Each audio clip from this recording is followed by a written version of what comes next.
you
All right, and we are ready to go. Very good. For our sixth annual Brews and Q's Black Friday 9-ball tournament, this is a winner break format. First match we have coming to you is Paul O. and Joe Wright. You can see Andy Patterson right there in the top right corner a little bit. Looking forward to a very long day of pretty good pool. We have a lot of very strong players in the house today, and it's always good to get a full field for this event. All right, so who do you all pick for this match, Paul or Joe? I mean, early in the morning, pool players really don't like that too much. Uh, Me personally, I gotta pick Joe. He's more comfortable with the table ever since he moved up closer this way. He's been playing a little bit more on it, and I have not seen Paul O play in a long time.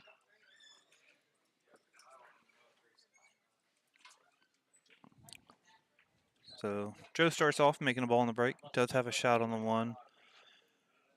He's going to be able to get on the two, but unless he's actually able to come long and come 4 rails to run into the 2-6, he's not going to have any type of shot.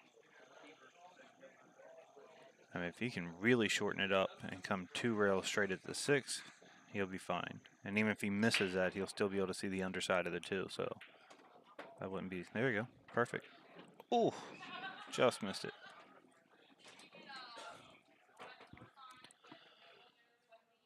All right. Now, if you spin this ball with just straight right, you want to overcut the 2 ball into the 6. You're trying to spin the cue ball down underneath the 7. Or you use low left and try and get underneath the 9 with the cue ball and send them both up table. What? Yeah, if you want to get in. Yeah, that's fine. I'll pick all the wrong shots.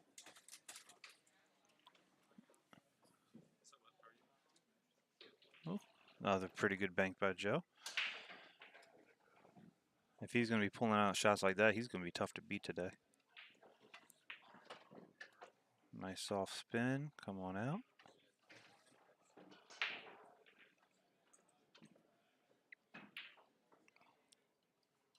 On the rail with an angle going away from the ball when that ball only has one pocket, this is not the situation he wanted to be in.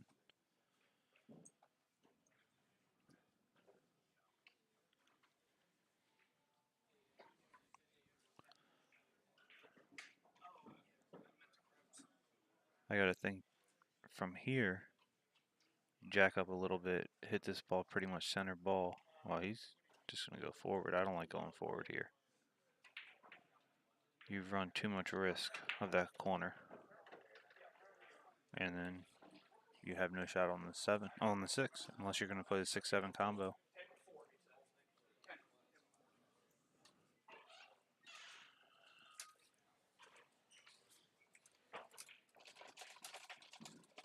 Oh, good safe there by Joe.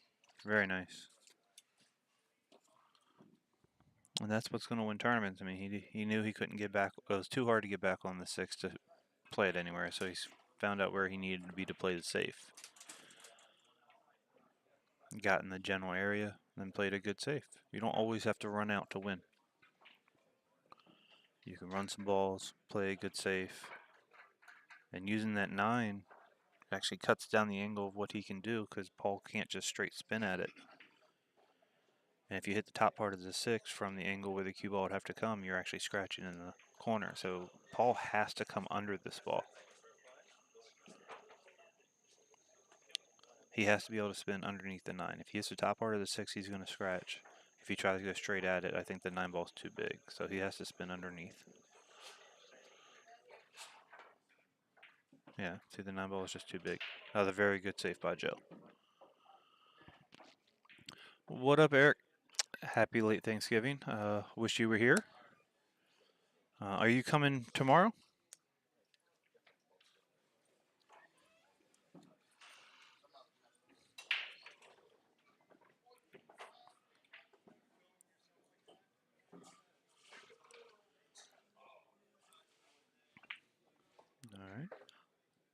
So Joe should make pretty easy work with this. He can come all the way up table, play the 8 on the side, or the smarter move is just to tap it, play the 8 in the corner. He wants to give himself a little bit of an angle though. Tomorrow is the Maryland State 10 ball here at Brews. There are still spots open. I believe we have 64 or 68 signed up.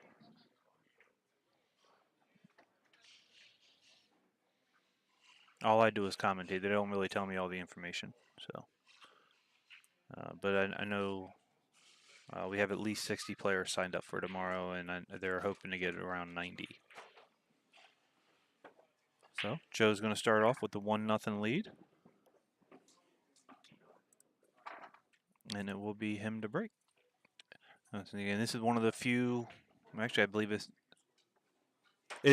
he's sitting on it. This is the only tournament that I am aware of that we run, either Brews or On the Hill. That is a winter break format. It's actually one of my favorite tournaments of the year because of that reason. And right now they're just figuring out the score, the scoreboard. We have 2 scoreboards installed here, one on this feature table with the Predator Arena light, and also we have another scoreboard in the back for our 9-foot table.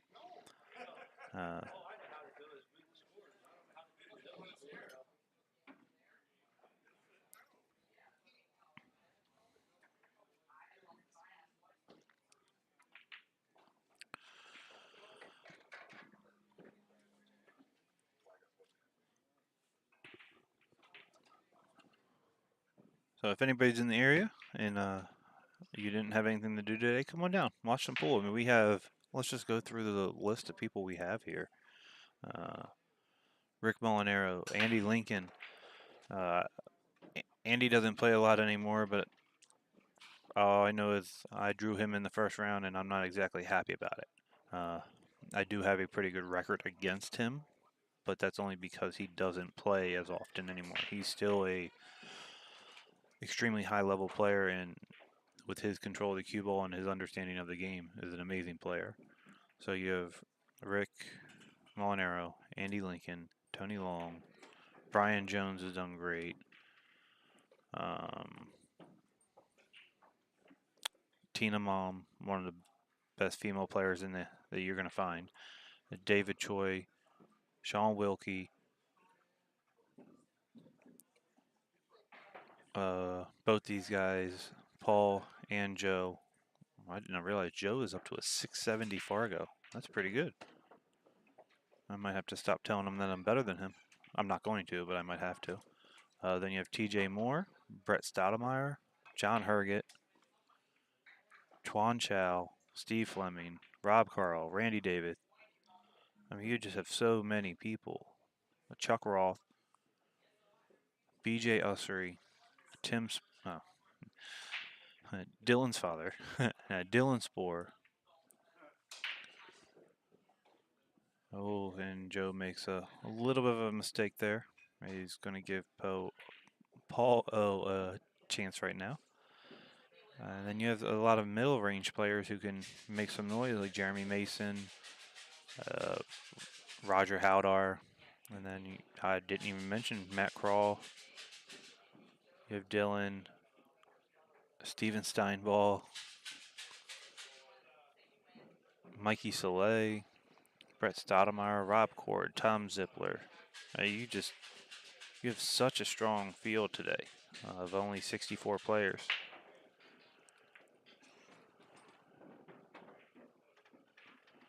So I'm definitely looking forward to a very, very good day of pool. Yes, I am playing in the tournament, but I'm not really that worried about that. Yeah, there's a bunch of guys who can put 4 or 5, 6 packs on you in this tournament. So I really hope to be able to bring you a match with, like, I don't know, Wilkie and BJ Usry, or BJ and Matt Crawl, or BJ and Joe. BJ and Brett would probably be my favorite because you have two guys that any miss could cost them the entire set. That's what I love about these winter break tournaments. So Paul left himself in a little bit of a situation, but it's not as difficult as it seems.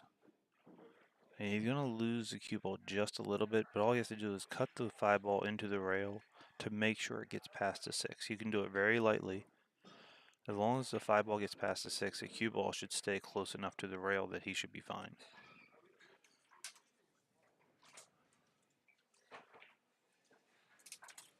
Oh, ooh, that's a good shot. I like that one. Very nice. That's a safety play that's going to win you games. And I do expect Joe to hit this ball. He kicks very, very well. He's going to. You have two options to go at it. You can either go 2 rails directly at it, or you can go 3 rails and come behind it. Just because of where the 9 ball is, I want to go 2 rails directly at it, because if I hit the 5 ball a certain way, you can make the 9. So I'm going 2 rails directly at it just for the off chance that you can make the 9 here.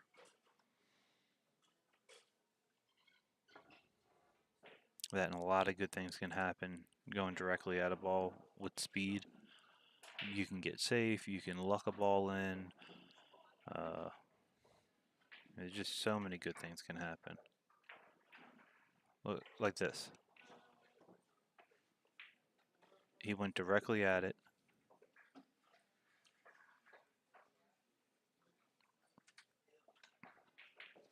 Hit it with good speed. And now he's left Paul tough.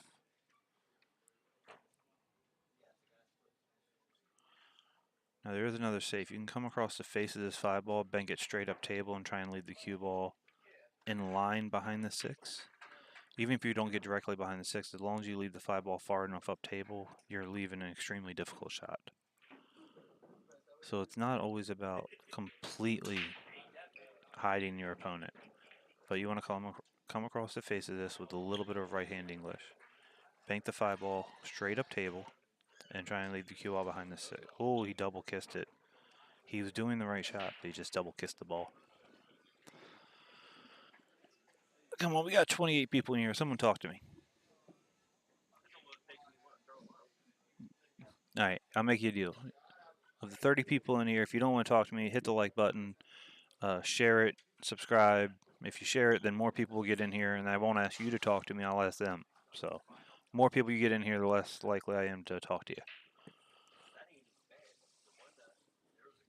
All right, so Joe has an opportunity here. Just going to float this 5 ball in. Going to give himself a good angle on the 6. Oh, a little hard, a little hard. All right, he's going to be fine.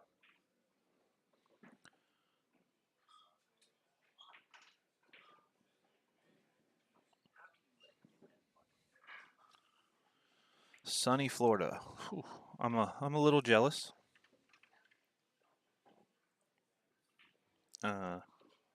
It's only, I think, 40 degrees here right now with a lot of wind.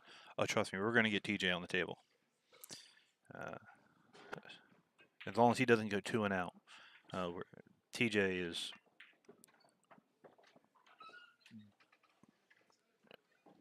Well, I thought he was going to come at a different angle. Become 3 rails around. Well, 4 rails technically. Going to have this 9 ball to go up 2-0. And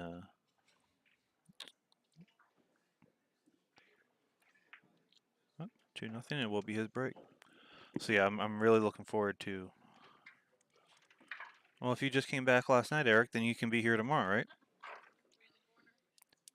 As soon, who does TJ play in his first? Oh, TJ is playing Grayson Vaughn right now.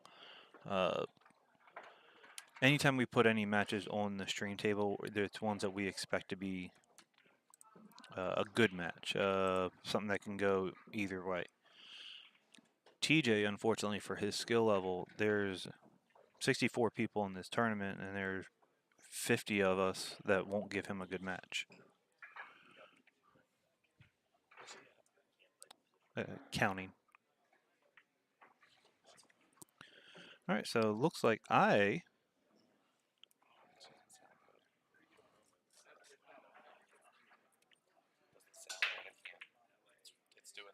Oh. Okay. I might be getting joined by. Nope.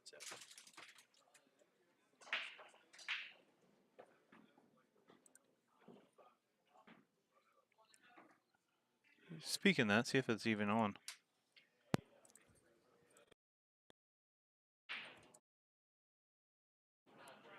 All right, so I'm able to be joined by Mr. Manning, Travis, who has decided to grace us with his presence today. If you want to call it that. So who would be your favorite today? Hard to say. It's definitely a good field. It's hard to count out BJ. I mean, BJ went first in the Calcutta this morning. Definitely hard to count him out. If I'm not mistaken, he may be the highest rated player in this field too. So it's hard to. He is definitely the highest rated player. In a winter break format, though, there's a bunch of people here that can keep him in his chair. Absolutely. I mean, that's Yeah. all it takes for one person to be able to string some racks together and.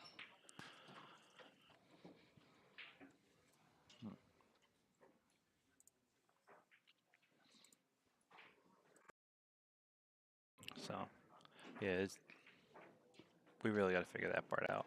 Yeah. All right, so Joe looks like he's gonna be able to get out here. It does look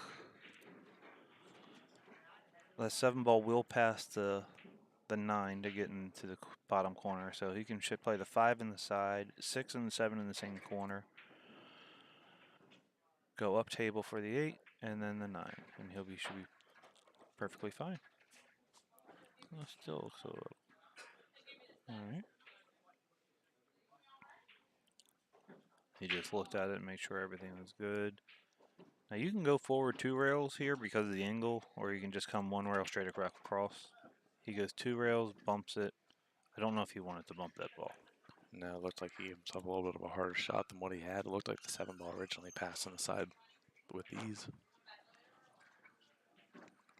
Well, thank you for watching at the Moose Lodge. Oh, I play there on Wednesdays. Thanks for tuning in. I have definitely had fun at a couple different Moose Lodges. I'm sure for different reasons other than Yes. pool. There was a pool table there I'm somewhere. sure you Yeah. didn't play on it. No. Joe drilled that 7 ball. Nice shot. He's been playing well lately. You know what his Very well. Fargo's up to? He's a 670. Is he really? Yeah. Wow. I'm a lowly 614 now. I don't even want to say mine out loud. It's pretty bad. That's fine. I'll look it up. It's actually on there. It's 1 point lower than what it actually is, but Yeah, I think mine is as well. I think I'm really. Yeah. Actually, I don't even know what they have me in here as. you just missed me. You're a 530. Yeah. Yeah. Ugh. I 619. That's wrong. I just looked at it this morning, and it's 614. Oh Joe. wow, Oh, Joseph. Oh no. That's all right. Hey, Paul's gonna take a sip of his early morning cocktail and get up, trying to collect himself. Not the easiest shot to come out of your chair for. It is one I do expect him to make, but it's Give us 1 second.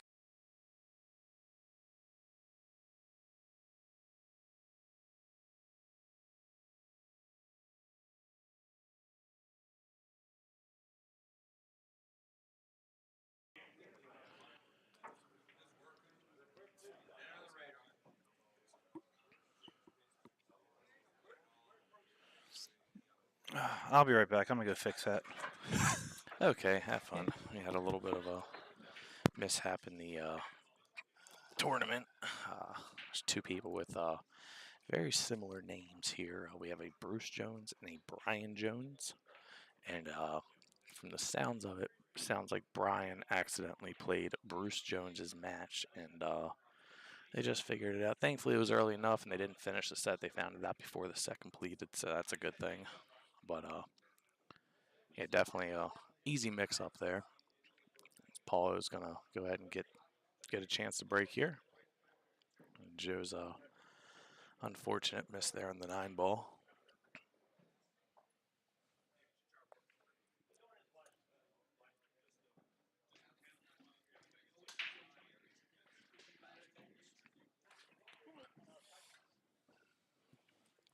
We're rejoined by Josh here as he tries to knock all of our monitors and stuff off of the table. Paulo gets a break, didn't quite get the cue ball where he wanted it to. Favorable bump on the 1. He can see the 8-ball, or I'm sorry, he cannot see the pocket because of the 8-ball. Just when you have to go straight through the 8-ball. That's fine. Yeah. Yeah. No, yeah. Brian was playing on 4 when it was supposed to be Bruce. Yes, when you stepped away, I went ahead and explained that.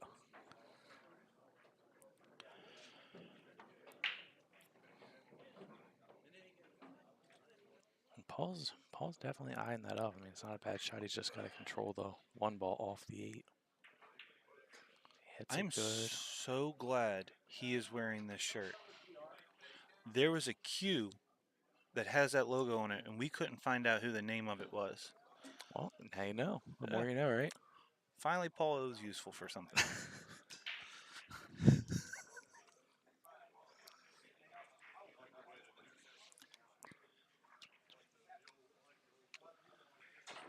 All right, so out there in TV land, who do you guys like in this match, and who do you guys like overall?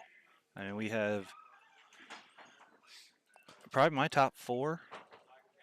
If I had to pick, which I don't, but I'm going to anyway, it'd be T.J. Moore. Oh, Paul. Let's see, T.J. Moore, Brett Stoudemire, B.J. Ussery, and in the 4th slot, that's Iffy. I think one of the names I have to throw in the bucket just because he has so much time on these tables is Sean. I mean, he's been playing on these tables since they got here. Hard to count him out.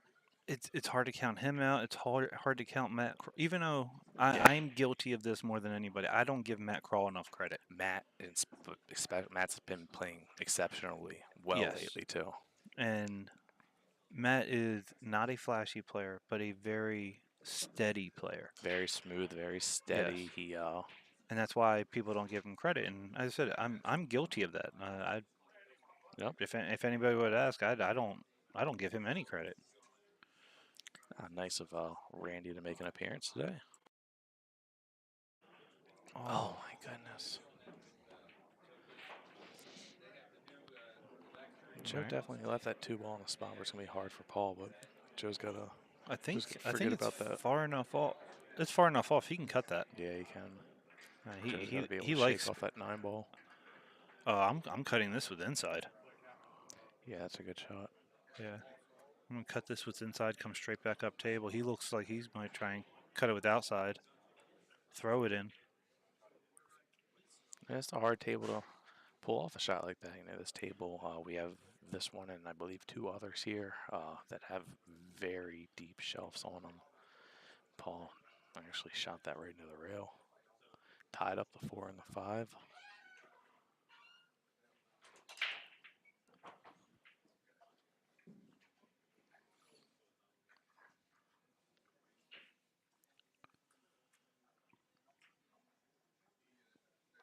Lots of good matches here in the first round. Yeah. Looking around the room. I just looked at my part of the bracket. I'm not happy. I play Andy Lincoln first, most likely Rick Molinaro after that. Then after that, I'm most likely going to get Tony Long or Brian Jones. Yeah, definitely a tough corner. So I have Tuan first round. Oh, that's pretty tough. And if somehow I pull that out, I would more than likely have to face Brett. So I'm in a tough little corner as well. Or I'm sorry, yeah. More than likely have to face Brett, and then after that, more than likely have to run into Steve. But that's even if Joe got the 4 out. I don't think he can see that. But here's the problem with when Brett plays John Herget. anybody who's ever played with John Hurget knows he likes to roll them cookies. If he has a shot at the 9, he's going for it, and You're absolutely right. he is so good at making it. It is ridiculous. And one thing about John too, the longer you wait, the more beer he gets in his system, and that dude can shoot when he's got a couple beers down his gut. Oh my goodness, it is insane. I A think the only couple. person I've ever seen play well or better drunk than sober is Victor. Well, the thing is, I don't think he gets drunk. No, that dude's a professional. Yeah, he loves to drink, and He what is it? definitely loves his Coors Light Court, bottle. it is. Yep. But I say he drank us out of them. Yeah. Yeah. Joe. Oh my Oh, goodness, what a he hit shot that that ball was. good too. Joe definitely struggling to catch a break here. Oh, don't worry. I definitely understand the difference between the two of you. You have good TJ Moore and average TJ Moore. I didn't know that that was a different TJ Moore. It is, yeah. They actually rode together here a couple weeks ago for something. Friday tournament. Yes. Yeah, there was a heavy Pennsylvania appearance here Yeah. on Friday. Yeah. Yeah, we've got to figure that out. Let me see that really quick. Go Dave ahead. and I were talking about some issues. We're having some background issues here, just so we're not having conversations with ourselves here. Not out loud anyway. All right, so Paul is gonna get pretty good on the 9. It's still make people shoot, and he's gonna make this to go 2-2. Oh, no, he's no. not. And that's what Joe needed right there. I was going to say, Yeah. all Joe needs is for Paul to make one. Joe can get himself right back into this match, and there it was, 3-1. Yeah. Ooh. What's up with that dip real quick? I don't know. Probably when we were talking to ourselves. Yeah, it happens. No, I'm pretty sure I'm gonna have to stick with Brett there. Nice try, Larry. You have to come up here to make those bets anyways. Yeah. We're not doing it on this PayPal, Venmo. I'm pretty sure he'll be back up here soon. Better. I'm just over here salty and jealous because he's in nice warm weather and I freeze my butt off every morning. See, I like the cold weather. That's I like also it to a because I point. love wearing sweatpants. Sweatpants and hoodies all day long. I like cold weather to a point. I don't like waking up at 4 o'clock in the morning to go to work and the cold bites me in the face. What? That's fine. Would you text me? Yeah. Well, I figured you'd be okay with it. Joe breaks. Looks like it's going to be a dry one. See the 1. The 4 and the 9 are tied up. 4 might go, but I'm not sure. All right, we're going to take a very quick break. We're going to keep the stream going, but there's a couple things we have to take care of, and we'll be right back.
All right, we are back.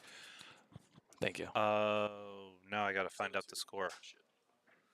Well, Paul won, so we're gonna have to go ahead and throw that in. Yeah, so it's at least 3-2. I want to make sure we didn't miss another game.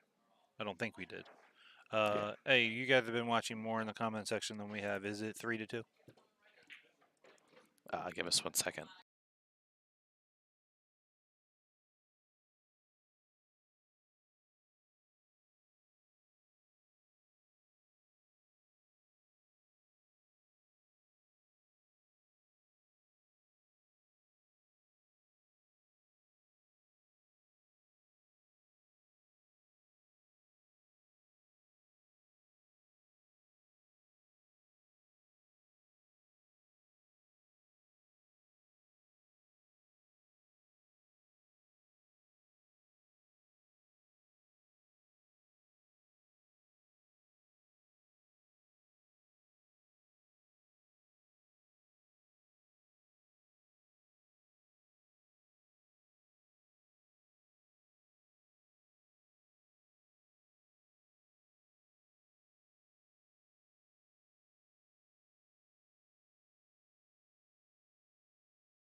No. Yes, 3-2.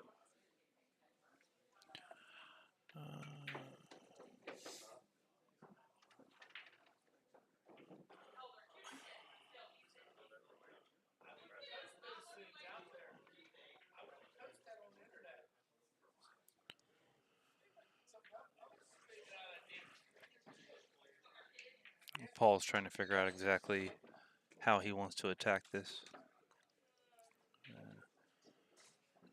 I'm trying to bank this 2 off the back of the 6, slide underneath. Oh, you don't have to go off the back of the 6. He hit that ball pretty good. All right. So from here, he actually can use natural angle for the rest of this rack as long as he gets good on the 4.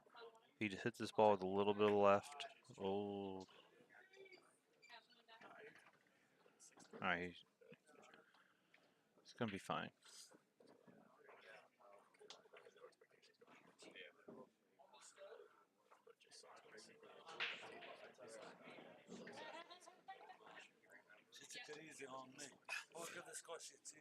Yes, sir.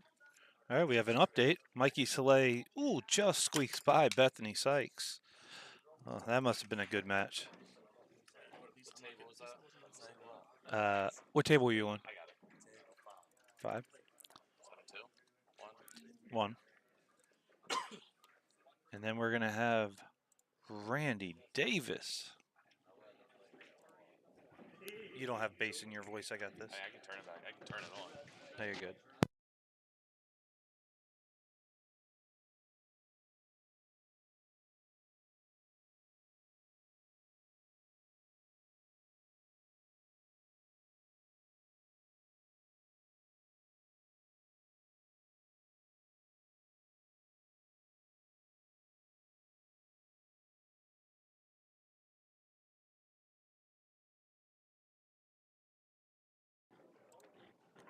All right, so Paul's getting out here when he's supposed to. Now he can go forward a little bit, just play this in the side or draw out. Only problem with drawing out, you can put yourself past your line. And what he just did there was put himself past his line. So now he has a back cut. You never want to make a back cut into a tighter pocket. And that's exactly the reason why. All right, so he makes it with the stick, which is not legal. So Joe will win this game, and it will be up 4-2.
All right, so Joe's going to make that 9-ball and be up 5-2. Sorry, I've been less than attentive right now. It is this is not a normal style tournament. It is pretty much me and Dave running the tournament and doing the streaming and updating the brackets and everything. And right now he is off doing the money part of it, which is a lot more important to make sure that we have the correct figures.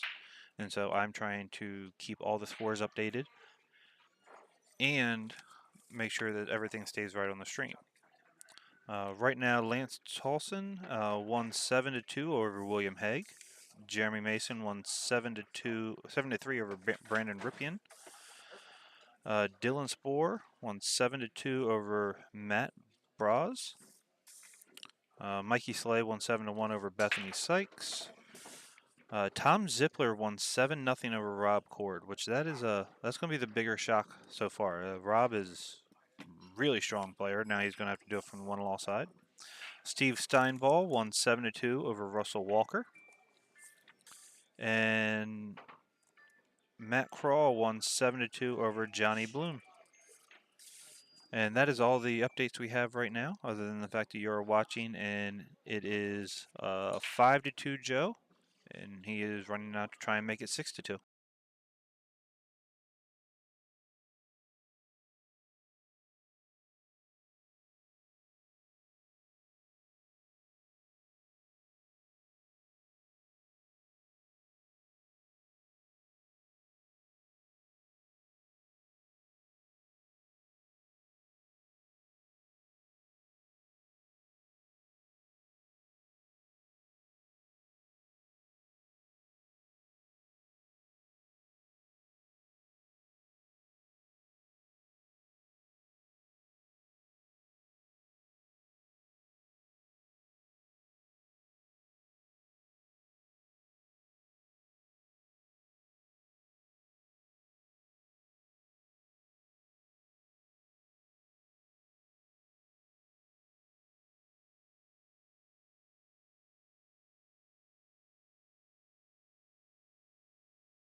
All right.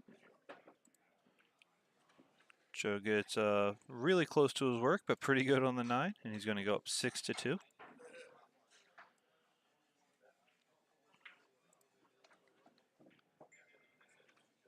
6-2. He is on the hill, and this will be his last break.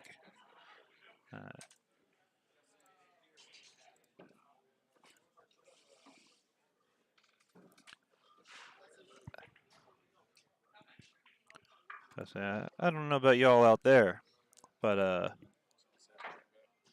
I do have a preference for what match I would like to go see on the stream of the ones coming up, and that's something I didn't do. I didn't share it to everything. So if you guys go on, look at the bracket, see what match you think I would want to be on the stream next.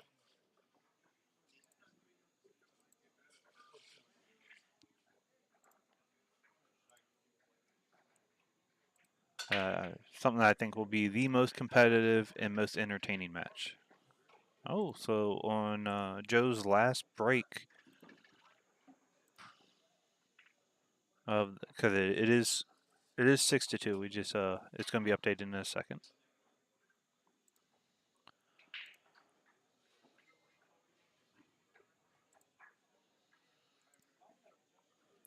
As long as the 3 goes in the side, you play the 1 on the other side. You drift the cue ball down a little bit, just stun it down. I don't like being that close to the side rail. He looks like he's really going forward. I mean, it's a good shot, good stroke, but I don't think there's any reason you have to do that. That 3 easily goes in the side. You just punch that 1 ball on the other side, move the cue ball 2 inches, and you're perfectly straight. And now you come across your line again, and now you have to He hit that ball good.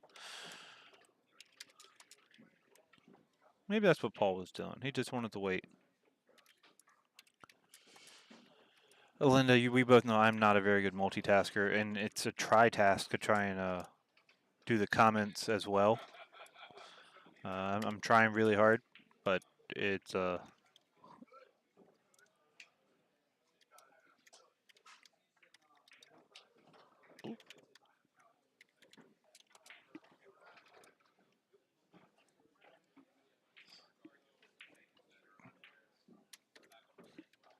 I don't do flies. They bother me. There's a fly flying around. All right. So Paul makes it 6-3, and he's gonna go ahead and try and run a little 4-pack from here.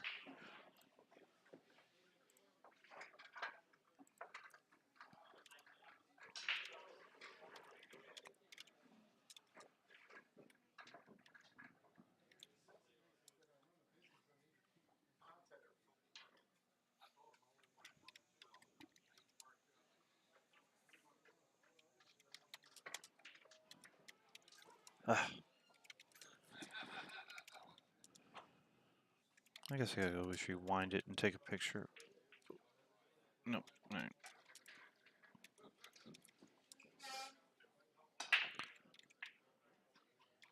All right. Paul makes the 1 ball on the break. Has a shot on the 2 on the side, which does give natural angle to bring the cue ball between the 9 and the 8, and come straight back up for the 3 in the corner. Can't really tell if that 4 ball does go by the 7. From that angle, it looks like it has enough room. From this angle, it does not. So it just matters how he wants to look at it.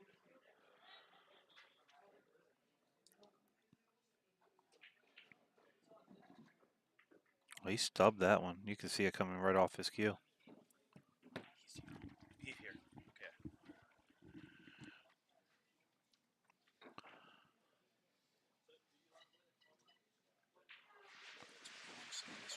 Yeah.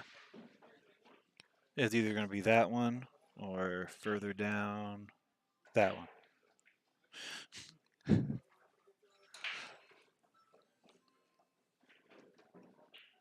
Or that one. Yeah. Yeah. Those. So the 3 matches. Well, let's have the fans decide. The 3 matches we are determining, and really it's only between 2. I threw my own match in there, but it is up for vote. Your vote really doesn't matter, but we are going to ask. So it could be Joe DePascal, Rick Scarletto Jr., Tina Mom. Yes, I did. David Choi. Tina Mom and David Choi, or me and Andy Lincoln. Cast your vote now. Call in at 55 whatever the whole American Idol stuff used to be. I can't remember. Pound 32 for Carrie Underwood. I'm very happy that Nancy Reagan is a good girl. What is that about?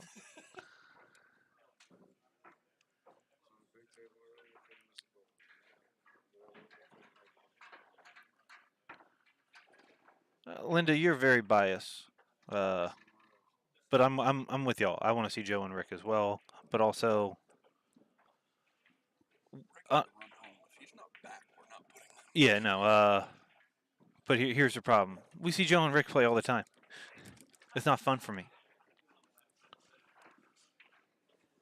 Zephin, where are you at today? This is a perfect tournament for you. A winter break, race is 7. You could run like 3 or 4 packages.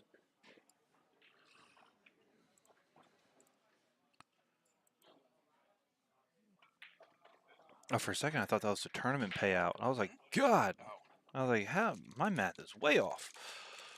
All right, so Paul's gonna go ahead and get out here and make it 6-4. Josh Muhammad hands in the score sheet, shocking us all. 7-3 over. Is that Dan Blevins? Oh, okay.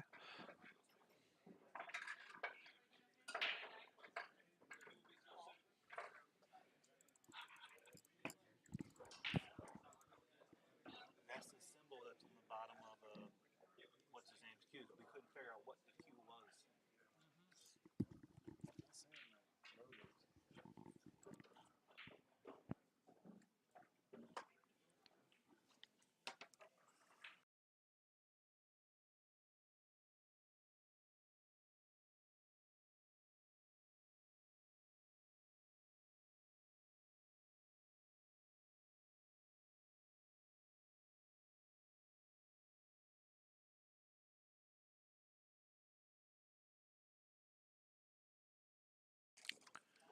Yeah, the last second thing. Yeah. He is not the lowest rated Fargo though, because even the person right underneath of him is. All right, so it is 6-4. My cohort is just enjoying his nerds.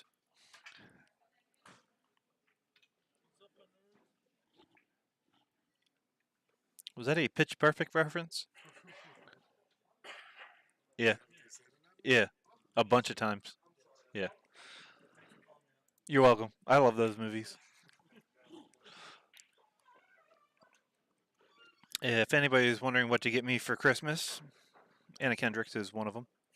I mean, Pitch Perfect movies. That's fine. Whatever. Your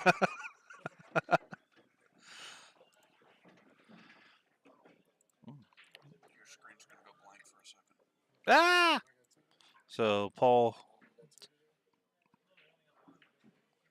makes the ball on the break. I feel like I'm about to have a seizure or something.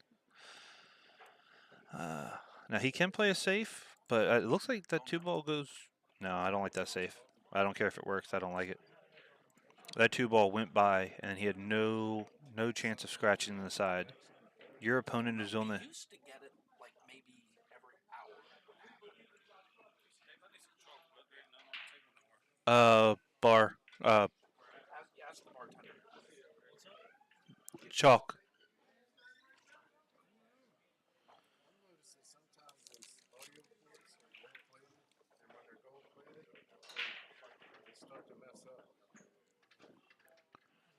And that's exactly why I don't like playing that safe. I mean, you had a chance to get out there, put some pressure on, and you stay at the table. Your opponent can't win if they don't get to the table. You play a bad safe, you may not shoot again. So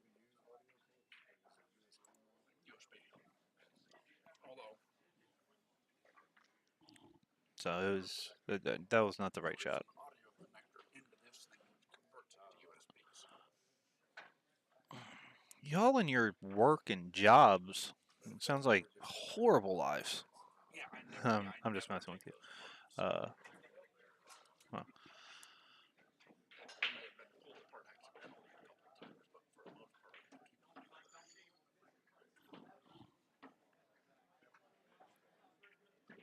it.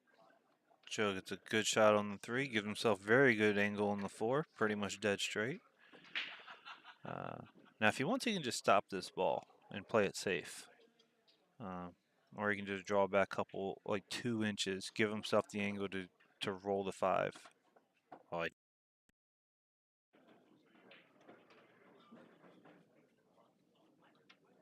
that's all.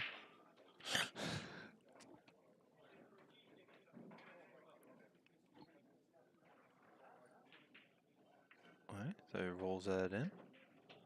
And he's going to be able to do the same thing. So he can just roll the 7 in. That 8 ball, where it's at, he is easily makeable in every single pocket of the table. So as long as you don't freeze to it or get really, really close, you're not going to have a bad shot. I mean, yes, there are places that you're going to be preferred, but you're not going to have a bad shot as long as you're not don't get too close to it.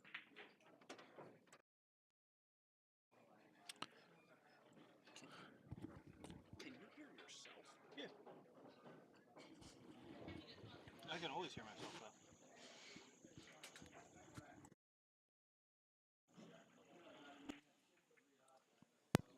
I'd say it's not a bad.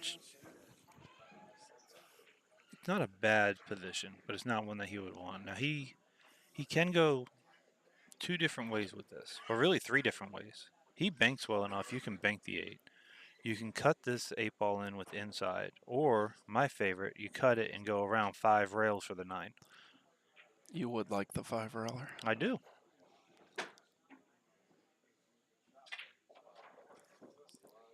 He decided to only go 4. Yes. No. Especially as short as he came, the 5th rail would have been way too close to that 9 ball. Well, that's when you make the 9. All right, so Joe takes that match down 7-4. Be just a second to figure out what our next match is going to be.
All right, so got a good match coming up for you here. Rick Scarlato and Joe DePascal. We're giving the fans what they want. Yep. And for anybody interested out there, first place total will be just shy of 5,000 today.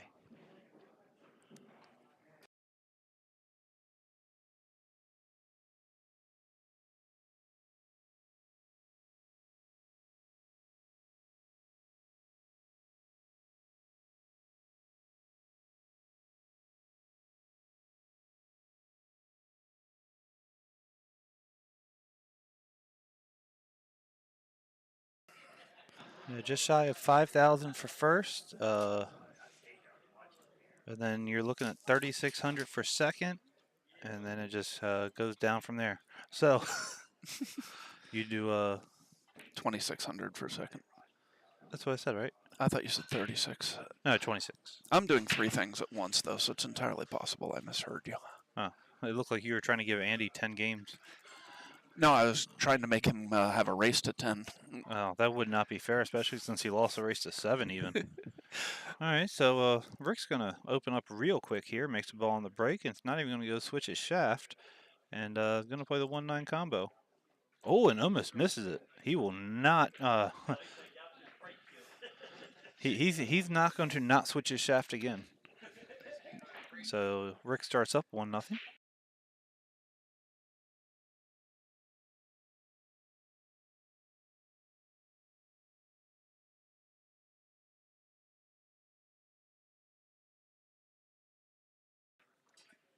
Gotta make sure I remember to turn that mic off. He ain't gonna cheat me, God damn it. And if he does, God help him.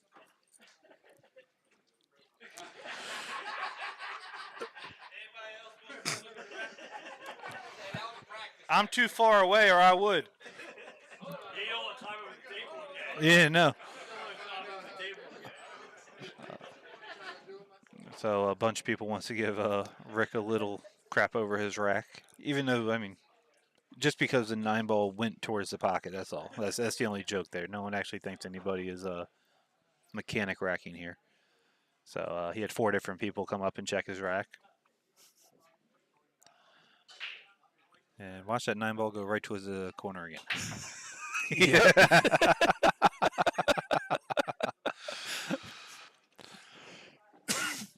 Excuse me.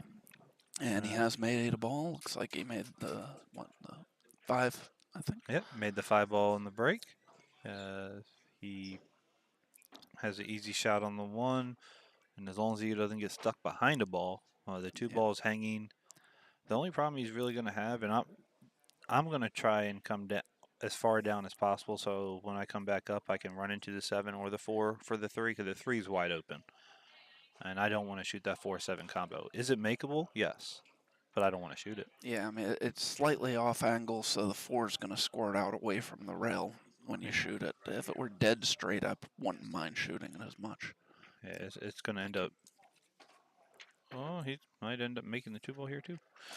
It's going to end up squirting to where he might have a 4-9 combo afterwards.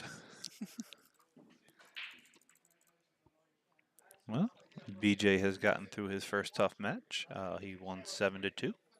Justin Mass defeated Andy Patterson 7-5.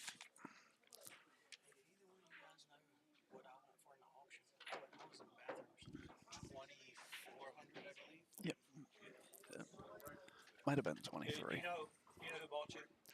No. Louis Wehage. Louis Wehage. He's a bald guy standing right by table 1 with his back to us with the black shirt. Yeah.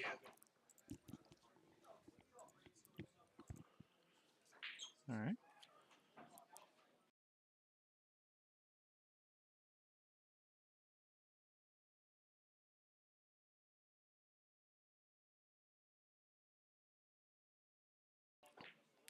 So Bobby Ambrose is going to be playing Alvin Thomas now. Alvin is a good player. Bobby's game has stepped up a lot over the last couple months. So, don't let that 492 Fargo fool you. That's I'm definitely not representative of the way he's been playing. I definitely don't want to play him in a handicap system with him at his 492. I'm not a favorite there at all. So Rick gets stuck behind the 6 here. From my impressive showing at Chop Tank, my Fargo has dropped. Yes, I did notice that. Yeah. All right, and we have a Bruce Jones who finally was. Kenny finally played the correct Jones. Bruce won 7-5. Did they start out playing Brian Jones? Yep. Apparently, that's what was called. Well, that would be my fault then. Nice shot, Rick. Yes, very nice shot there by Rick. I told him, I was like, no, you guys just heard what you wanted to hear. He definitely said Bruce, and like everybody around was like, no, we all heard Brian. How far did they get? It was early on. Okay, good. I'm glad they didn't like play an entire match. And then It'd be find worse out. if they played an entire match, Kenny won. Like, oh, you played the wrong guy. Now you got to play this one. We have in one of the Maryland states up at Frederick, we did have two players play the wrong opponent. Yeah, but I remember something about that. Yes. Oh. So Rick's just going to leave himself the combo.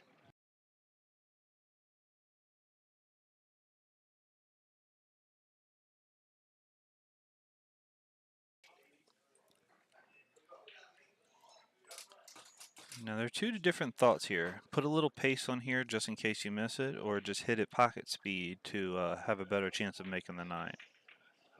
And he hit it to where just to make the 9. So he is going to go up 2-0. I wonder how many people are going to check his rack this time. That is 2 straight times that the 9 ball has gone column by table 6.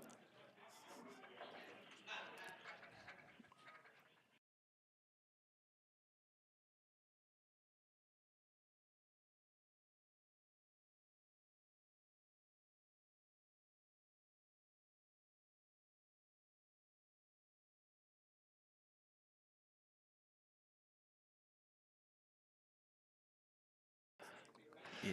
all right, so Rick breaking here up 2-0. Oh, not yet. Not satisfied with the rack. No, the 9 ball wasn't going to move enough.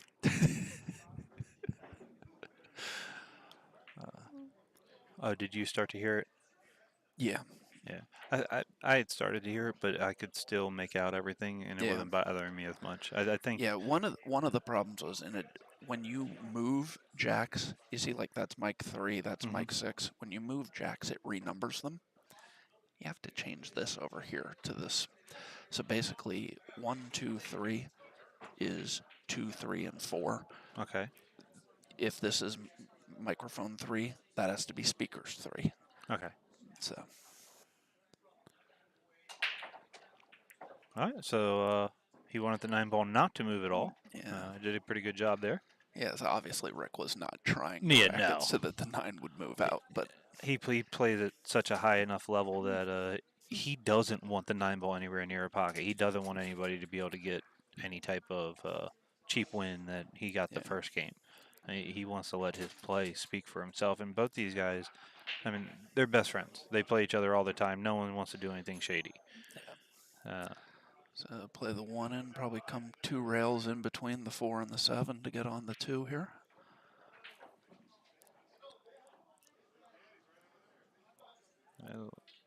He's trying to go straight up table. Nope, I No, could. yeah. The proper way is to draw out and go 2 rails. Yeah, if you come straight up table, you just run the risk of getting a little funky. Whereas there, even if you ran into the 4, you'd have been. Yeah. I mean, you'd had a steep cut, but it wouldn't have been bad. No, I 100% agree with going 2 rails. It just didn't look like it at first. Yeah. So Rick with his new haircut. Probably just draw back just a touch here. Oh, that might be a little bit more than he wanted, but he's still going to be fine. He's still going to be okay, but I agree that's a little more than he wanted. He probably wanted to be almost straight in, just a hair off to roll forward for the 5. And that's a difference of 2 inches. So If that, I yeah, mean, it's such a small. This game half is an such inch a further small room for error. especially on a shot like that where you're on the short side of the ball, you rapidly change the angle. Yes. So but he handled that nicely. Yep. I think he got a little straight on the 5, so he's just going to draw back out for the 7.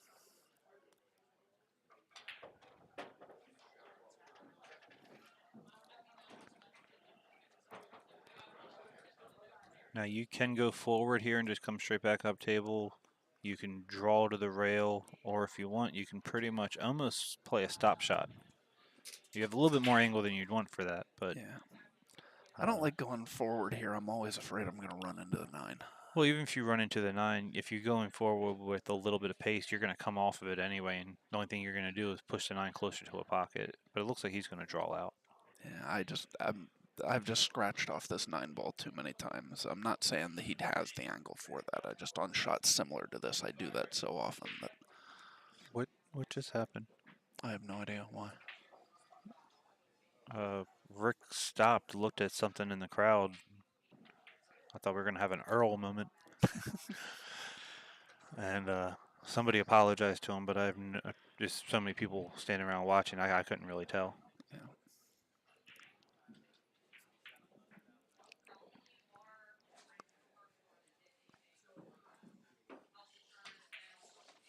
All right. And, well, that's not the best shot for him. It is one that I definitely expect him to make.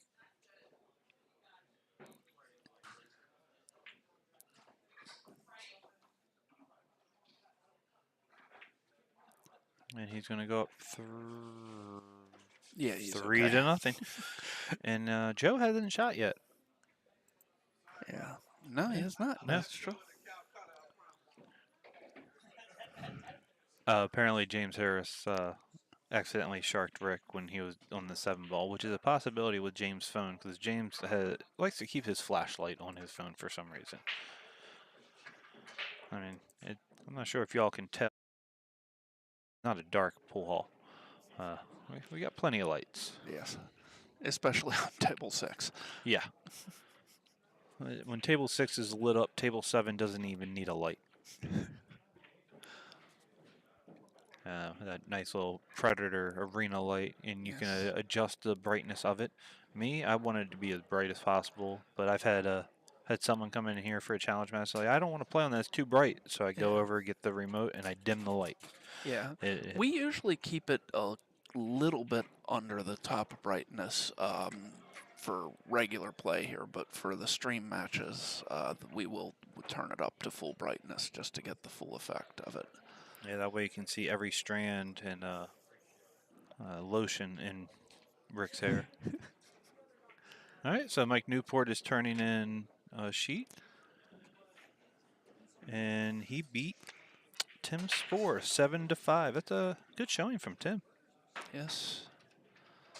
Yeah, glad to see Tim playing. Yeah, he usually doesn't. He just usually comes and supports Dylan. Very, very, very nice to see him play. What did you say, 7-5? Yep, 7-5. And then I don't know when, but I know I say Tony Long's match is coming up soon. Yep. Tony Long's Fargo needs to change. Oh, look at the guy he's playing. Yeah. 555 or 666.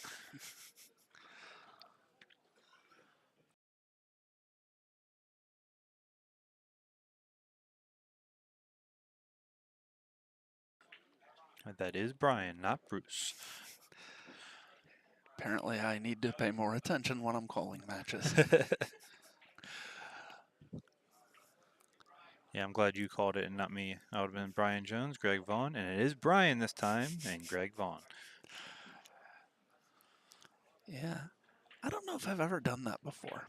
Oh, I know. I've called people by the wrong name when I've called matches, but it's always been a name that wasn't even in the tournament. Like the first time Chad Schweigert he played here, I think I called him by like 4 different first names because all I had on my bracket was C. Schweigert, and I could not for the life of me remember what his first name was.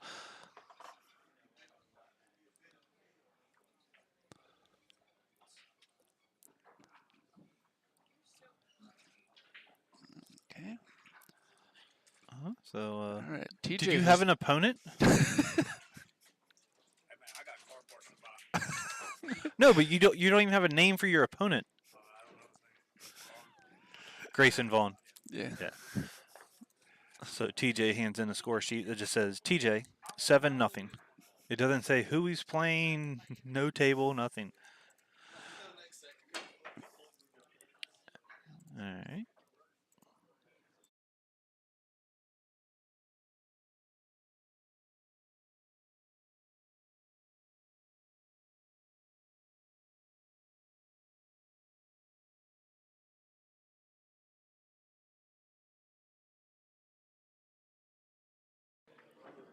All right. So after sitting in his seat for 3 games, Joe DePascal with his nice little Alley Cat shirt on that he wore out to Vegas, I believe. Yes, I believe so. Yeah. Him and I believe that him and his wife Yeah, got they those were in a shirts double. because they were in a Jack and Jill Yep. at the APA in Vegas. And Josh will probably be leaving me shortly, as it will be finally time for his match. See, I really think Rick might end up like putting on the burners and winning this 7-1 because Joe's going to get out here, break, not be happy, push, and then Rick's just going to run the set in like 3 minutes. And then I might be able to play on the stream for my fans. Is Brian playing Garrett or Greg? Greg.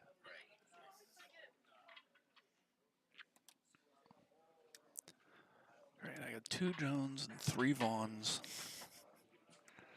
You want Please. Vaughn? Rick Vaughn? He's facing blah blah blah, not Portman. He's facing Beck, not Portman. That's what it was. Parkman. Parkman. Yep. I don't know why I said Portman. Oh, Natalie Portman. Yeah. Oh. That was a conversation I was having with myself earlier. Rick looking to see what kind of leave he's going to have on the 5 if he just rolls the 4 in. But he has an angle to get on the other side of the 5 and can shoot the 5 into the bottom right-hand corner.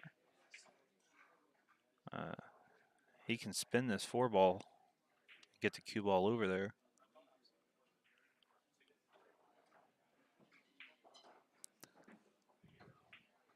Yeah, see, Or I didn't. play the 5 in the side. How were you saying he could get that over there? Because he was going away from the 8 and 5. You just spin it with a lot of inside. You can get that ball over there. Yeah, I'd have missed that shot. I might miss it too, but that's how you can get the cue ball over there.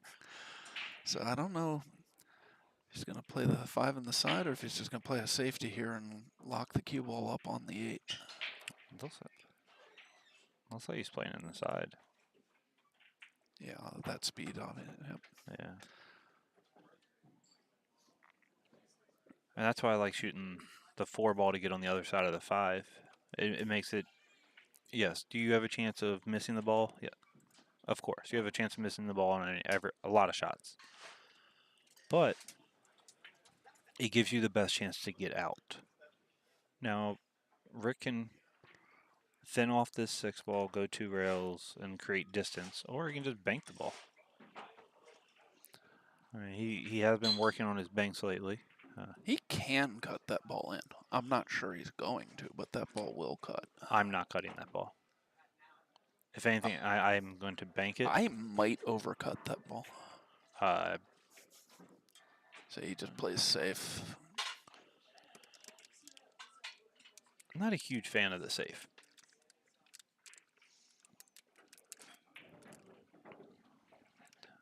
Joe knows his angles very well. And if he thinks he can make it, he can kick to make it. He can kick to play safe. But he's 99% of the time going to hit this ball. And you never want to leave it to chance whether or not you're going to have a shot or not. Thank you, Linda.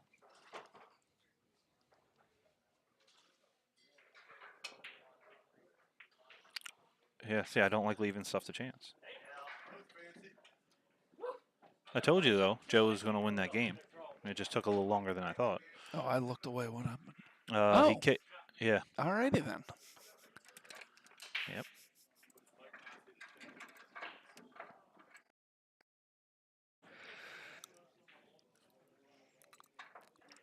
Whatever table comes available, I just hope it's in this room. I have nothing against the tables in the back room. I just don't feel like walking that far. I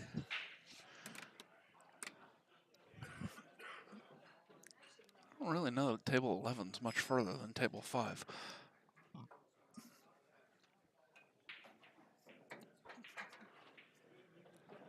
It's much further.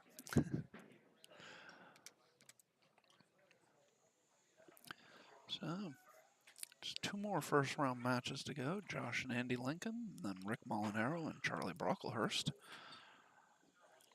I'm having trouble buying 509 as Charlie's Fargo. Should be a little bit higher. Yeah.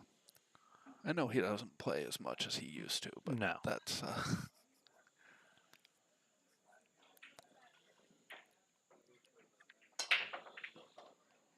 That's a good break. Have the shot on the 1. 4 ball sits in the pocket, but he still has to get down on the 3. He has the angle to be able to go forward and run into the 9, it looks like.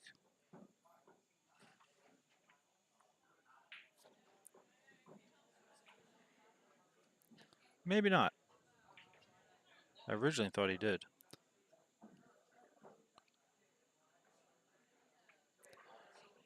He's looking to see what he wants to do here.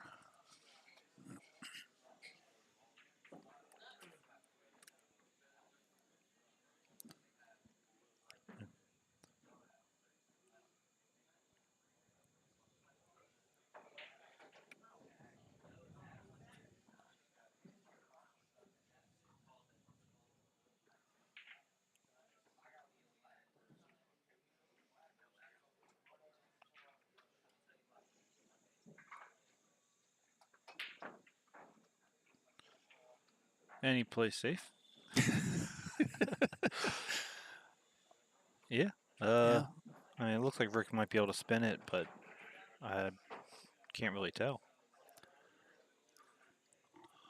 And I'm looking at the table, it doesn't look like it. Yeah. Nah. I mean, With how far that 1 ball is, yeah, he can go straight into the rail and spin it. And if he does end up making it, he's going to be on the correct side of the 3. Or he might even run into 3 if he hits the 1 really fat.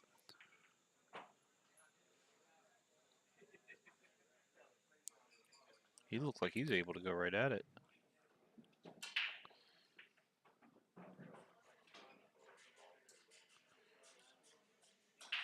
yeah, he was can able go to right get it. at it. He was almost able to get too much of it. Yeah. Nice shot there. Left himself a good angle on the 3. And so for those of you watching, you actually get to see the progression of the Alley Cat logo. Rick is wearing the first generation on his right chest, and then if Joe gets back to the table, you get to see the new Alley Cat logo on his left chest.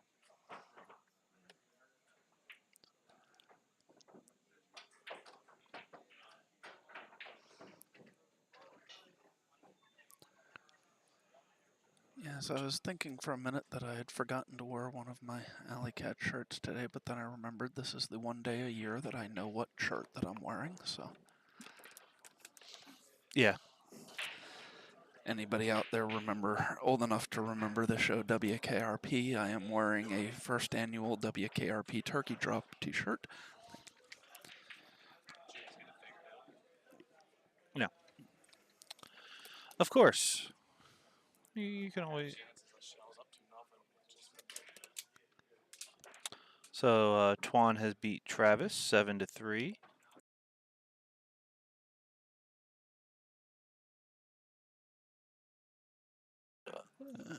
All right, and Rob Carl has lost to Steve Fleming 7-3.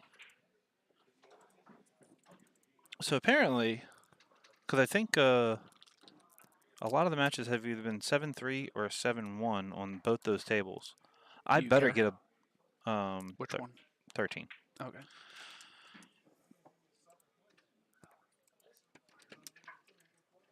All right, I will be leaving. I'm going to go play a very strong match against a very strong player, and hopefully come back with a 7-3 victory. All right, and Rick has taken the 4-1 lead.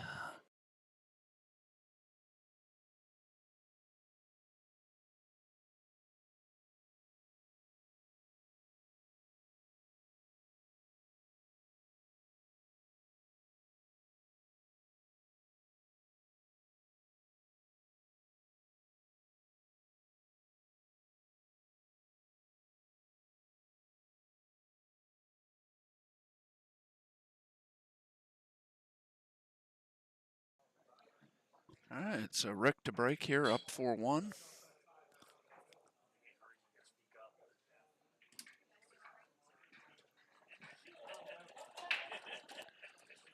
Okay, he's made the 8-ball, but the 2-ball gets in the way, and he does not have a shot at the 1. So I imagine we're going to see a push out here.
All right, so it's a good opportunity for Joe here, as Rick elected not to push and tried to kick at that 1-ball and was not able to make a good hit.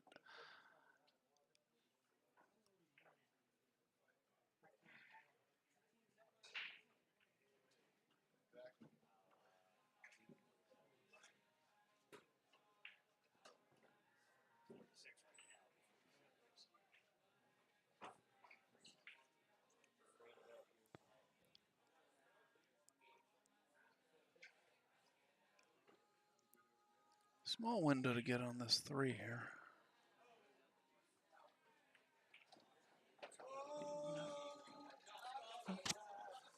Bumps the 7, but he gets a good angle on the 3.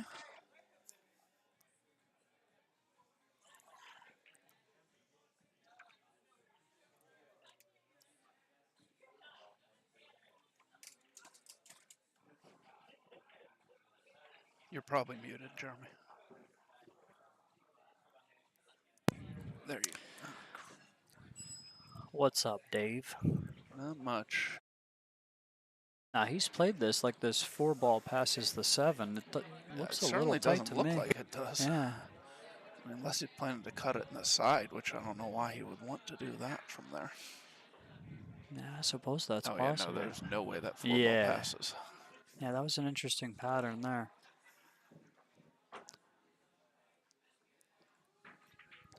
Yeah, it's so easy to hit too that one thick. fat. It's almost Yeah. like the thinner you cut it, the more the ball wants to kind of spin away from the pocket on that cut line. Yeah. And he's left it for Rick. Not an easy shot shooting out of the jaws of the pocket, but I think the one good thing about this is he can hit it kind of any way he wants. He could roll this in slow. He could go all the way down to the foot rail if he wants, or he could even pull it back to the right long rail. Whatever he feels yeah. most comfortable with is there. Looks like he does want to go all the way down to the rail, I think. Yeah, I think that's the way I'd be playing this. Well, that's the only problem. It's not a big problem, but if he was going to stun it a little Yeah. bit like he did, that 9 ball becomes pretty big. But he's off the rail. This is fine. Just got to pull it back a little bit. Might have a little bit of an angle taking him towards that 7 if he pulls Yeah, I it think straight it back. does. Which would make this a little bit awkward, actually. Yeah. Because it's real. If you go forward, you're kind of fighting with your cue ball trying to spin it over to the right, you know? Hmm. But that might be the play. Looks like that is what he's playing here. And see, that's the typical miss right there. You kind of just force the angle just a little bit, and He might have. I think he's got the corner still. Yeah. Rick almost got a roll and ended up behind the 7 there, but looks like Joe has enough of the 5 to be able to make it. Now, I'm not super familiar with Mr. DePascal's game, but I think he's a pretty solid player, right? If I'm not Yes, mistaken. yes, yes. Yeah. Rick definitely a favorite in this one, but Joe has some game for sure. Looks like he's playing with, I think, a Revo.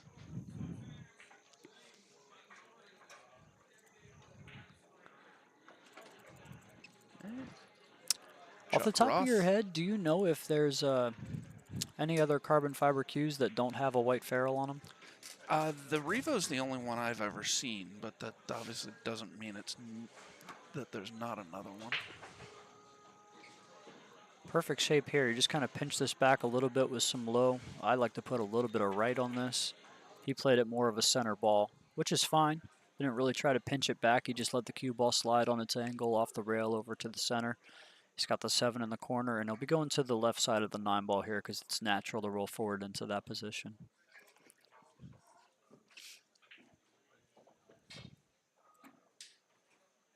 Taking his time. This is a big rack. You're not out of it at 4-2.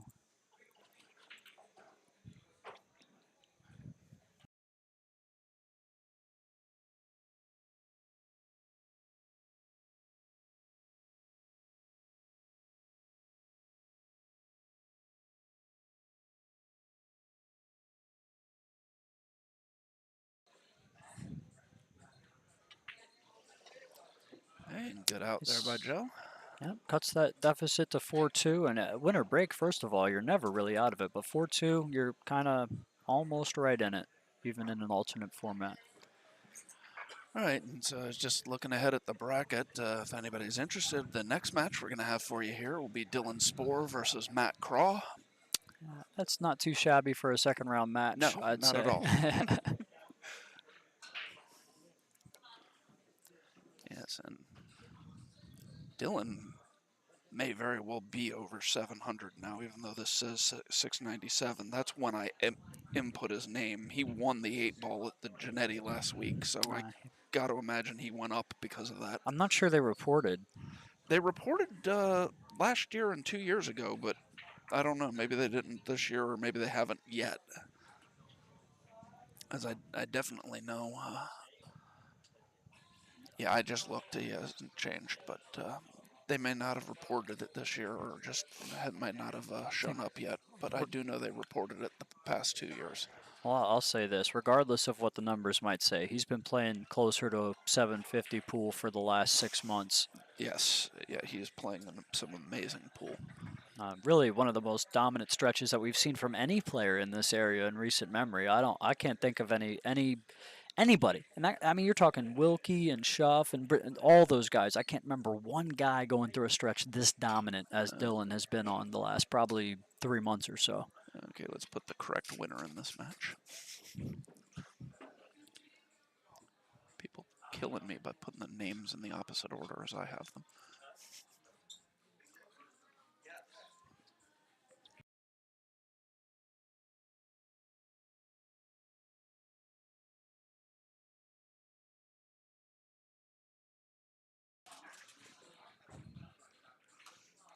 How are you liking this digital pool software so far? I like it. I like it.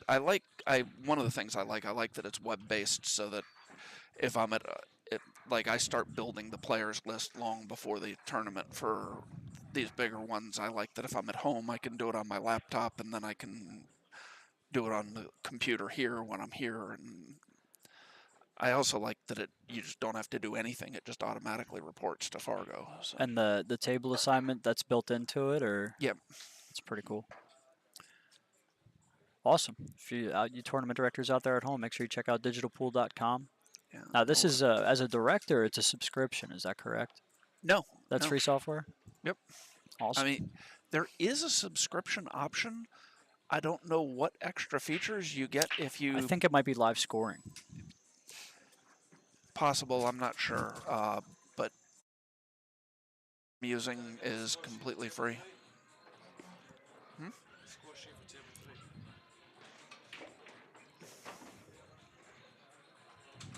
Meanwhile, Joe at the table he's had a pretty good chance here, but I think he may have contacted that 6 ball unintentionally on that last shot. Looks pretty juicy. You can kick around the 7 at it, I think. But I think you want to kind of catch that rail before you catch the 4, because I think the 9 might be just a hair higher as I'm looking at it.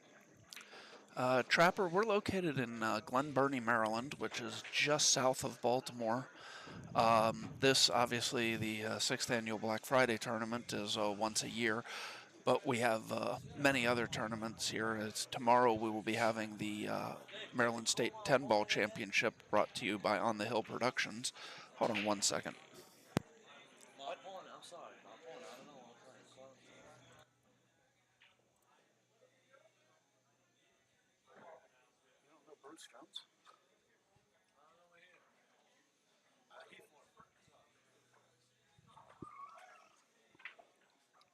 Am I on?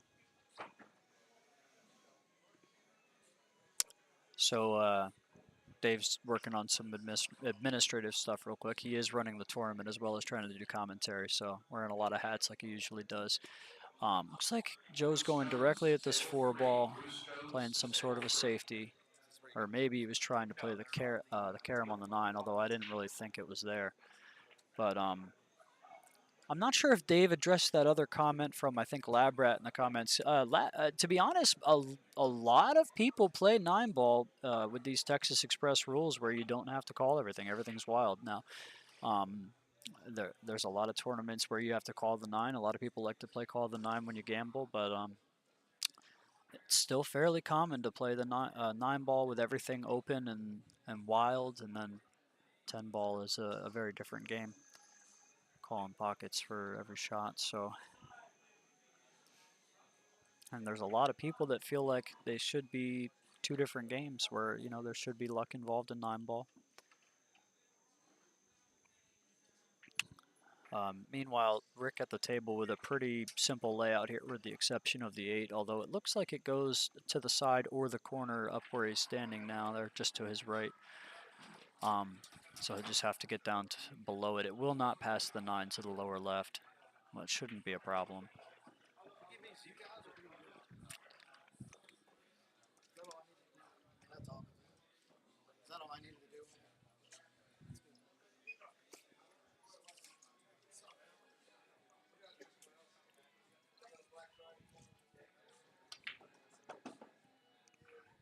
Got to a little bit of a funny spot there on the 6. Not ideal to try to get down table, so he just had to play a little bit of a high ball with a tip of outside and did manage to avoid the scratch, but he's not in an ideal position. He's still going to make the 8, but he's going to have to negotiate a little bump on the 9 here and probably shoot it up table, I would imagine. Nice and smooth, gets it to go, and controlled that very nicely. No problems here. Shoot this in the corner. Or the side. I guess you could shoot it in the side, but I like to shoot this ball in the corner. And Rick does as well.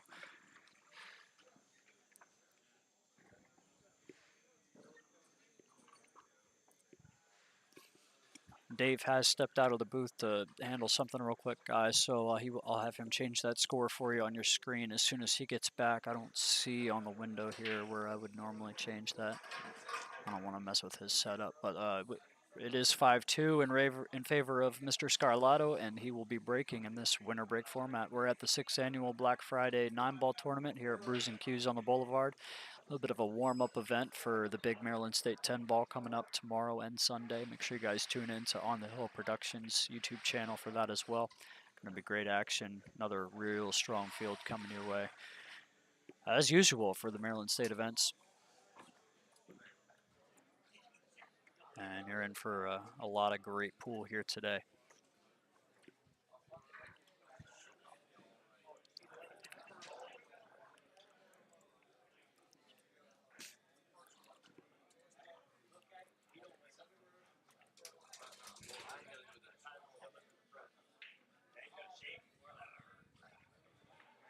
Here we go. Rick ready to break, leading 5-2. Looking at this little bit of a cut break on the one.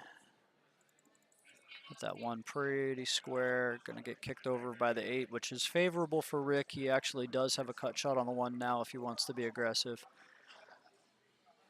I think he can go around the 8 with a real thin hit on the one. But it'll be a little bit tricky to try to hold for the 3. Load up with some left here to try to take some of the weight off the shot. Well, let's see how he does here.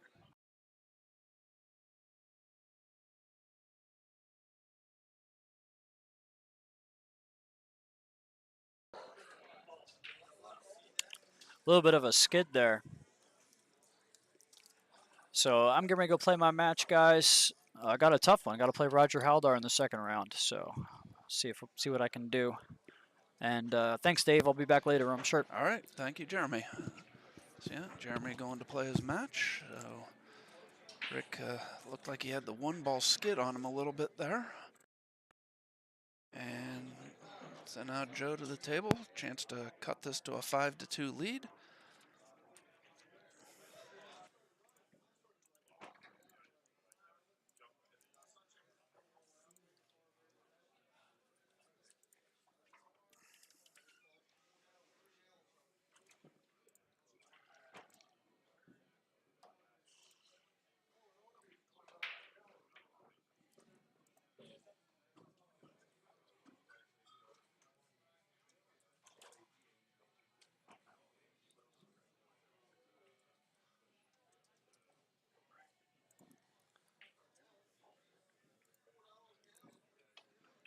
Good morning, Virginia. I did have a good holiday. I hope you had a lovely holiday as well.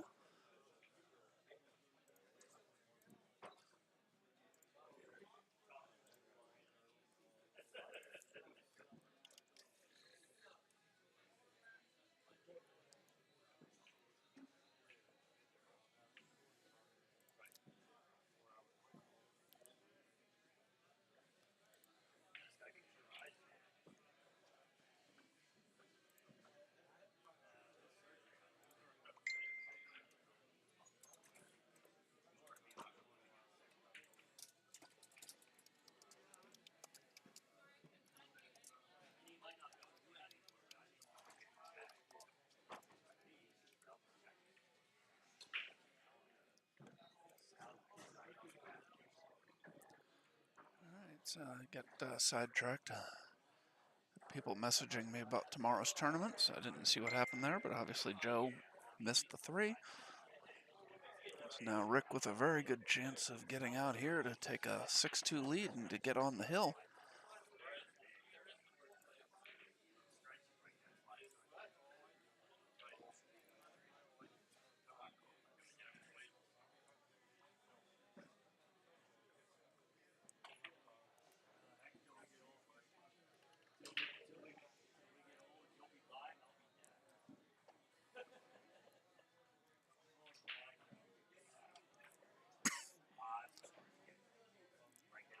So Rick pulls back nicely, gets almost straight out on the 9.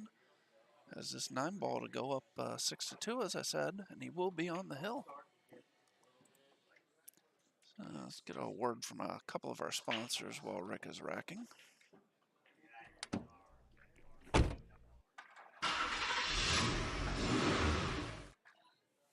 Be More Detailing. We come to you with waterless shine. GMR Construction. We cover all your masonry needs.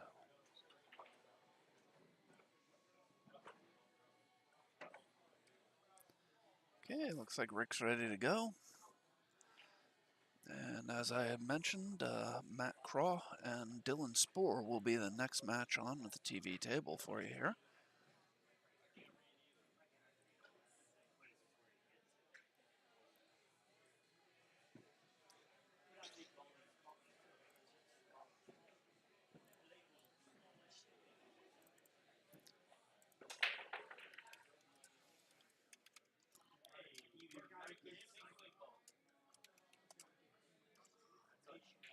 So Rick's come up dry on the break, so Joe with an opportunity.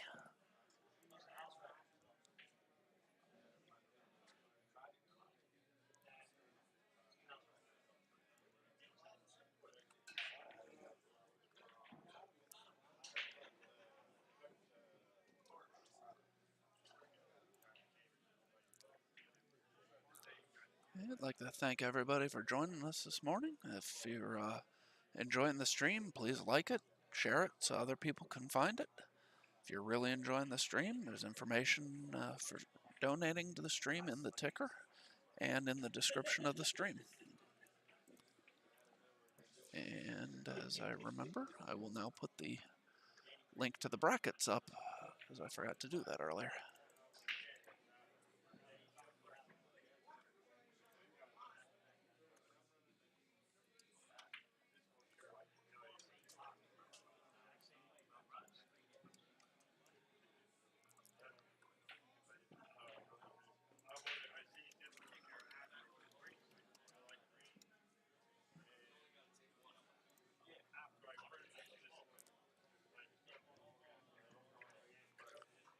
Okay, so Joe misses the 2. Rick's got a chance to get out here. He's got just a little bit of the 2 he can cut and spin this to come back up table for the 3.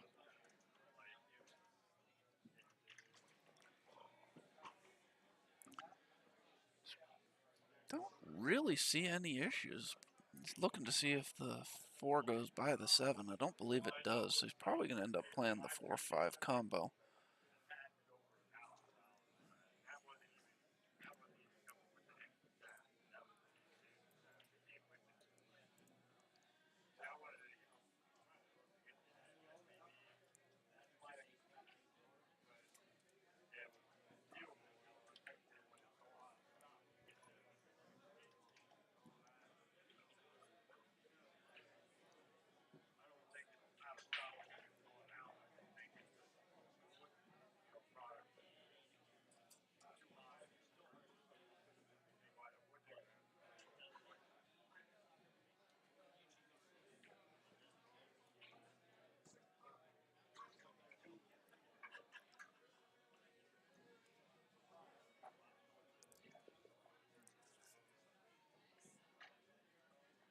Rick plays that nicely, leaves the 4 right in front of the pocket.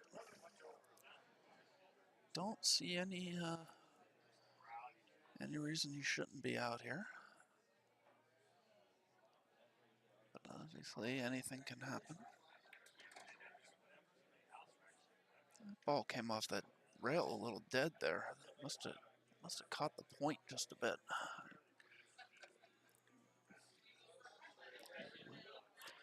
So David Choi has defeated Tina Malm 7-2.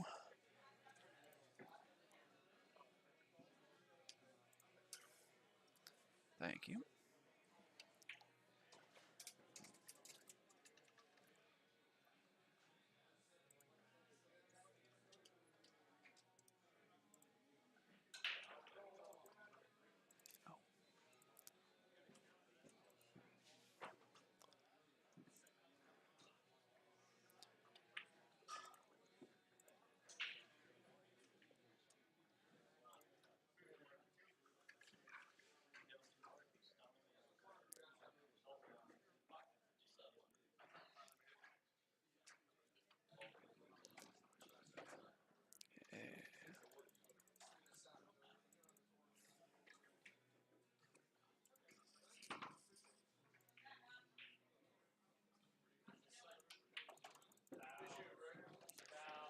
right, so Rick Scarlato takes that down. 7-2. We will be right back with our next match. Matt Craw and Dylan Sport.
Sorry there, I got sidetracked. Didn't realize they were getting ready to start. I hope I didn't miss an entire rack.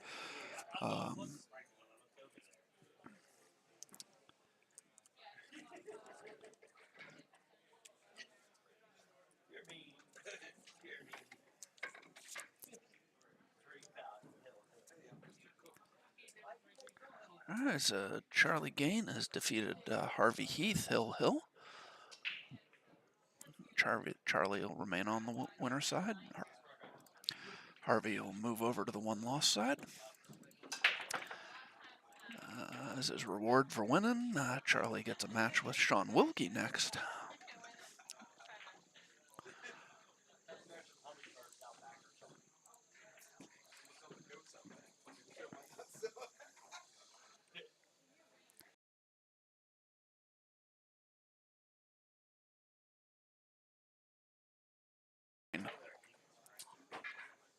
Trav, was Randy out there? Could you tell him he's on table 9, please? 9. My bad, I thought I muted myself. I did not, but...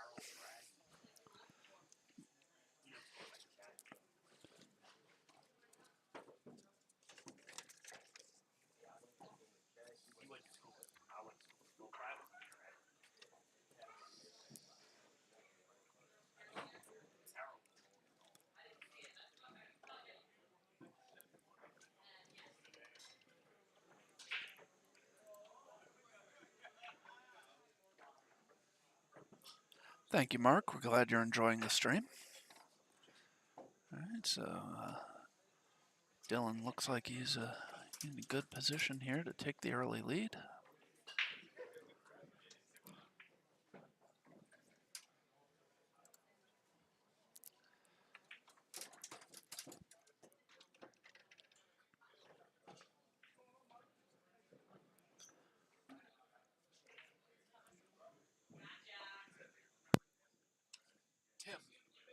Tim, this is the first rack, right? It's the first rack, right? Okay, thanks.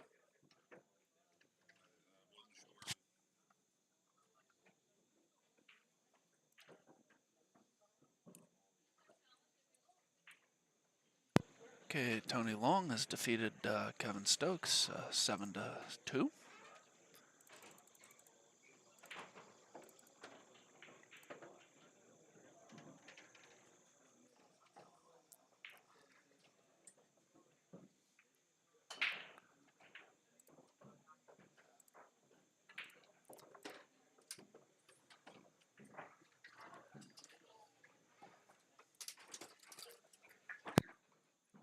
Tuan Chow, Brett Stottlemyre, table 2.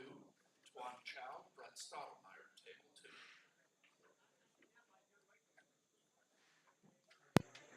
I say Matt forgot that it was a winter break tournament there. Got up to break, Dylan ran out. Gets off to the early 1-0 lead. This is one of the few tournaments we run here that is winter break. It's nice to have a change every once in a while, but also trying to get through a 64-player field with races to 7 and 5 in one day. Winter break definitely helps move things along.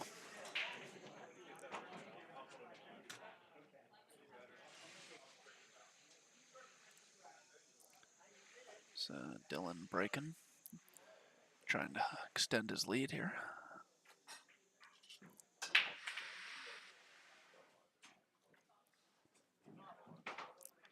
Oh, it looks like he may have slug racked himself a little there. Those balls did not spread very well at all.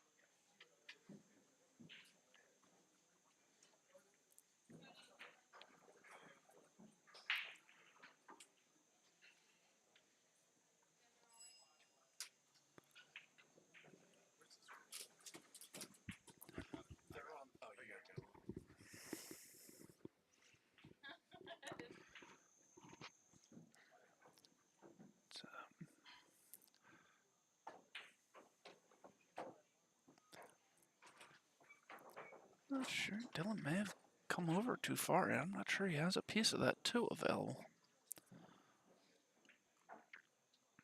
Does not look like he does.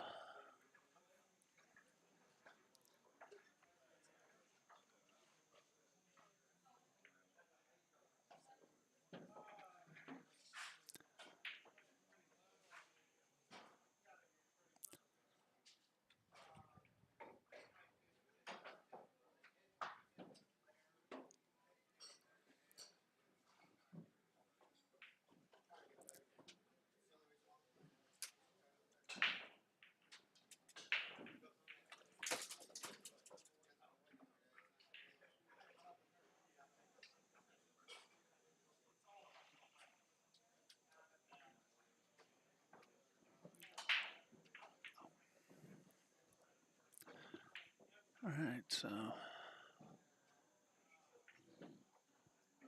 Matt could play a thin cut here on the 2. He might elect to play safe to bank the 2 over and roll the cue up behind the 8 and the 7.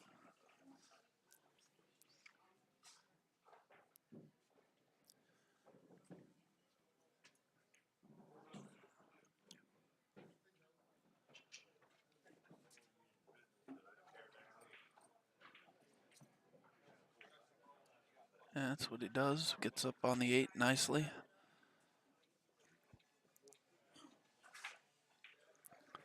So Dylan's gonna have to be kicking at the 2 ball here.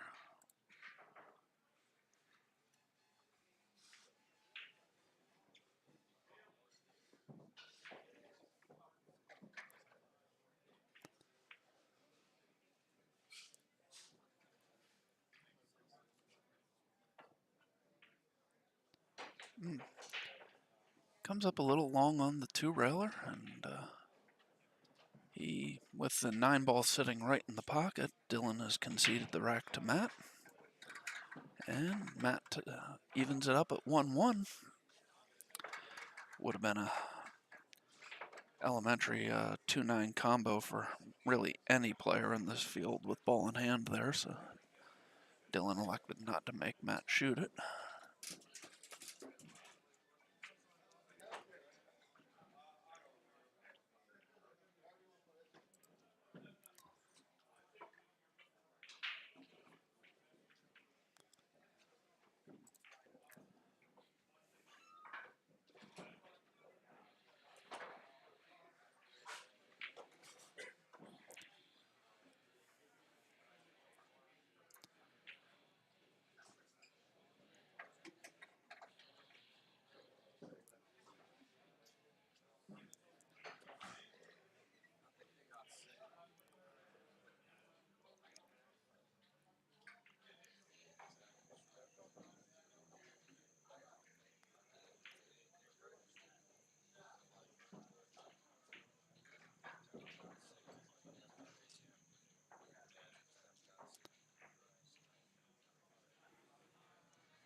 All right, so Matt's made the 1 here on the break. It looks like he's going to be playing a 2-9 combo to try and get a quick rack and get up on Dylan here. Yeah. So there's the 9 ball. Matt takes the 2-1 lead. Will be his break.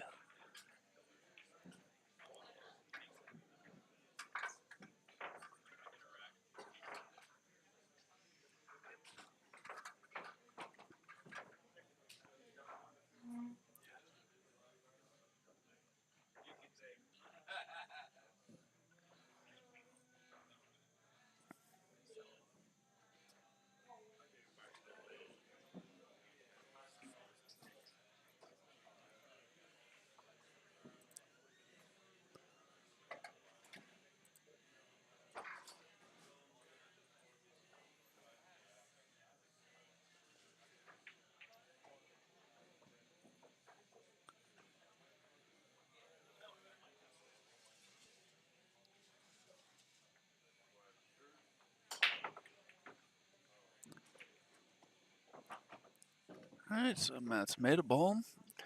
Lost the cue ball a little bit, and he's down frozen to the rail, but he can see the one. Has shots for both the side and the corner. Although I'm not sure what kind of shot he would have on the 2 if he were to take the 1 down to the corner. So probably going to cut this ball in the side.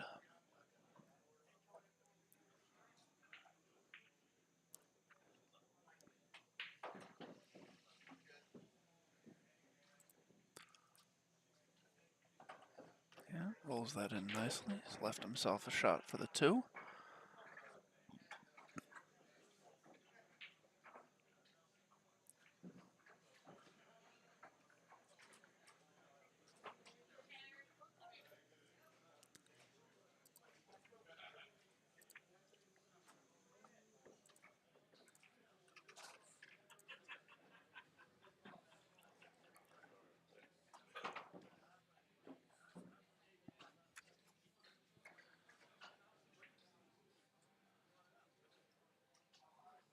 That probably is going to come out and forward a little, take this 4 in the side.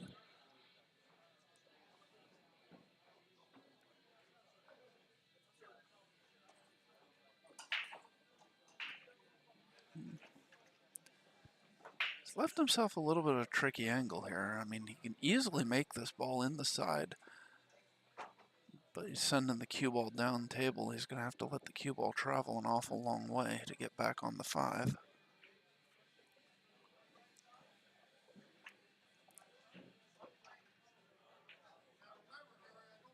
And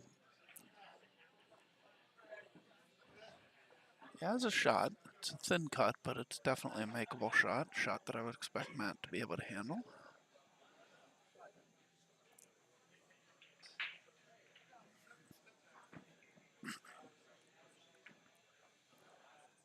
Oh. So not only does he hang the 5, he scratches. So Dylan, a great opportunity to get back even here in this match.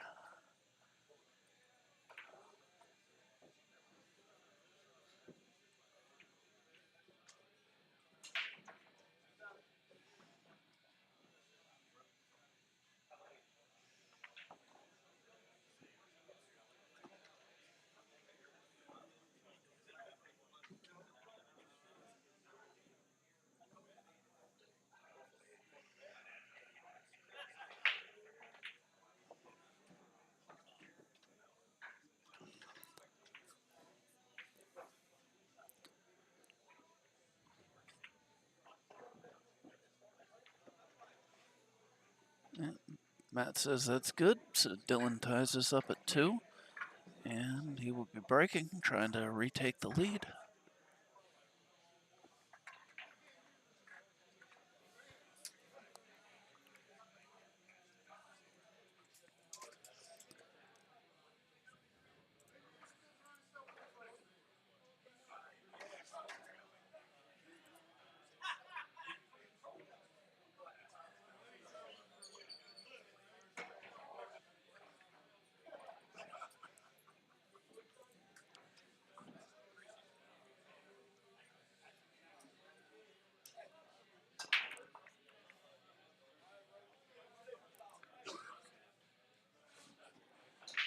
Okay, so Dylan gets 2 to go.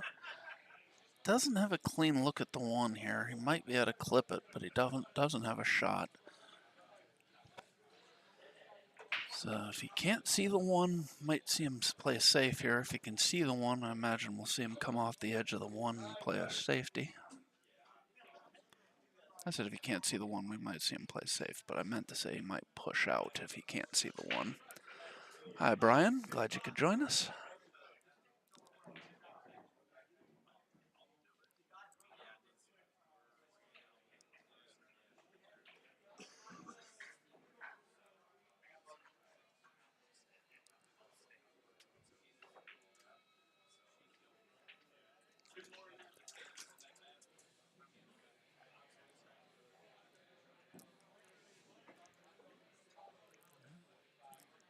Dylan elects to kick at the 1, tries to play safe. I think he's got think he left Matt an edge of the 1 here. Not sure what he can do with that edge, though. I don't know if he can thin it enough to get it behind the 5.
Tom, I'll be right there. Yep.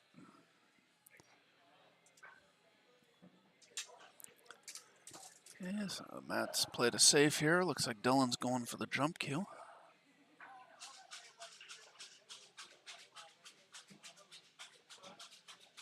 And I obviously missed something while I was updating the bracket, because the 1 ball's back on the table.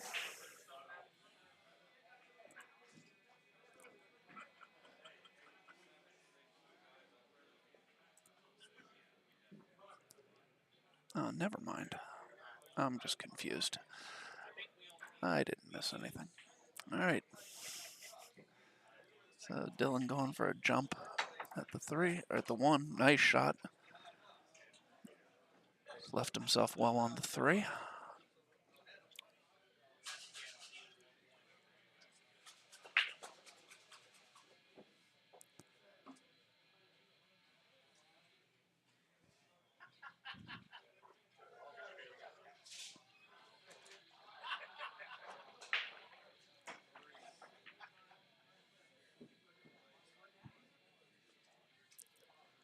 All right, Mike Soleil coming my way with a score sheet here.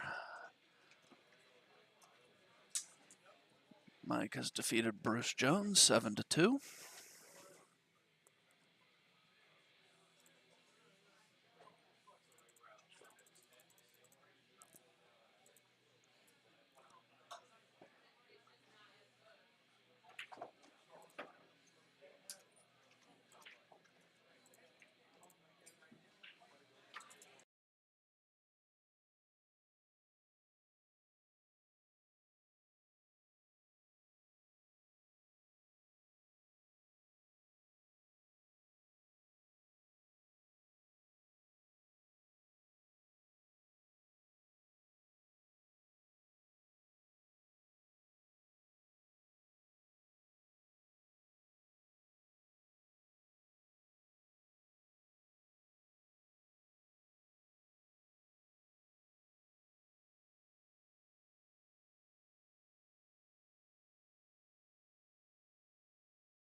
My apologies. I was unaware that had been talking into mute for a while.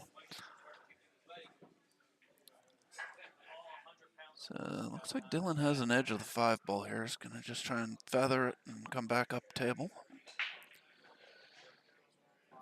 He's left Matt a piece. There's actually most of the 5-ball.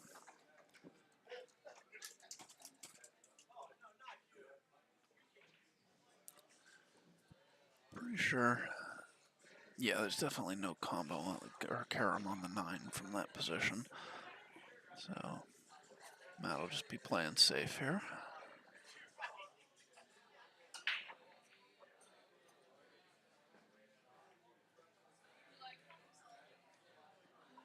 Did not get that the way he wanted to. Obviously wanted the 5 up behind the 9-ball.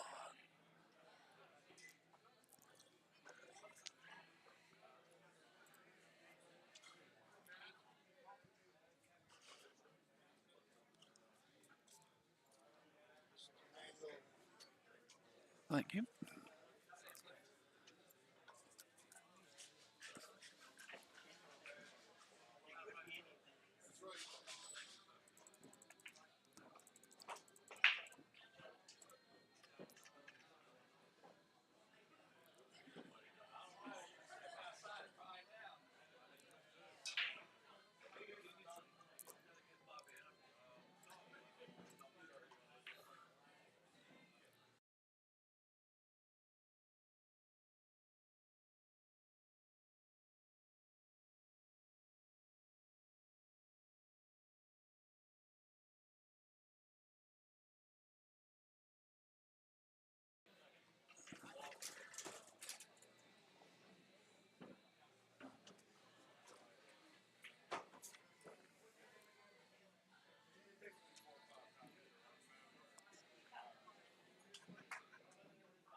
All right, sorry, I just had to call a few matches there.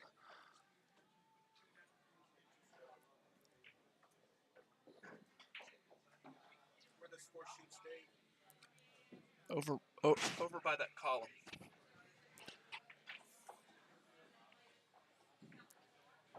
So good save there by Matt. Dylan will probably try and kick 2 rails around behind this ball.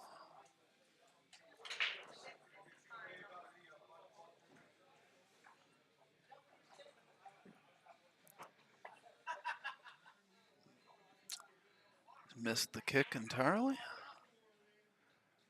Would not be surprised if he just tells Matt he's gonna no. Apparently he did tell Matt he was good. So Matt takes the 3-2 lead, and Matt will be breaking, trying to extend his lead.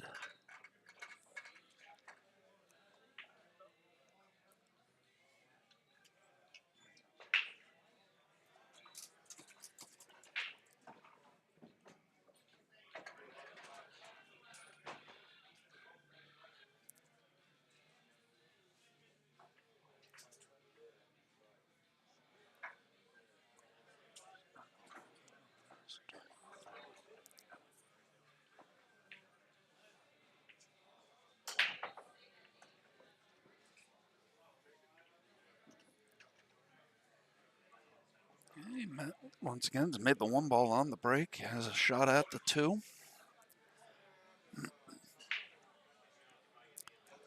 Bit of a mess down here on the foot rail, however.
Brian Jones has defeated Greg Vaughn 7-5.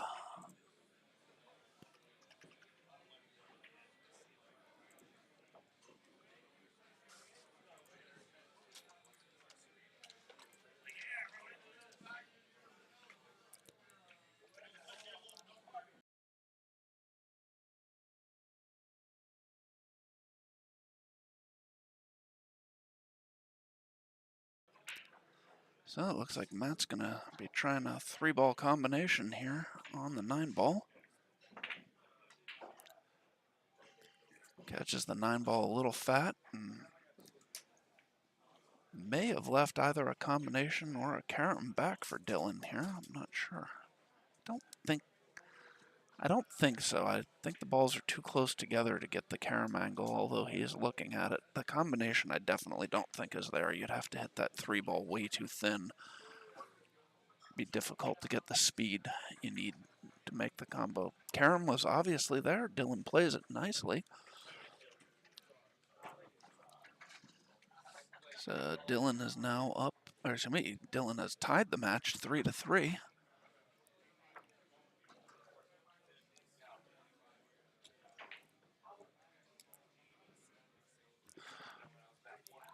Okay, let's get a quick word from one of our sponsors. Well, oh, never mind. Dylan is done racking.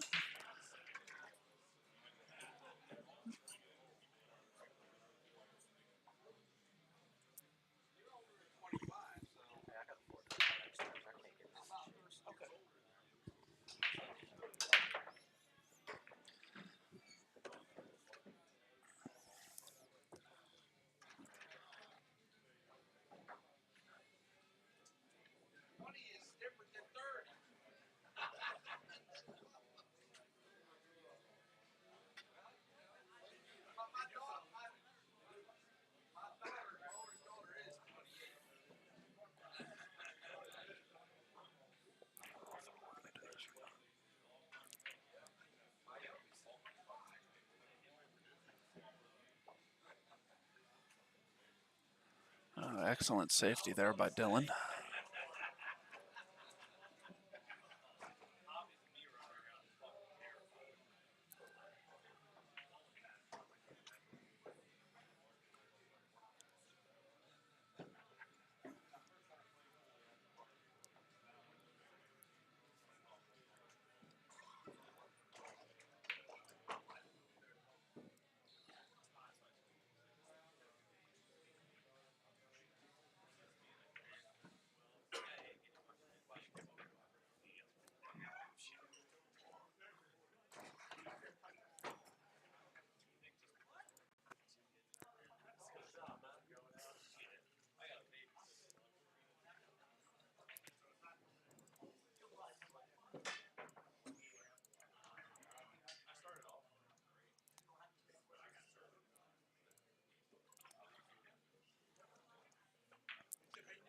Sorry, I just got a few things going on here. It's hard to keep up with the commentary. So Dylan misses the 2-ball, but he's left a really tough save. He apologizes to the... I will be joining you in a moment. I need a second to Apologizes to Matt for getting lucky, and because he definitely did not mean to play a safe there.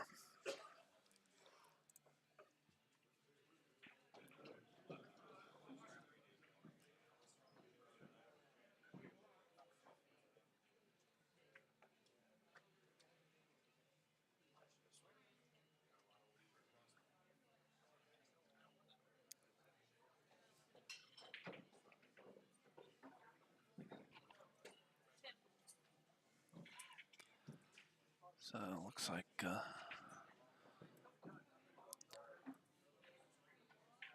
ball in hand here. Looks like Dylan's gonna try and set up the 3-foul mat. Wants to get this to come up. That was probably enough. He wanted to get that all the way up on the 4, but this is going to be an extremely difficult ball for Matt to hit here.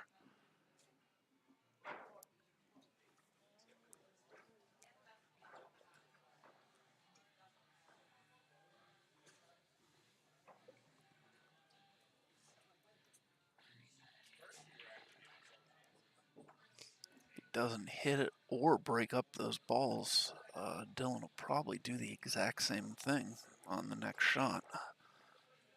So he needs to rearrange some furniture here a little bit. The way the 5-9 are tied up, it's going to be hard for Dylan to run out even if he breaks these balls up. If he fouls without moving the 2 or the 3, he's going to be looking at the same shot on 2 most likely.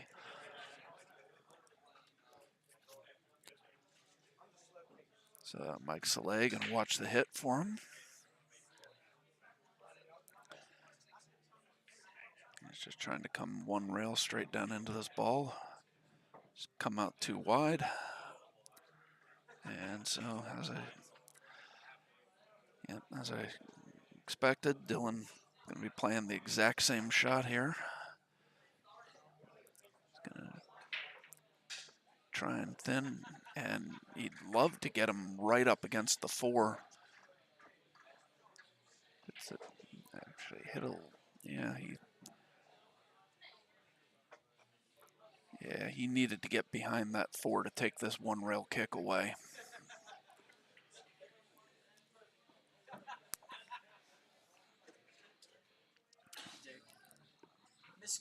Miscue on the break doesn't hit anything. What happens? It's the other player's break. Yep.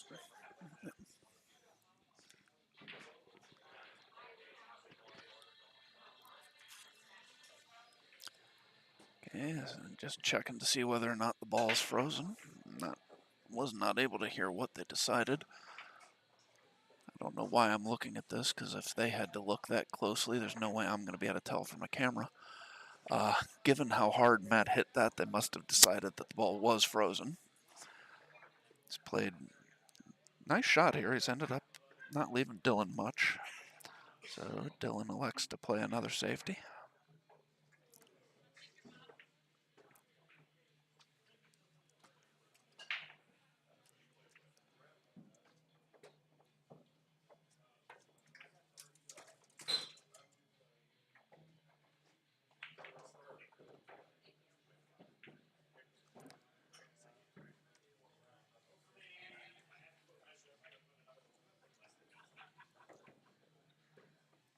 Okay, once again, Dylan with the safety.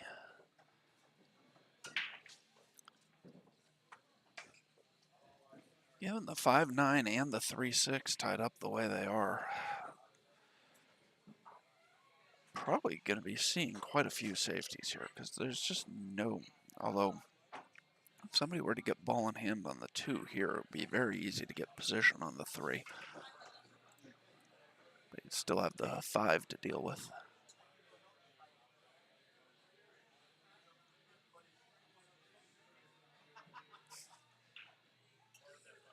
Well, thank you, Virginia. We appreciate that.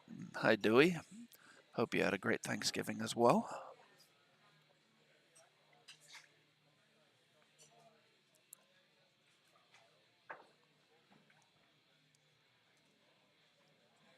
So Matt was unable to get by the 7 ball there. So as I said, Dylan definitely could. Oh, I'm not sure what he's looking at here. Let's take a look from the side. Oh, okay, I think he's gonna play a safe, shoot the 2 into the 5. Yeah, and lock the cue ball up. It's a good safe. Didn't separate the 5-9. He might have straightened them out enough to allow for the shot to be made, the combo to be made, though.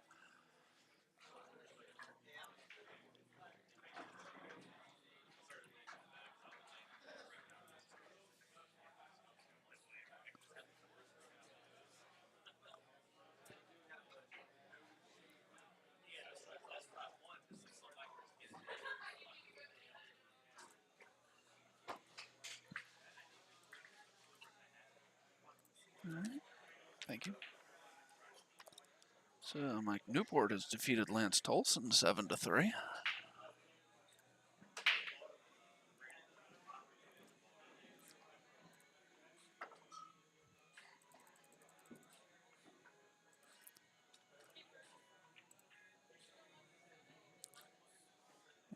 hit there by Matt.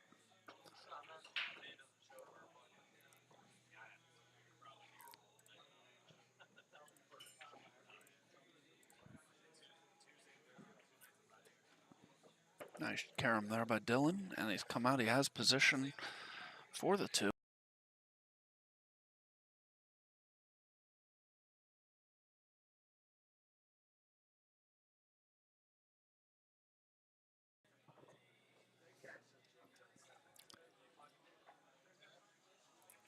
So Dylan's gotten himself underneath the 3 here. Tries to cut it in the side, gets a little too thick.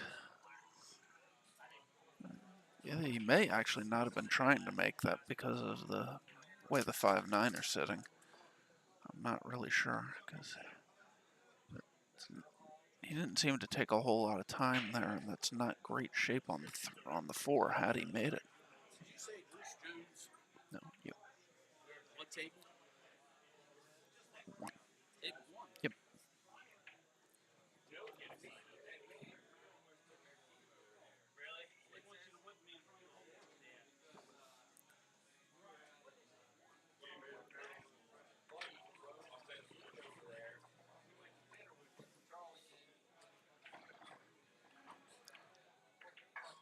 Alright, so Dylan kicks 2 rails, sends the 3 ball back up to the head of the table. Matt has an open look, but again, with this 5 ball, I just don't see anybody making any real attempt to make this 3 until they believe they have a way to break out the 5.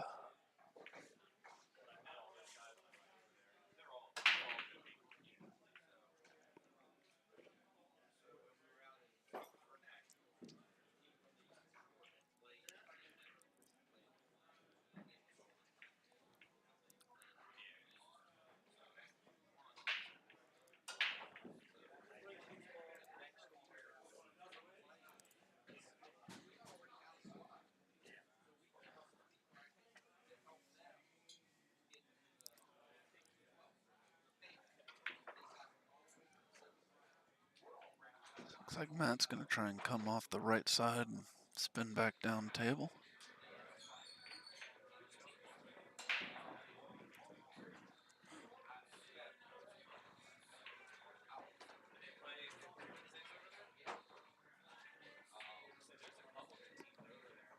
It was a great save played by Dylan there, although now we have another set of balls tied up. Should not be a difficult hit for Matt here. No.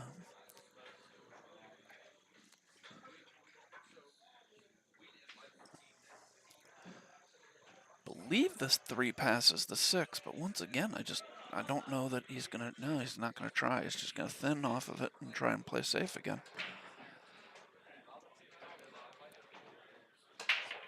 He judged the speed of that very nicely, directly behind the 4 ball.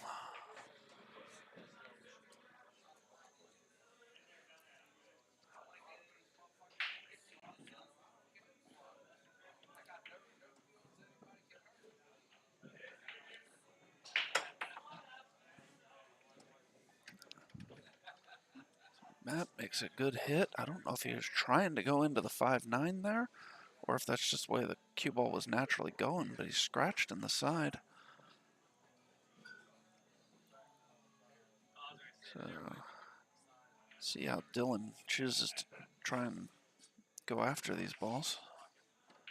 He's given himself a good angle to go up into the 5-9.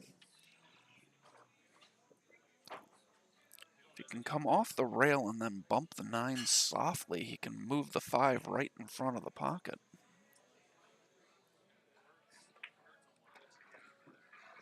Just like that.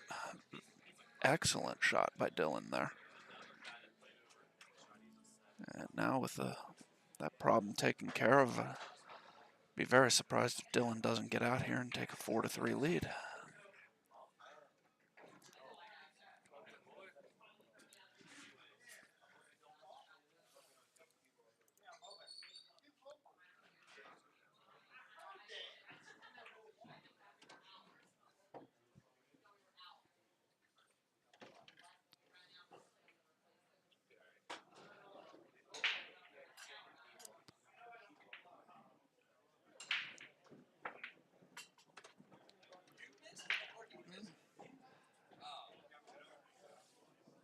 Not the best angle on this 9 ball, but Dylan shouldn't have any problems with this.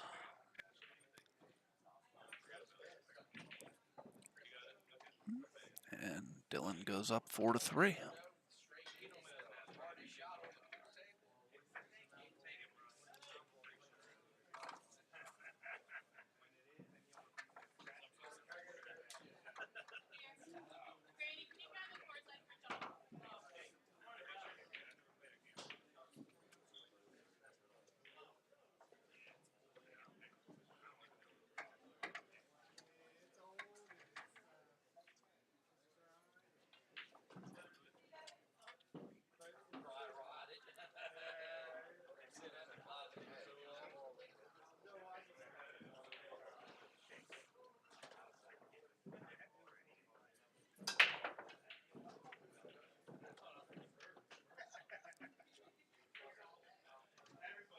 All right, so Dylan is scratched on the break here, but it's not a very open table.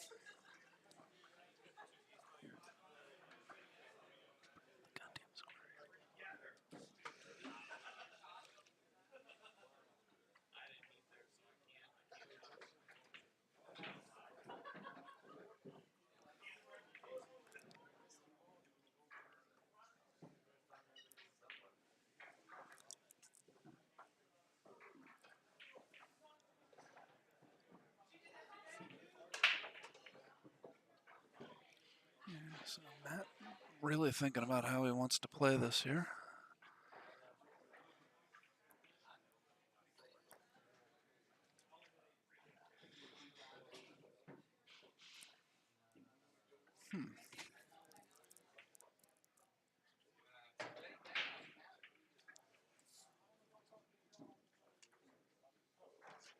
Interesting. Not sure what he was going for there. Josh Muhammad has beaten Lewis Wehage 7-6. So Josh moves on the winner's side, and Lewis will move over to the one-loss side.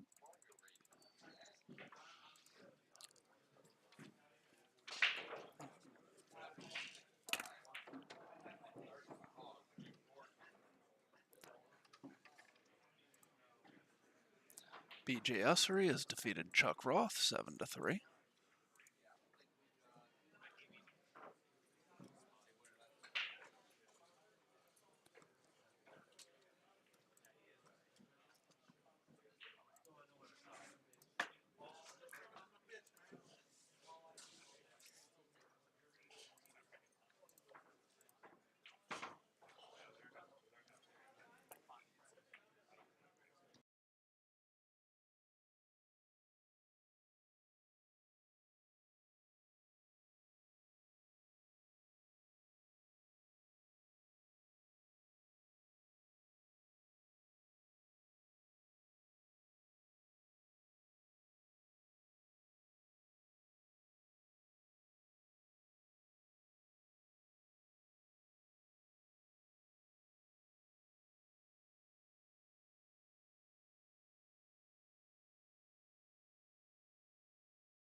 All right, so Dylan, looks like I believe he was playing safe there, and he's left Matt tied up on the 5, although he's left the 4 right over the pocket. So if Matt's able to make a hit on this, there's a good chance he can make the 4 ball.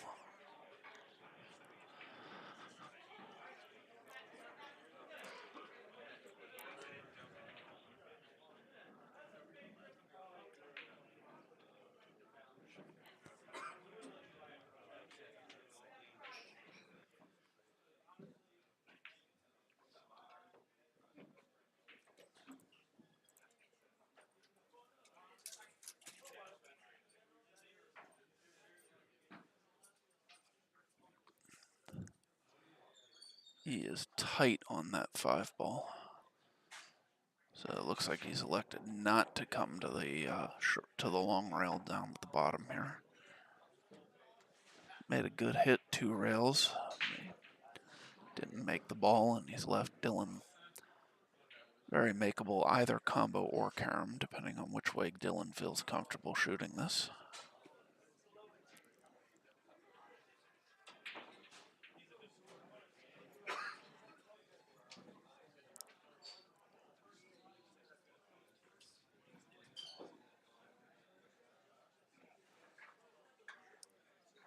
Goes for the carom, nicely done.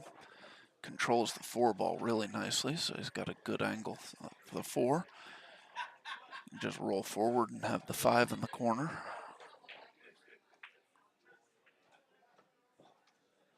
Stunned it a little. I'm surprised he didn't try and roll forward a little more there. I would have wanted to be almost straight in on this 5. But he'll still be okay from here.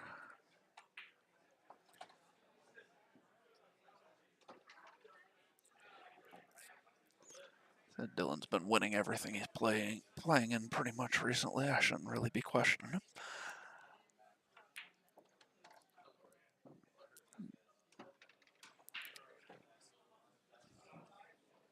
Again, probably not exactly the angle he was going for there, but he'll be okay. Just go 1 rail and back across. Oh.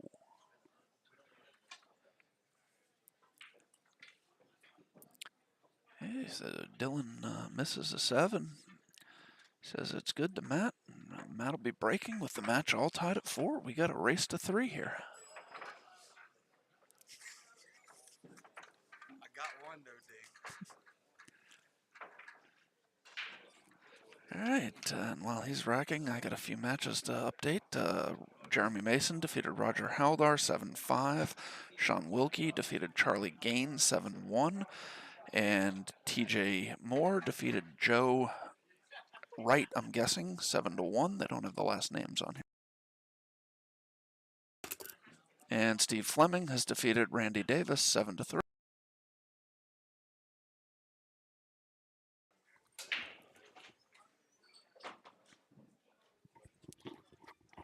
Using the wrong one. Yeah, I thought you might have been. I think I muted that. No, I didn't. So you're. All right.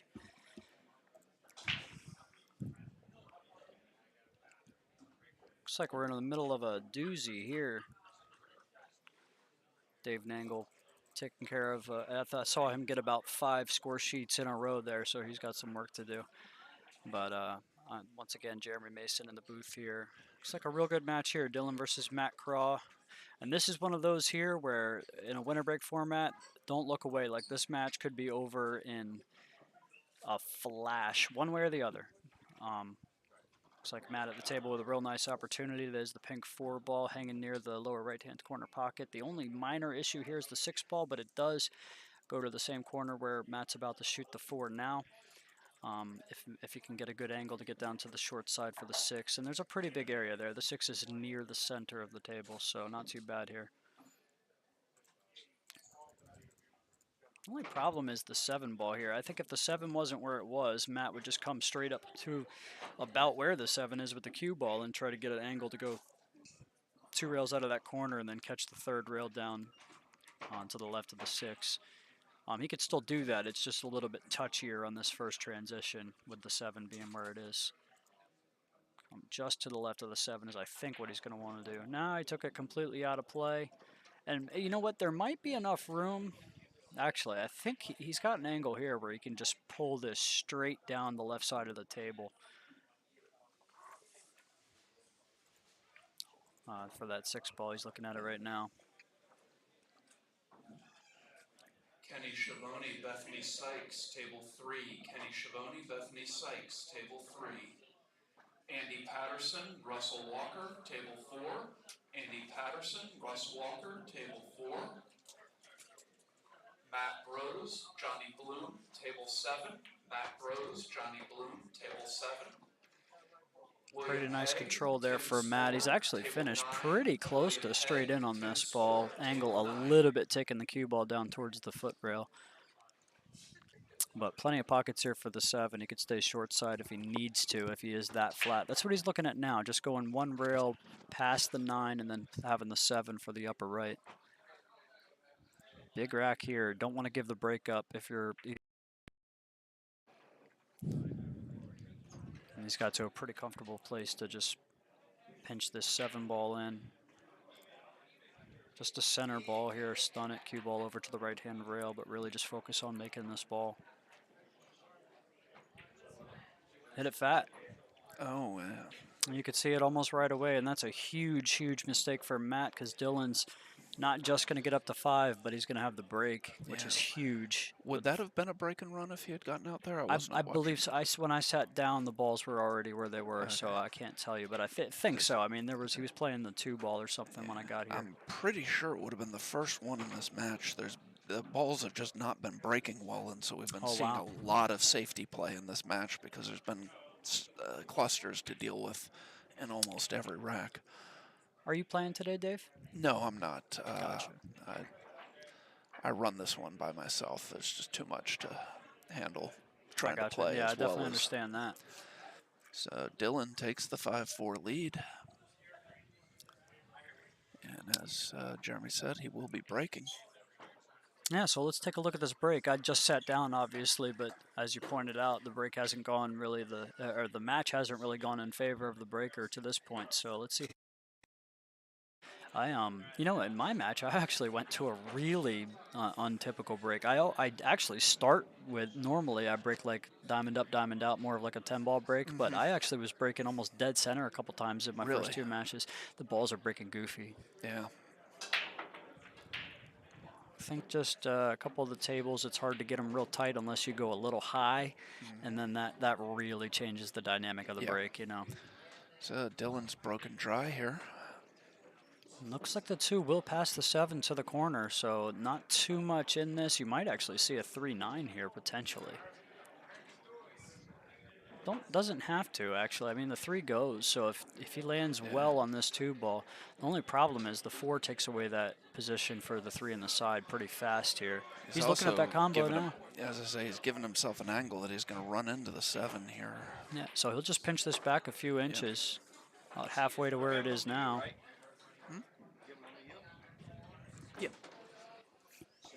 Yep, here we go, 3-9 coming, and this 9's hanging right in front of the pocket. I think this is pretty simple. It's almost like you're just playing the 3 here. Gets it to go easily. 5-5, Matt will be breaking. So, man, we've got a crazy match here, guys. A lot of firepower between these 2 players, but as Dave has alluded to a couple times here, it's not really been that sort of a match. Brett Stottlemyre defeated Tuan Chow 7-5. A tight one there for Brett. You see Brett win a lot of runaway matches, but Tuan's a heck of a player in his own right.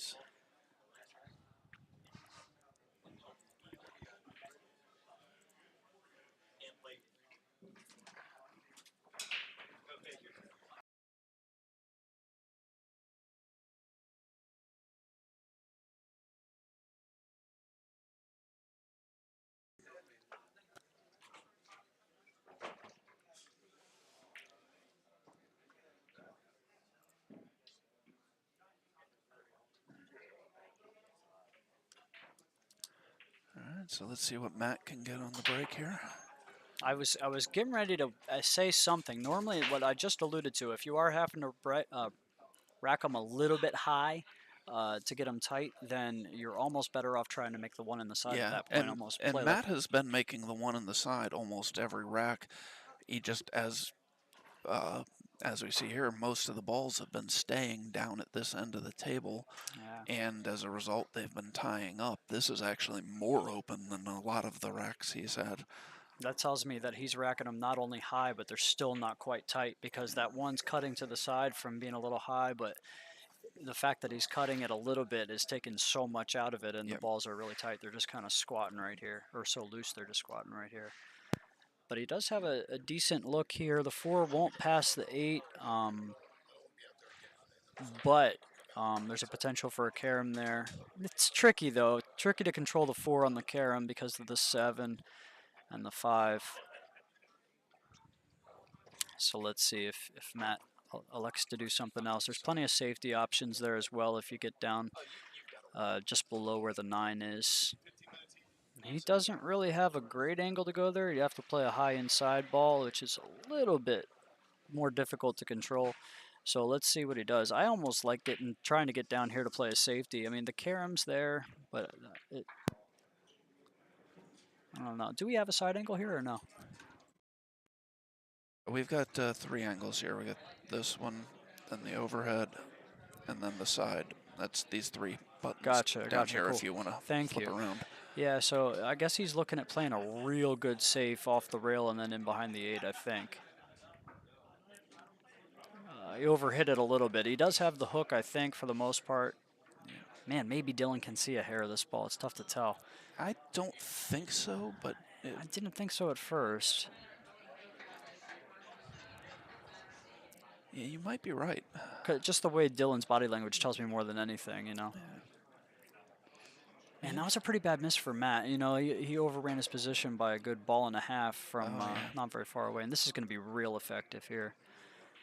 Matt does have a pathway around the 7 and maybe try to softly kick it. The only problem is if you're there's a good chance that you can give up. I actually think he can come between the 5 and the 7, but if you do that, you might carry him off the 4 and scratch. If he has room, yeah, the problem here, what I was getting ready to say, is if you're going to give up that same safety that Matt just dogged a second ago, and Dylan's going to hit it a little bit better for sure, especially having seen his opponent just make that mistake, you know. Right. He's really going to lock in. He may try to go up behind the 7, though. Yeah, and with the 5 there, I mean, there's a lot of balls in the way. Now, Matt does have a 1-railer now, or maybe just a hair of a 2-railer, you know, going all the way around the 9. Casey, I believe this is table, is this table 6? Yes, this is table 6. Table 6 here at Brews and Q's. Yeah. 6 and 7 have been the stream tables at Brews for a while now. I don't know if 7 still is. Then when you guys change the layout. When we stream for the On the Hill stuff with our multiple camera angles, we only do 6. But our smaller tournaments that we don't set up the better cameras for, we actually have some cheaper cameras that we can stream anything from 6 through 11. Or excuse me, just 6 through 10, 11, 6 through 10, or the big table. Mistake here for Dylan, man. He's given a good look for Matt here. Now, a lot of people might look at this and think this is a difficult shot, but for a guy that uses CTE the way Matt does, I don't think pocketing this ball is too difficult. Most of your mistakes from Matt are going to come in other areas of his game. If he's got an open look, he's a big favorite to make it. And especially these little back cuts and stuff like that, I feel like CTE works really well on these kind of shots. I would expect him to make it. You can't really roll this ball. You got to get that cue ball stunning out a little bit so you don't go in behind the 7 off the second row. I talked him up so he missed it. And that cue ball, we can't quite see. He's going to get away with it for now. For now, I always say that when we're watching good players play, because just because it looks like you didn't leave anything doesn't mean you got away with it. You know what I mean? Yeah. Although he's also tied the 5 up a bit. Yeah, I think Dylan's going to try to kick safe here. Wow, that's... Yeah, I was surprised he untied the 5 too. Very surprised he kicked that hard into that ball. I thought that was going to be a more controlled kick. You know what's an interesting dynamic of this, and I don't know if Dylan would admit to this or not, or if he may say something different, but when you go through a stretch as dominant as Dylan has right now, some of these, when you do get in some of these really tightly contested weird matches, you're really not used to it. And it's not that he can't handle that kind of pressure, because he absolutely can, but he's used to just steamrolling people right now and running racks and breaking Yeah. and running. And when he gets in these little matches, it's going to test his patience and his nerve a little bit.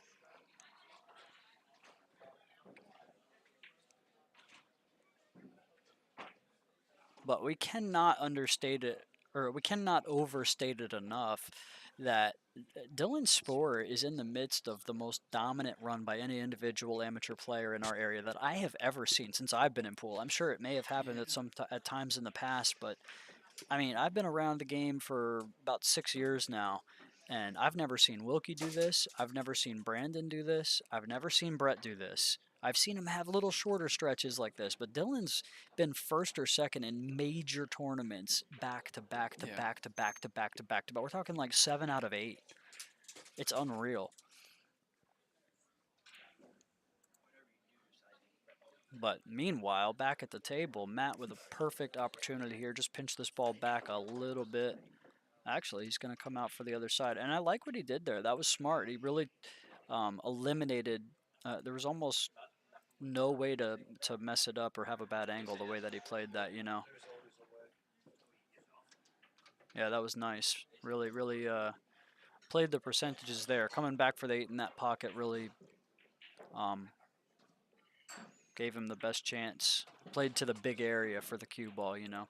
Yeah. And that's going to put Matt on the hill, leading 6-5 over Dylan Sporer, and this is a big match. This match could go a long way to determining certain outcomes of this tournament. Dylan, of course, one of your, well, these guys are both blind bids, but Dylan, one of the first couple players chosen in the Calcutta. Obviously, you know, with good reason. So, but you know what? Matt's the old, wily, not old, but a wily veteran, been around a long time, been playing good players for a long time. He's never out of it, never afraid, never intimidated. Doesn't quite play the game on a professional level, but he certainly plays as though he were a professional. He carries himself and he competes as though he were a professional. Yes, and after this match, although it's a little early to start third round winner side matches, we're going to pick one out to come bring to you on the stream. We're going to have Steve Fleming and Brett Stottlemyre. Yeah, Steve's been playing so good. You know, he's one of the guys that gets forgotten at times in these big tournaments, these big fields where you start naming off the guys that can win it. Yeah. It seems like his name never comes up, but almost every time he's in the conversation by the end of the tournament, you know. Yes. He's been playing very well. He's fresh off of a win at the Maryland State Amateur. I'm not sure which one it was. He won the 9-ball. The 9-ball? Yeah. But yes, as I say, he's in the conversation. If I buy him in the Calcutta, you can guarantee he finishes one spot out of the Calcutta money. People in the comments are asking about TJ and Sean, if that can be up later. I think if that's a third round matchup, that would still be a possibility. Like you mentioned, this one's coming on a little actually, early. that's I actually I stopped may be scrolling better, down. right? I hadn't got. Yeah, we might actually bring you that one instead of Steve and Brett.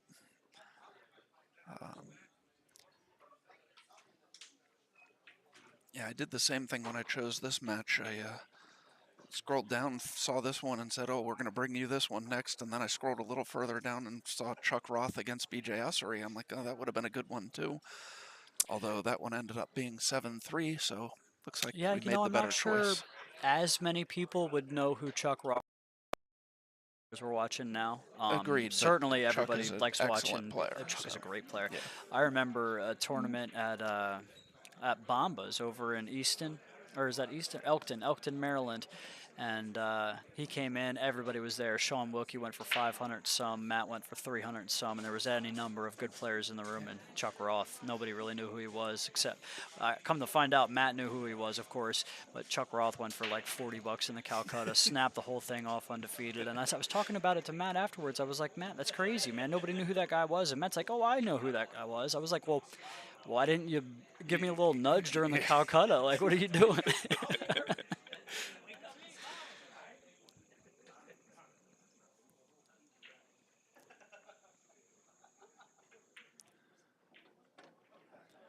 Yes, I think I've changed my mind. It will be TJ Moore and Sean Wilkie coming up on the stream next. Yeah, that's a great one.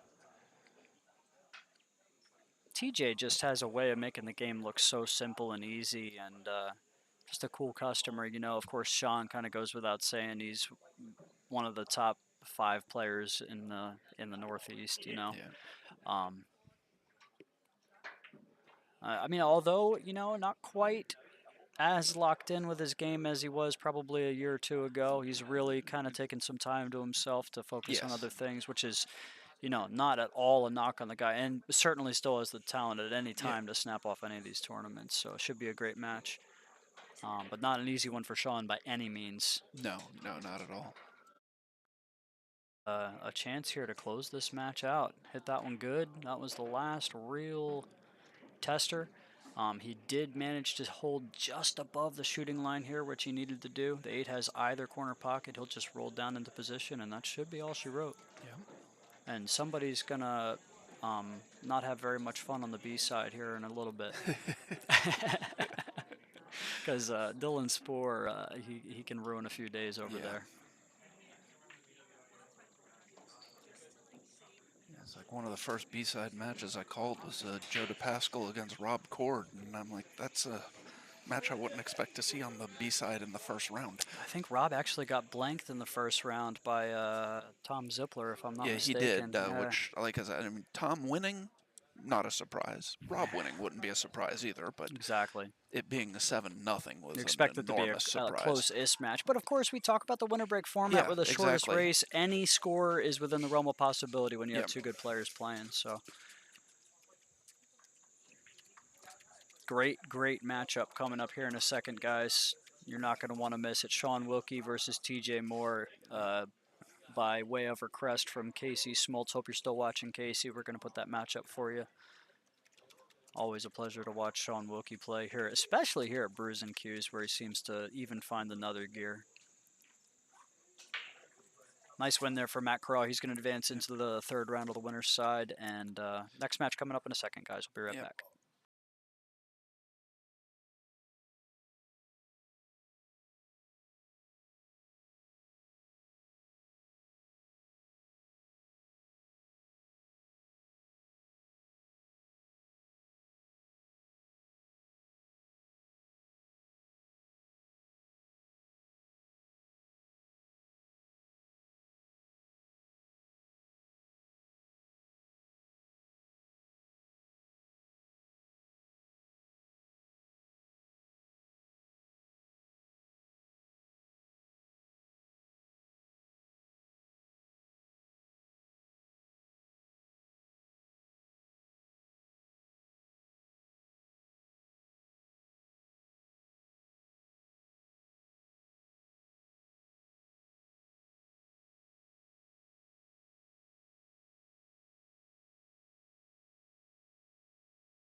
I can't quite hear you very well. It's either I can't hear you at all, or then there's like a.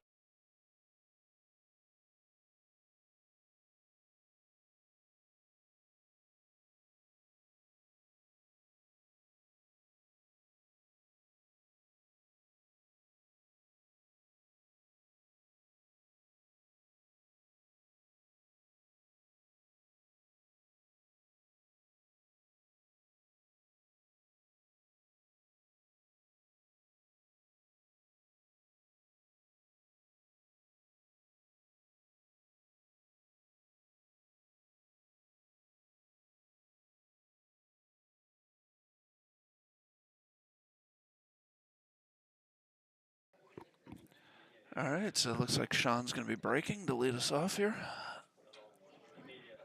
Now let's see if one of these guys figure out the breaker in this set. Looks like nothing down, right? No, broke dry. And you know, it's not very typical for On the Hill not to have the turtle racks out there, right? We don't generally use them for 9-ball. For 9-ball, okay. Yeah. That makes sense. Yeah. I'm a fan of that. And you know, I've become more a fan of that watching the Predator Pro Series, getting to watch the pros kind of struggle and have to move a little bit because not everybody's going to make that wing ball. Yeah, we'll be using the turtle racks for the 10-ball tomorrow, but we don't generally use them for the 9-ball. Yeah, I like that. I really do like that. Yeah. So I don't think this one ball goes to the side. It does pass the 4 to the lower right. That's not too difficult of a shot, and he can keep his cue ball straight above that 6-7 if he wants. Could play a safety onto the 7 if he prefers. And that 4 ball's in a little bit of a tricky spot. Do you think he would think about trying to play the 2-9-4 to open the rack up?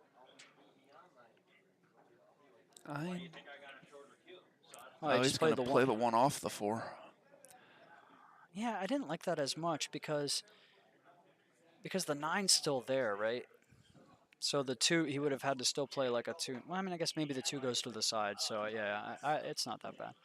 Anyways, doesn't quite get it to go, and Sean's in a real tricky spot here. Yeah. I kind of like kicking at this 2 rails. But it's difficult to judge these ones where you're kicking almost straight into the rail and the cue ball's got a long time to lengthen out after that. Yeah.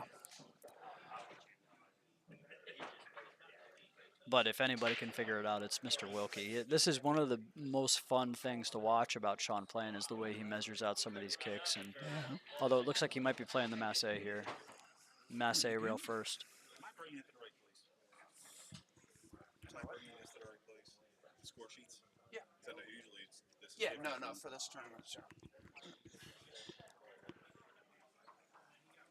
You can see he took the little back end. I guess that's a little short extension that Sean keeps on his cue. He took that off. Sean shoots all the time with the extension, except when he's... He almost got that to hook at exactly the right time. I think the only thing about that was the cue ball squirted out to the left, our left, a little bit more than what he probably wanted. So missed it by a hair, and it's going to be a great chance here for TJ. The 2's... I think the 2 does pass that 8 ball. A little bit tough to tell. If not, the 2-5 is kind of hanging. Tony Long has defeated Brian Jones 7-4. That was a tough matchup early on. Tony Long, always one of the crowd favorites. This 5's going to get right back in the game. Keith Colburn, Rob Carl, table 1. Keith Colburn, Rob Carl, table 1.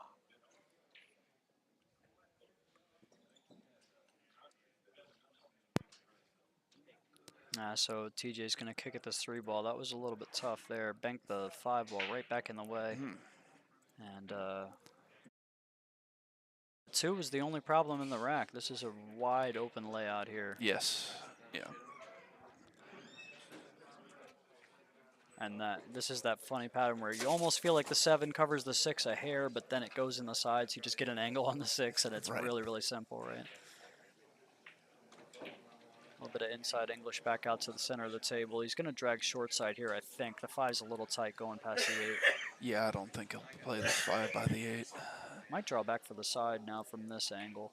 Yeah, I think he got a little too straight in to drag down to the short side. It's a little funny. Now he's going to go around 3 rails. But you got to watch out for that 7 here. Should be going into the 7 off the 3rd rail, I think.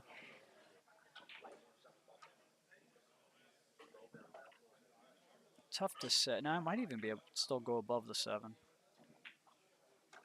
Oh, he hit the 8. He didn't want to do that. No.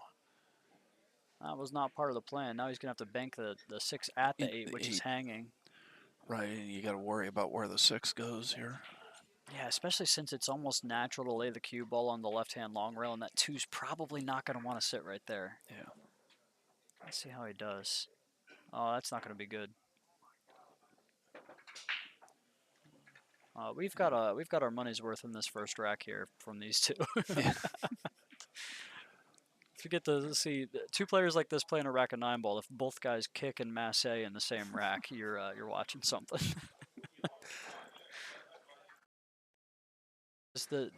Can he get past the 7 to play a jump shot?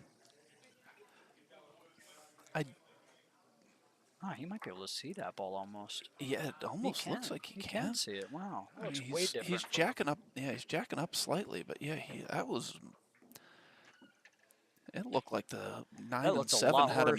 Yeah, the 9 and looked like the 9 and 7 had him dead from this angle, but instead he gets out. 1-0 in favor of Mr. Wilkie. Yeah, that 2 camera angles could not have told 2 different stories as much as they just did. So Sean coming to the table for a second chance to break the balls. Not happy with the results in the first one there, so let's see if he makes an adjustment.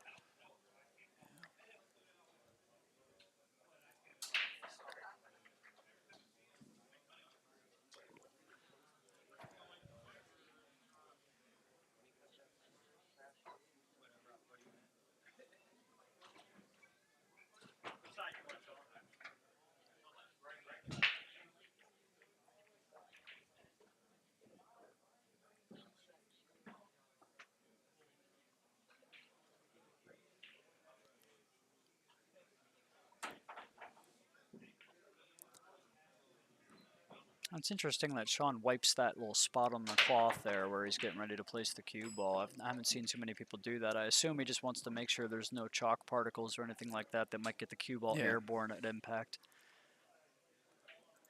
So ball down this time. 2 balls down this time. But no love on this 1 ball. Cue ball behind the 5 here, or I think he might have room to go behind the 8 actually, which would be the preferred shot if that is the case. I think there's probably more room there than I initially thought. He's looking at sending that cue ball the 1 into the 9, or the 1 at the 9. Yeah, that's what I meant. The case he probably will be going behind the 5 with the cue ball, I would imagine. Tough to hold behind the 8. Yeah. Just looking at all his options, you know.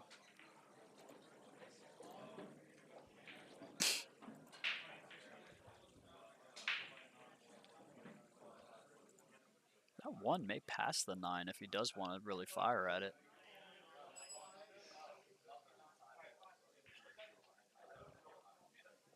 But you can't play that one as a 2-way. That's the only difference. Right. Really giving this one a good look. Checking out every option that he has. Coming back to that first one. Oh, he gets it to go. Wow, what a shot. And barely going to avoid that scratch. That great shot there by Sean takes the 2-1 lead. Or 2-0 lead, I'm sorry. Played that 1 to the overcut a little bit, which made that 9 a little bit bigger of a ball to pocket. Really 2 chances at it. So let's take another look at that and find out if I really fixed my replay. Love it. It's not that you thought it was a good shot. You're just No, I thought it was a good shot. I just. Yeah, that's a good one from Sean there. I hit my save replay button and then my play replay button last week or 2 weeks ago in the tournament in Chop Tank, and it played a replay from a tournament 6 weeks prior. So clearly something was not working there. You know, playing in a match like this, and I just played a match against Roger Haldar a few minutes ago. I'm telling myself every time I made a mistake, it's probably going to cost me 2. And this, in these guys, it could be 3 or 4. Right. You know. Yeah, absolutely. So, really got to pay attention on every shot. You know.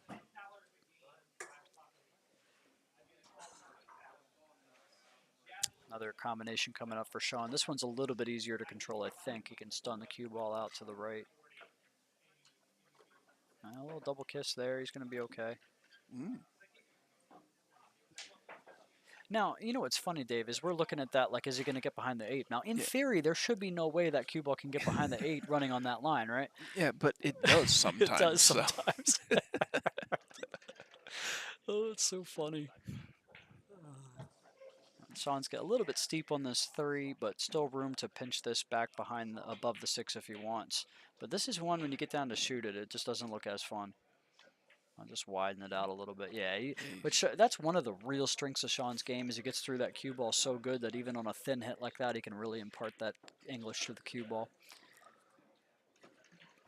And this rack's going to take about 40 seconds. About as long as it took to show that replay. Yeah. Now, he's not happy here. He's finished a little, almost straight, but a hair going to the right side of the table with the cue ball here, so he can still draw this straight back. You just got to really get through it good and kind of trust it. If he really hates it, he can go forward 3 rails. Yeah. But I mean, with the 9 almost in the center of the table, if he's got a little bit of an angle, I was going to say if he had a little angle, he could have drawn to the short side, but hey. Probably wanted to hit I don't know if he thought he was going to hit more than 9 or what. I think he was probably trying to just draw it all the way to the rail and back up, and the part hitting the 9 wasn't part of the plan, and that little contact that he got killed enough of the cue ball that he fell a hit short. But. Yeah, he still takes care of the 9, no problem. And he's now up 3-0. That's what I'm saying right here. Is that little mistake from TJ seemed like a minor thing at the time, and hasn't been back to the table yet. Yeah.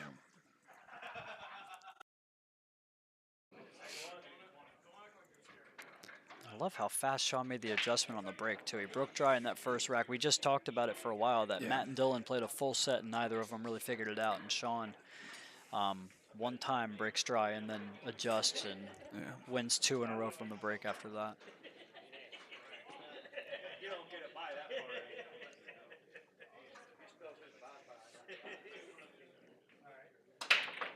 Just some of the things that go into the differences between being a 700 level player and being a 750 level player, you know.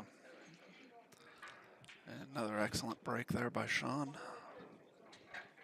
You know, every 50-point increment is the same by the numbers in Fargo, but it gets a little bit tougher to kind of pinpoint what the differences are the higher you go, right? Yeah. And, but they're real differences.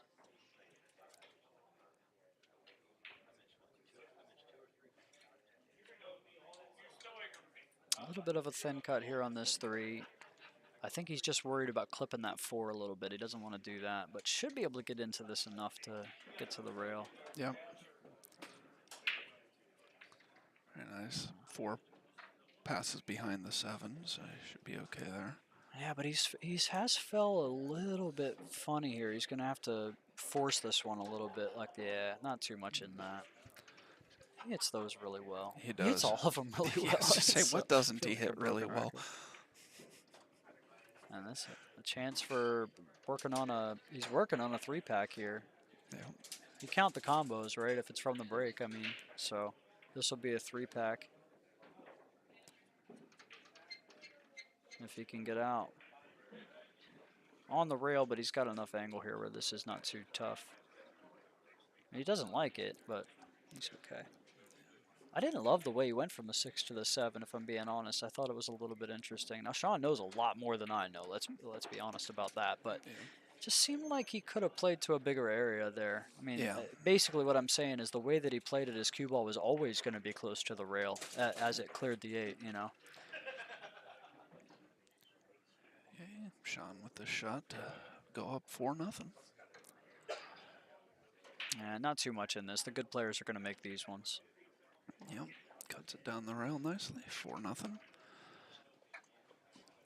And one mistake from TJ, chance to win the first rack, and has not got back to the table since then. That's just how tough it is, man. Yeah, so we would have been anyways, but given the speed this match is going, very soon we might be bringing you the Steve Fleming Brett Stottlemyre match that I had mentioned prior. Gonna just pull winner side matches one at a time. I'm with it. Yeah, let's do it. Till the loser side catches up. Until you get to a terrible player like Jeremy Mason, and then you gotta skip one. Well, actually, the reason we'd be skipping yours is because Matt just played his last match on the stream, so. I appreciate you. But you told me you broke dry a couple times. Let's go. Let's do it. All right, here we go. Sean ready to go once again. Nothing down yet. No, he And comes up nothing's dry going. this time. So, TJ. No, you're no. Yep. Sweet, I just bought a shaft. So here you go, TJ. A little bit of a chance here. But this is what you get. You make one mistake, and then you're down 4-0, and then you come to the table without an offensive look. Although he could bank the one if he could wanted. bank it, yeah. Yeah, Josh McCauley's standing here looking right at the table. He says the bank's definitely on. Oh, He kind of wow. played that as though he knew he had some help from the 6, but you're always was gonna say, surprised that there is a little spot there there's between the just 6. right, a small gap there where it can miss the 6, but also telling miss you, the pocket. He had to have thought there was no way he could miss on that side, you know? Yeah. Yeah, because he misses by a hair more, and it caroms in off the 6 easily. And once again, a wide open table here for Sean. The 3 leads right to the 4. How do you play this, Dave? I kind of like going up at the 5 ball here, but he may drag this out the other way around. Yeah, the I like 9-8. going up towards the 5. He keeps it real simple. See, that takes a lot of confidence to play the way that he just did. You know what I mean? Because for me, I'm worried about getting my hand on the 9 there. If I bet my options are go up at the 5 and play it on the side, or go the other way and play it in the corner. You know what I mean? I'm not Right. Yes. I'm not thinking about I it the way that he completely did. agree. If I'd gone the way he did, I would have gone over for the corner. But Sean really finds a good way to simplify a lot of racks. You know.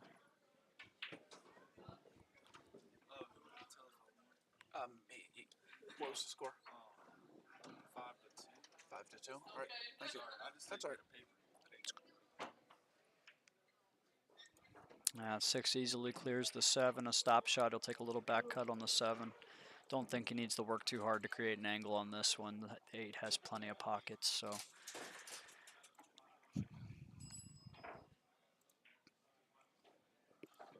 Young Garrett Vaughn reports his 5-2 win over Dan Bertel.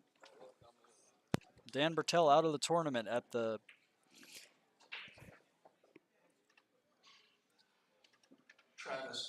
hands of a couple junior players.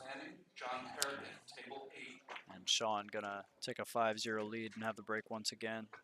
Tough match here for TJ. Hasn't really done a whole lot wrong. One mistake, and then a 3-pack, and then a missed bank shot. And that's been your match. Tom Zippler, a 7-5, I think, win over Rick Scarlato Jr. That was a big match between those two.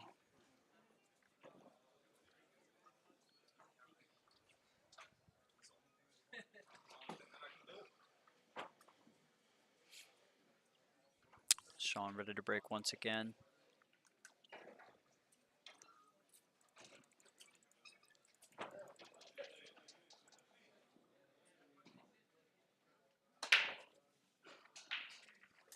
Didn't make the wing ball, but he gets a ball to go a couple rails into the side pocket, and there's a straight in look at this. I mean, like perfect look at this one ball. The 9 ball's hanging. Probably going to play. Probably going to see a 6-9 combo here in a few seconds, but maybe not. I mean, it depends how he falls on the 5, I guess. Doesn't matter. These balls are easily runnable. Not much to talk about here. Grayson Vaughn, Paul O, table 12. Grayson Vaughn, Paul O, table 12. Harvey Heath, Joe Orla, table 13. Harvey Heath, Joe Orla, table 13. Simple combo here and puts Sean on the hill. And this is what we just talked about a few minutes ago. Yeah, we just talked about it a few minutes ago, that when you watch two good players play in a race to 7 on a bar table, win or break, literally no score is off the table. Either guy could win 7-0 without it being too surprising. I mean, both of these guys are capable of just breaking and running the set if their break's working. Which And the Sean thing is, like, you has don't even almost have done in this set. you don't even have to. You know what I mean? We Yeah. talk about packages all the time, but the real strength of the winter break, not just the packages, is just really controlling the table and playing that first good lockdown safety Yeah. is a lot of times just as good as running them out. Oh, absolutely. And it's so tough to answer a package as opposed to just putting one on. Coming to the table and having to put one on Yeah. is way more difficult. We saw that a Oh, lot in the U.S. absolutely. Open, you know, where guys like Aloysius Yap jumped out of the gates with a 5-pack, or David Alcaide against Shane Van Boening, you know, ran 7 or 8 or something Yeah. like that. And you just, how do you respond to that, you know? And once again, a couple balls down here for Mr. Wilkie. Tough look at the 1, but not too tough. And everything else is pretty much hanging after that. If he can get good from this 1 to the 2. Joe DePascal has defeated Rob Cord Nice win for 5 Joe. to 3. Nice win for Joe. Well, Joe's a strong player himself, but Rob Cord always one of the tougher players here. 2 and out. That just shows how tough this field is here today, Yeah. top to bottom, you know.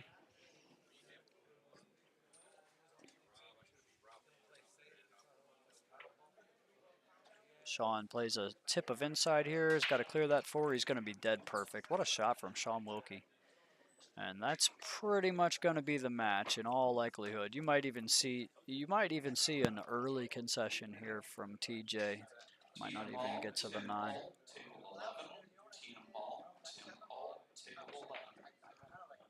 Really got that cue ball to check once again with the inside. Just stun this up a little bit. Angle on the 5. And more than likely, TJ's going to hop out of his seat as soon as Sean pockets this 5 ball.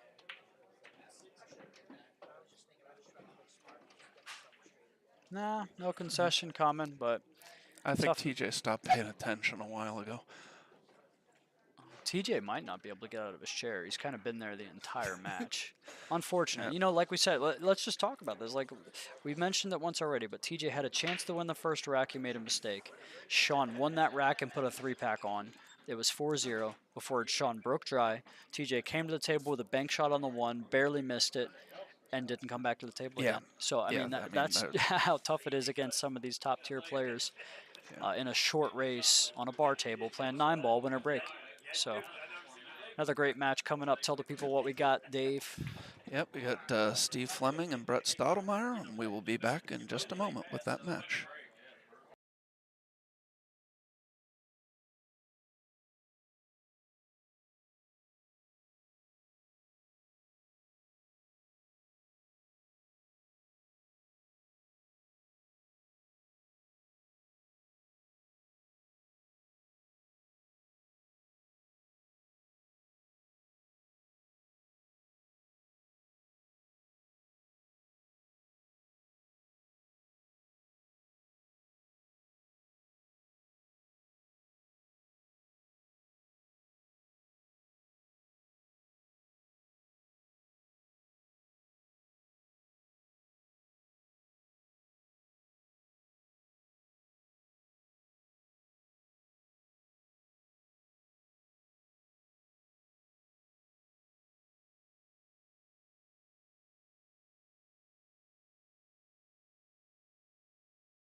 All About right, ready to so go. looks like Brett's going to be breaking here to start us off.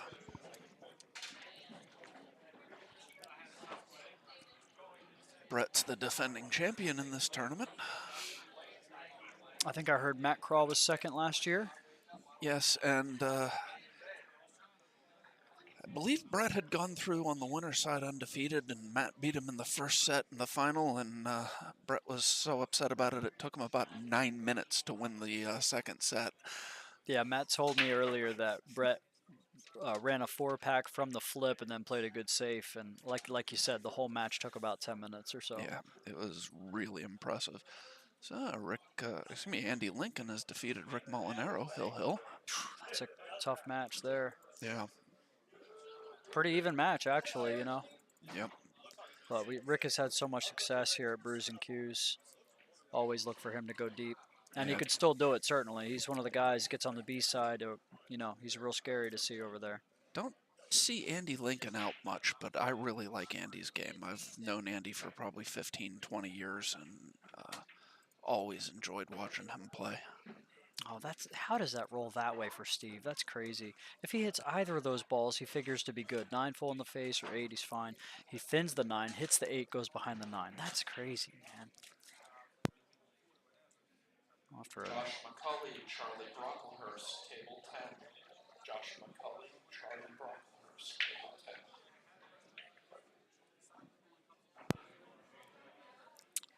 That's a really nice shot on the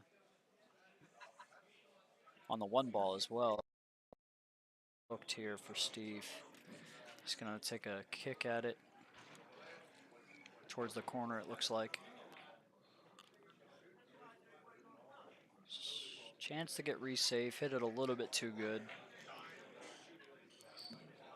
And Brett's going to have a look at it. Needs a little bit of... He could just go into the 5 to stop this if he wanted. He will do that. Took care not to move that 5 too far. He didn't want to cover the 4. Right. But this is perfect. Now that the 4 still has that pocket, he can just play a stop shot here. Maybe pull this back off the rail a hair. Yeah, it was pretty straight on that ball. Had to come with a big stroke to create a little bit of an angle. And figures to get out from here.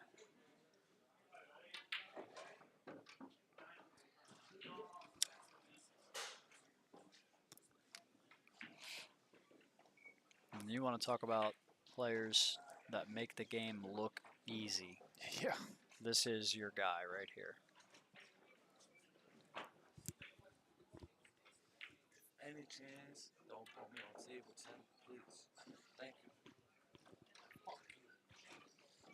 If you ask nicer, maybe. You know I called you. Yeah, on table. Nice little angle here on this 7, but got to come with a good shot here. The 8's in a little bit of a tricky spot if you have to go to the left. Well, watch this. Uh-oh. Yep, that's gone. Yeah. And he'll just concede that. No Yeah. surprises there. So he landed just a little funny on the 7, where he had to either go to the left side, short side, where he really would have been worried about the corner, or check it the other way. And when you're playing that inside English, it's just a matter, is it going to grab enough to come down, or is it going to grab enough to get over into that corner? Yeah. And it's a little bit more guesswork than a guy like Brett's used to having on his cue ball. Knows the cue ball so well, you know.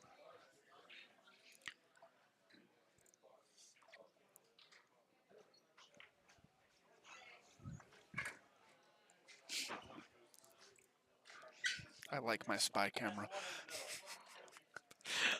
Dave's over here spying on the back room, checking on everything. Honestly, that's why I want a camera back there. It's not to stream any of the tables back there. It's just so I can make sure that people go back there and start their matches. Right, yeah, that's a great tool to have. I mean, I've run tournaments in rooms that are split like this, and it's a lot of anxiety involved with it, if we're being honest. You almost feel like getting up out of your chair and kind of escorting the players to the table. So we had one of the Maryland states here. This was probably 2019. We had a match, and the Maryland State 8-ball took over 3 hours.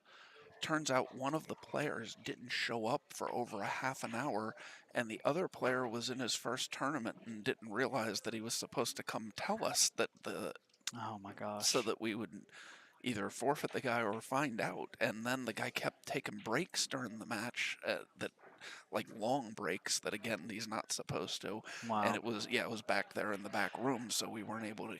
We didn't realize what was going on. That's brutal. Another mistake here from Steve. Wanted to put that cue ball up in behind the 2, but didn't quite get it moving forward enough. And Brett's going to have a chance here to play a pretty good safety. But he doesn't like it. It is sitting a little awkward, I suppose. The 3, tough to clear the cue ball with. So I'm quite sure what he's going to do here. Maybe just, can he bank it and move the 3? I don't know. Probably not.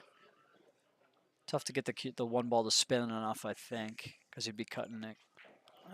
Maybe. I think the cue ball might not move after it hits the 3 is the problem. Yeah. And the safety's awkward. Let's see.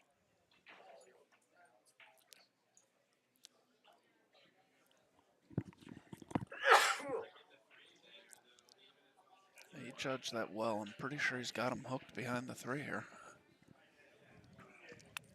Yeah, he knew he couldn't beat the 3, but he was able to hit it so thinly that the cue ball still went down the other direction. That was a nice shot. I don't know. Steve looks like he can see this ball. Oh, yeah. Nice safety here. Gets him onto the 2 this time. Overhit it just slightly, but you'll find on those kind of safeties that it's better to go through that ball a little bit. You still have a chance if you get your speed not quite perfect, whereas short is always going to be short. That's going to hit the 6 and keep the 1 ball right out in space. And Steve has a nice lane down the center of the table between the 9 and the 5 for his cue ball to run down and then back up for shape on this 2. Gonna have to take a little bit of a cut. This is tricky because to clear the 6, you're already thin on the 2, and if you don't get your speed perfect, I'd say there's a good chance he's gonna go a little far on this shot. Because the good players will always err on the side of caution, you know. And because of that, he didn't even try to play it that way. Yeah, he's playing for the side, I guess, here. I don't know if it looks bad from here, but I mean, we've seen that can certainly be deceptive. Maybe the side angle will tell a little. Not really. This is tough. Yeah. I was going to say, but if you come out to play the 3 on the same side, it kind of acts as a 2-way. Yeah, for sure. But once again, going back to the previous point, you'll see the good players as hardly ever take a chance on getting hooked. They'd rather not have a shot than not be able to see the ball. Maintain control as Brett almost kicks that 2 right into the corner. Where's she going to stop? Perfect for Steve. It took another half turn, and I could be wrong. I think he might be. Yeah, he can only see the left side of this ball. From here, it looks like he can really only see a sliver. Yeah.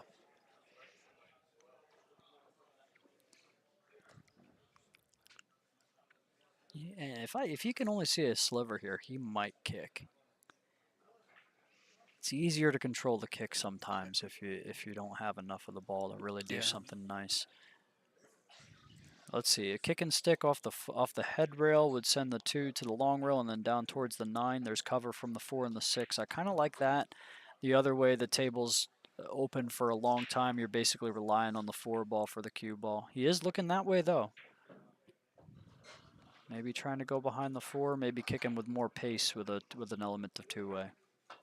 Yeah, a lot of pace there. That's why I kind of like the kick and stick the other way. He had a lot of help.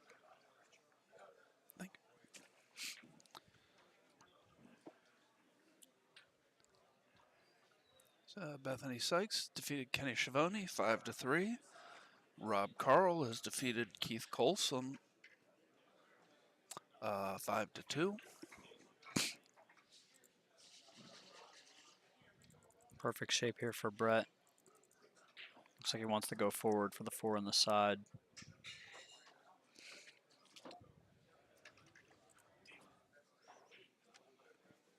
Once again, simple layout. Just has to figure out the best way to play from the 4 to the 5, and then after that, it's almost a foregone conclusion.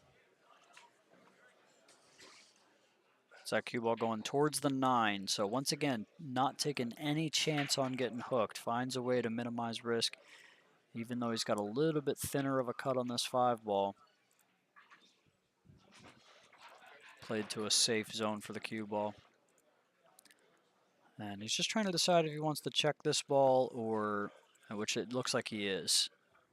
Right hand English.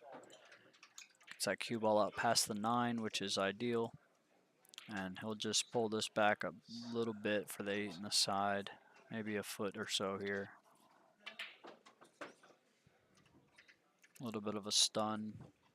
Stuns it backwards more so than drawing it, but nice out here from Mr. Stottlemyre. Gonna level things at a game apiece.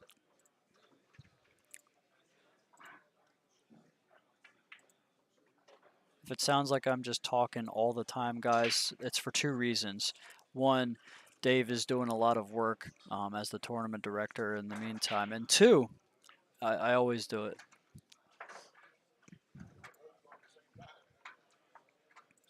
I thought Dave would laugh at that, but he's ignoring me.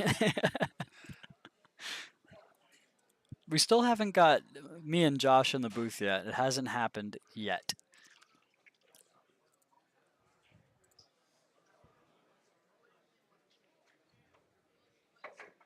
All right, Brett's ready to go here in rack number 3. We'll get that score changed for you as soon as Dave finishes putting some of these scores in. It's a 2-0. Oh, 1-1. That's right. Steve won the first rack.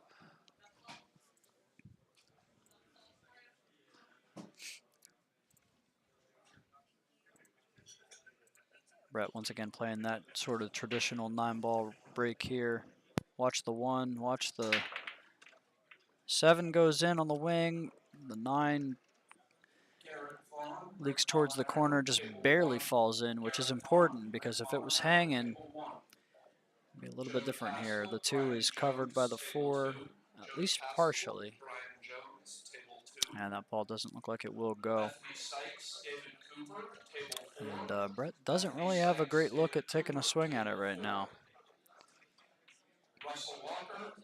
He could leave that 6 ball hanging there, play the 1 on the side, and then bank the 2 at the 6, which would make the pocket a little bit bigger for the bank shot. You'd be able to miss it long. I kind of like that plan.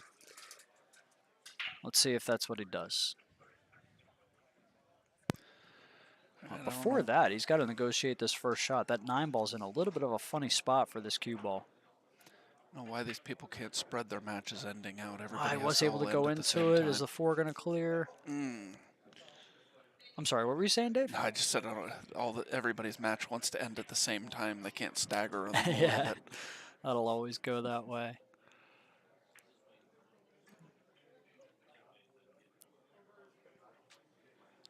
And if he had stayed behind the 9, that was going to be good. But he's, yeah, I mean, he's left an easy hit here. I don't know what Steve can do with it too.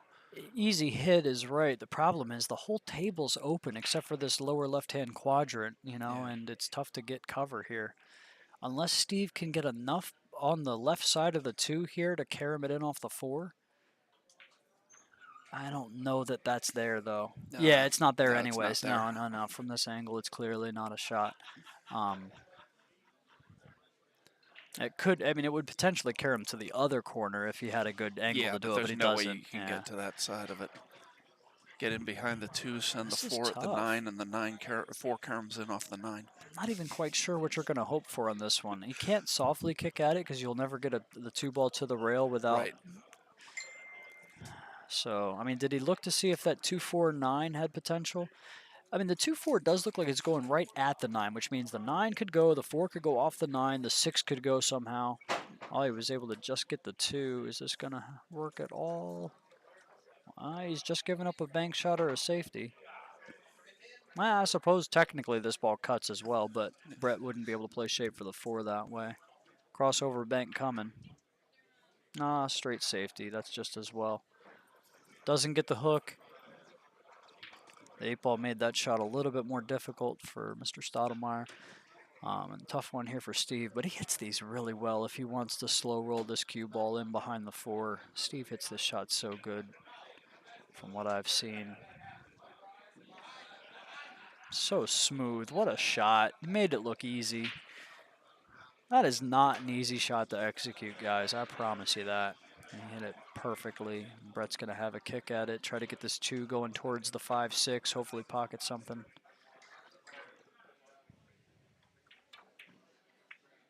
Watch that 9. No dice. And with the 6 ball hanging, this is a pretty easy 2 ball here for Steve. Just got to make sure you don't pocket the 2 ball because you're not going to have a look at the 4. Cue ball off the bottom of the 5 here.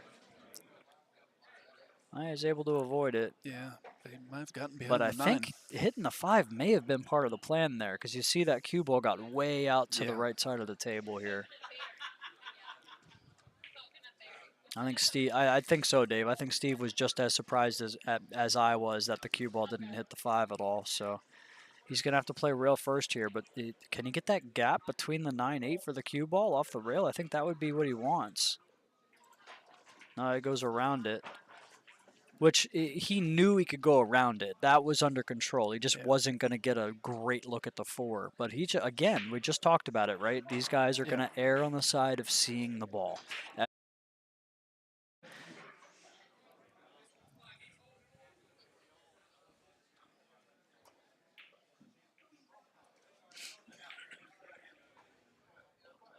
He's got to bank on the 4. The 4 cuts if he wants, but I think he'd be a little elevated if he shot that. Yeah. He can level out and bank the 4, I think. Pretty sure.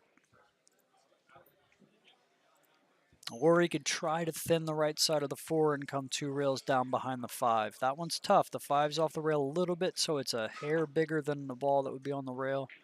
I think he may be playing that. I did bank it, but he missed it pretty long. Watch that side pocket. Just going to hang up for Brett to have a easy pickings here. Yeah, this be an easy out for Brett here.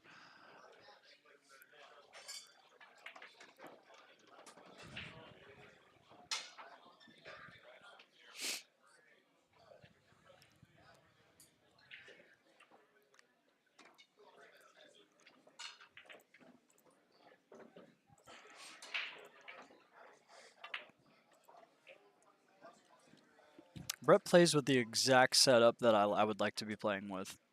I believe that's a Q-Tech shaft with a BK Rush butt for his playing cue. And I'm telling you folks, but of course it's actually not because I believe his is wrapless. And the only reason I would be playing with the BK Rush butt is because that sport grip on the BK Rush is absolutely the nuts when it comes to grips, in my opinion. I think it's so comfortable.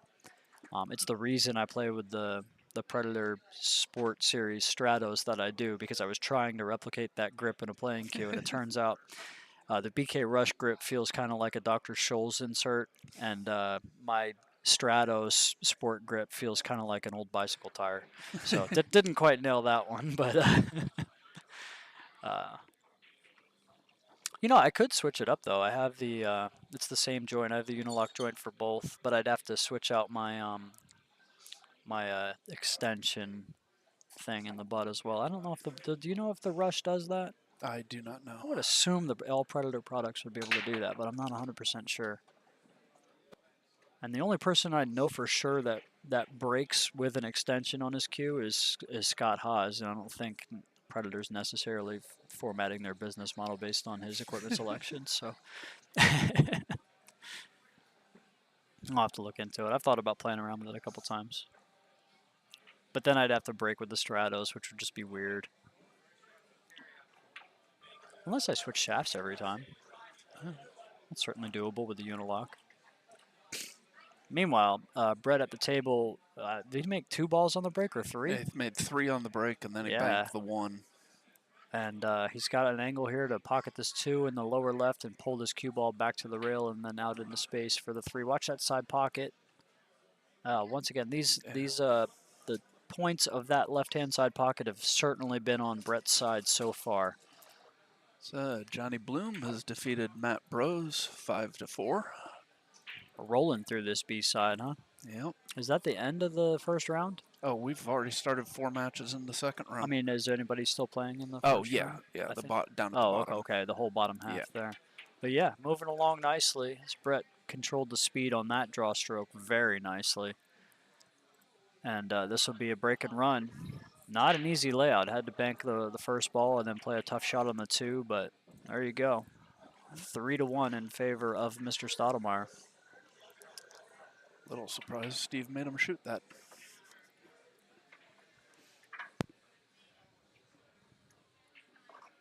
Brandon Ripien, Joe Wright, table 7. Brandon Ripien, Joe Wright, table 7.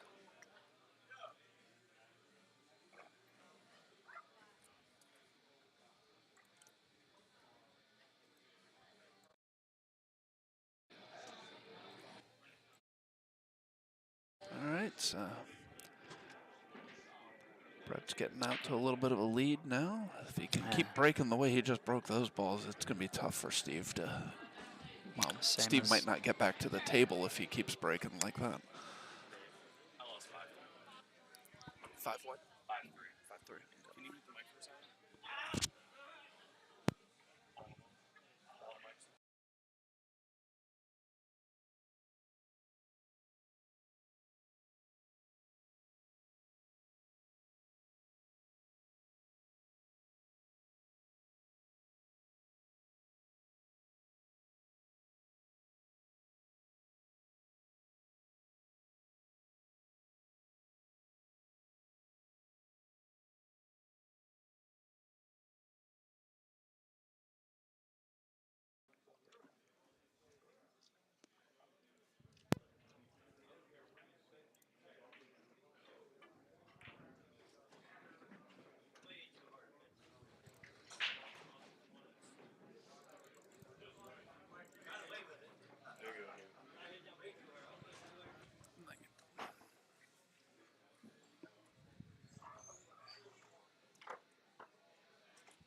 The joys of being a tournament director. Are we back on? Yep. Once again from the break here. Oh, I cannot believe that ball didn't go in. He did not hit that bad. Tim Spoor, Tuan Chow, table 8. Tim Spoor, Tuan Chow, table 8. Wow, I'm not quite sure what Brett did wrong on that shot. It looked like the 2 was going straight into the pocket and it just didn't fall. Yeah, these the shelves on this table are incredibly deep. Deeper As opposed to the rest of the room? Yes. Oh. Yeah. Oh. And so it's definitely easier to hang a ball. I've thought, I mean, as I've played so far today, and I'm finally kind of locked in on diamonds after, Dagsboro's put them in, and Yeah. I've been playing a bunch of tournaments, that I feel like the equipment here is playing pretty easy, other than the break shot, of course. But I didn't know if I could figure out something to eat or whatever. I didn't know how many times because I've been waiting a little while.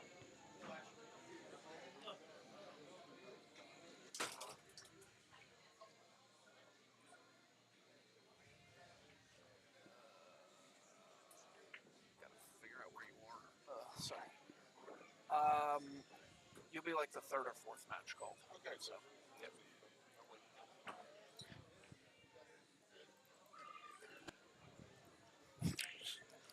I guess that means you agreed with him? Means I wasn't paying attention. Oh, man. So Steve at the table here, simple shot on the 6. Want to maintain a little bit of an angle on this 8, but yeah, I guess any angle would be fine on this 8. Trying to get back within a game and have the break.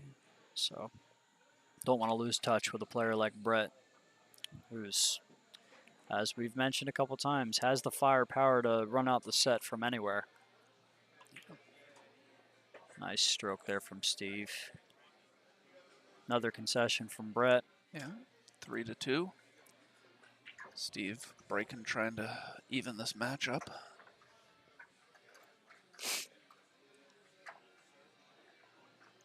We got another 3rd round winner's side coming up after this, more than likely, or?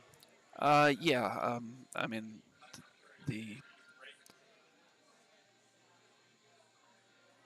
So let's see. That one's juicy right there. That wouldn't be a bad one.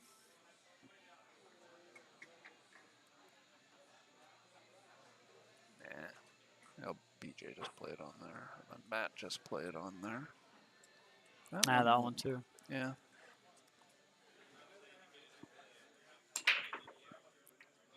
So yeah, it looks like we're gonna go with Tony Long and Andy Lincoln for our next match on the TV table.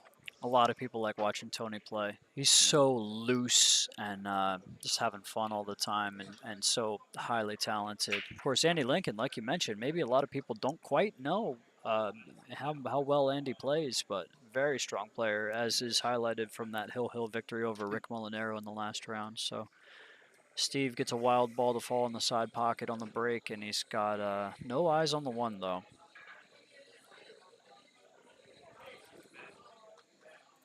Harvey Heath, a 5-2 win on the B side over Joe Orla. Rolling right along.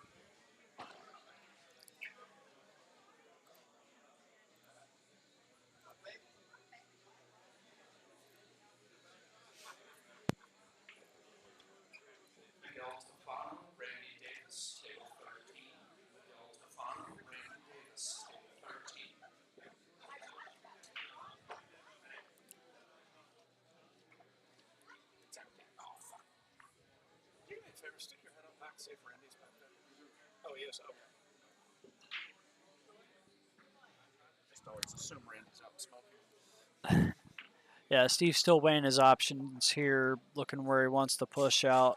Looks like he wants to go down to the left of the 2 a little bit. I don't know if he'll bank this 2 up into the traffic. Yeah, probably not quite. Leaves Brett a long, thin look at this 1 ball. I think Brett can go behind the 4 here. The 8 would be even better. But yeah, it looks like he maybe... Yeah, I wasn't sure if he could beat the kiss going that way, but that's definitely the better option. But hasn't quite got there either. Just going to give a good look to Steve. And the reason he missed that, I thought it was sitting a little funny. I thought it was tough to get behind the 8 and beat the kiss on the 1, and so he made sure to beat the kiss, and cue ball leaked out just a little bit.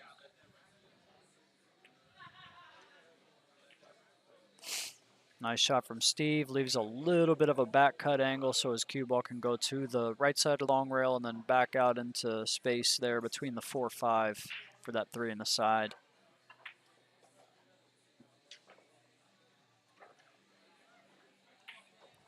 Leaves a little angle there.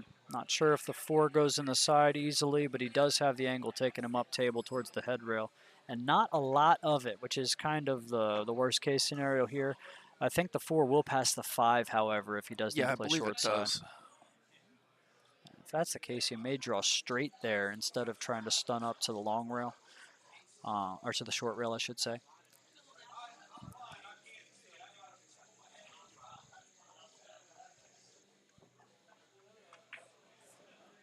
Yep.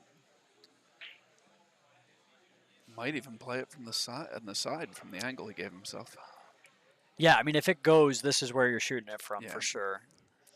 I think if it's landed any other way, he'd be playing it in the corner, but... Yeah, he's left himself dead straight in for the side, so... Thank you. Nice win for young Garrett Vaughn. Grayson Vaughn. That's an even better win then over Paul O. Really, really good win there. You know what I love about both them boys, Dave? Is it seems like they don't even, he probably doesn't even know he just beat a good player. That's just how they play. They just get up there and give it their best. Doesn't matter who's on the other side. And we all try to do that. But, you know, it's easier said than done.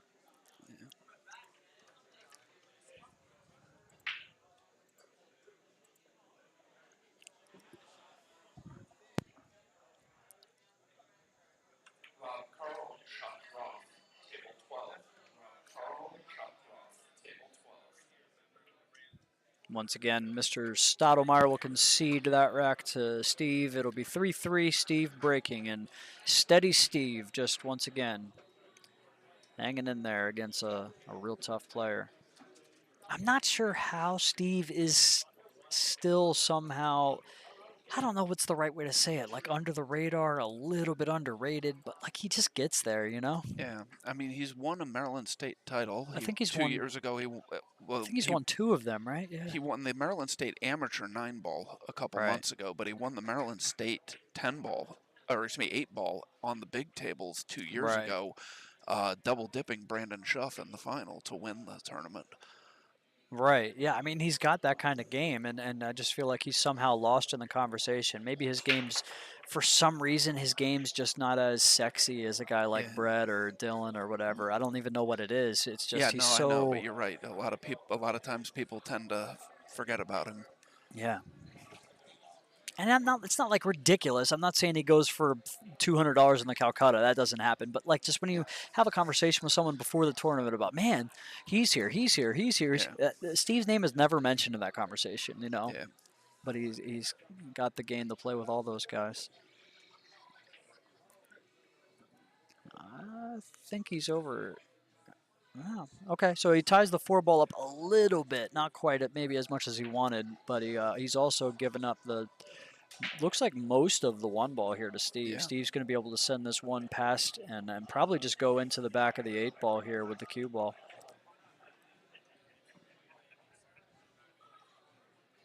Real easy to overhit this one. And that's exactly what happens. For some reason, you just can't get your mind to understand how thinly you're hitting that 1 ball compared to a lot of the safeties that you play. And it seems like people just leak that one out so often. Yeah. Now, that being said, he's left Brett a tough look here. Elevated over the 4. The 1 doesn't really have a pocket. Oh, you can cut it to the past the 9, but it's a tough shot. Shape is automatic. It's not exactly automatic. I mean, he stuns past the 3. And he kind of played that like he thought he had help from the 9, and the 9 just kind of flicks the 1 out away from the pocket. So, opportunity here for Steve. Wait, did Steve give that back? Did Brett push out and... Oh, no, I'm sorry. Steve played that safety. I'm sorry. Yeah. That's my first real brain fart of the day. Stick around, folks. There will be more. Perfect angle here for Steve. Just draw this right in between the 6 and the 9 like that. And really no real problems here. I really think on that push out, Brett wanted to get that 4 ball a little bit in tighter to the 8. But he's kind of left it out in the open, and the 5 goes to the pocket where the 2 ball is if need be. So that's going to be a real simple transition. Either way. Really getting on this 3 ball is the key to this rack here. And you can see Steve giving it the attention that it deserves. He understands the gravity of the situation, the importance of this shot in this rack, but in this match as well. This is one of those racks that can certainly make for a turning point in a rack. Steve's got the momentum right now, but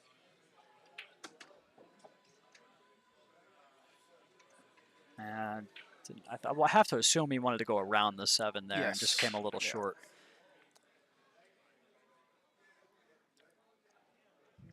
As you can see right in the corner of your screen, Steve waits for the nicely coordinated baby blue outfit of Joe Wright on the next table.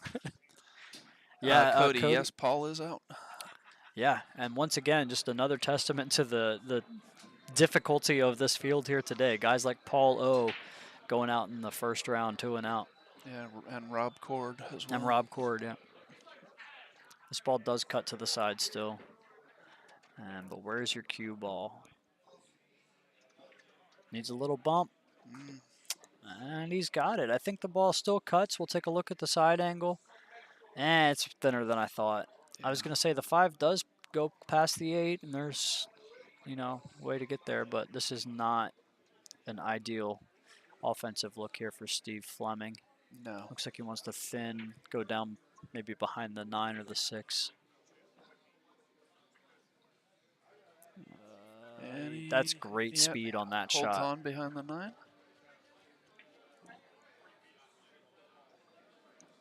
Great speed on that shot. That 9 was not a huge ball to get behind. No, not at all.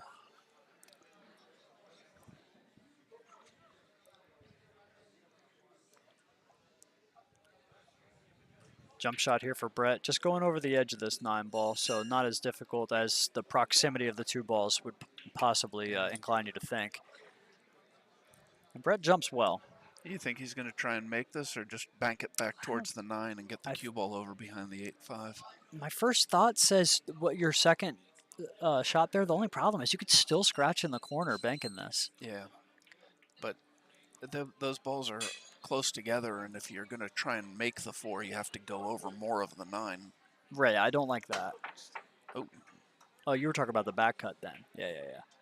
Yeah, that was the. I thought it was a too thin of a cut the other direction. I got At you. least for a Yeah, jump I shot. like but making. I should say my answer is I like making try to make a full hit on the 4, not Yeah. necessarily banking it, but Well, I didn't mean bank. I just meant having Right. it bank back towards the 9, and it's a big opportunity for Steve to take the lead here. it's funny there. Steve played that the way he did because he didn't want to get elevated over the 6, and now he got into a spot where he had to stretch a little more over the 7. So Yeah. nicely, nice little. I don't even want to say recovery, just nice shot there because he wasn't really out of line at all. But and just a little bit tough here. Might need to play a little bit of inside to come back out to the left side of the table. He could also go to the other side if he wants. Just like that, yeah. It played more naturally that way. That more and more often that the good players try as much as they can to not fight with their cue ball. Yeah.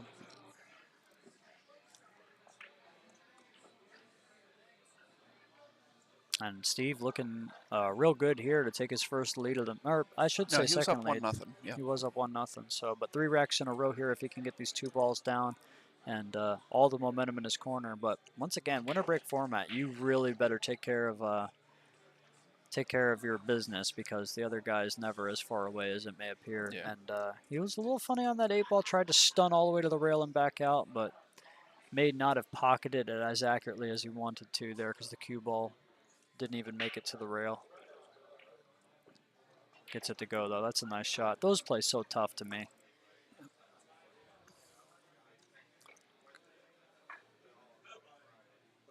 They'd rather listen to you than me. When do you play next? Winner's side, so probably pretty soon. You're one of the good.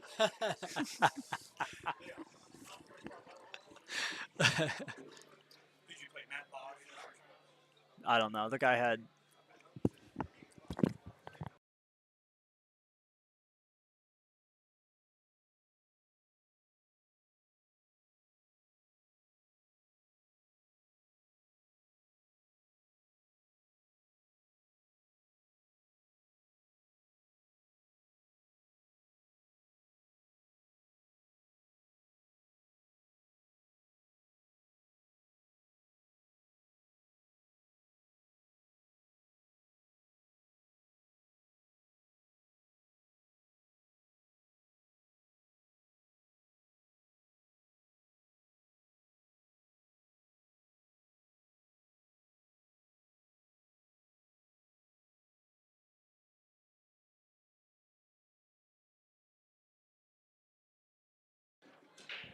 looks to me, I don't know. I don't think he can see enough of this.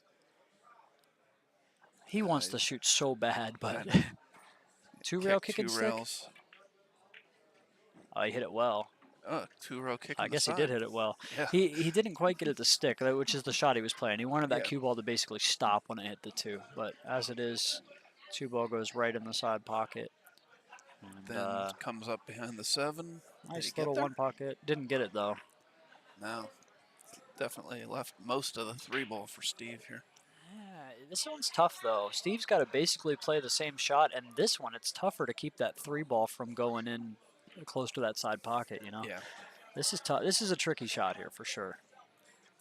He could actually, if he wanted, he could kick this ball and make sure he hits the high half of the ball, cue ball back towards the rail on the 7, and 3 ball down behind the 4-9 off the high side long rail as reviewing the table. Yeah. Now he is playing that shot.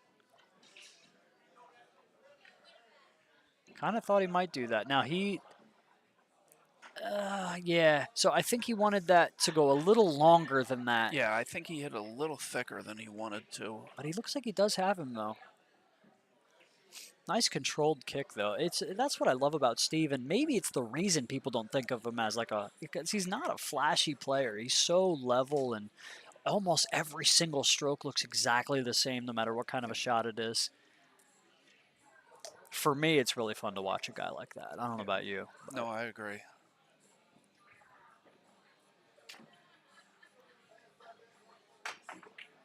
Oh yeah, Brett's deadly with that thing. Thank you.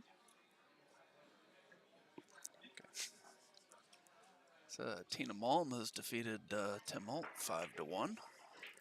She's a killer. Yeah. And she's won her next match by way of forfeit over Justin Matz. So a quick little run through the B-side there for Miss Malm. So interesting, although it says completed, it doesn't move the person over. It looks like I might have to go in here and update it to get it to move her over. But at least it was there. So it really is just a reminder for you, Yeah. I guess. But I mean, it's still good that It's it still nice, right? gives Yeah. me a way of reminding me that that happened. Okay, no, now it just doesn't It's want to go possible in. that it won't let you do it until...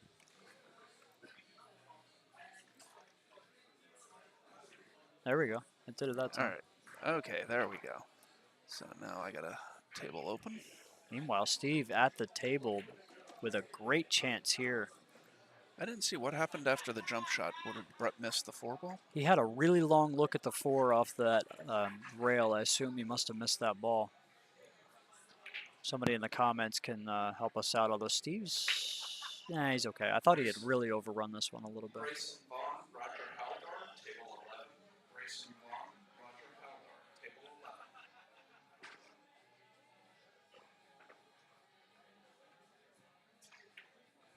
11. All right, so Steve knocks that 9 home and takes the 5-3 lead. It's 4 racks in a row for Steve after Yep. trailing 3-1. Brett looking like he was firing on all cylinders, and Yeah. just like that, a match can turn around. And Steve's done a great job of, like we said, handling his business, not making any little silly mistakes along the way to let Brett back in it. So let's see if he can get a good break here and try to get up onto the hill. 11.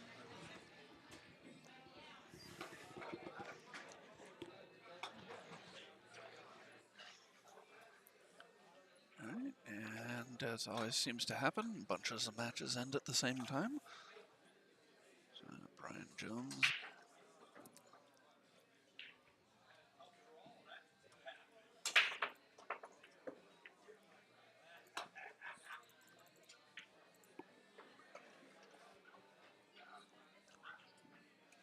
Yeah, ball down here for Steve, but does not have eyes on this one ball. Probably going to see a push out this time. I don't like a kick here.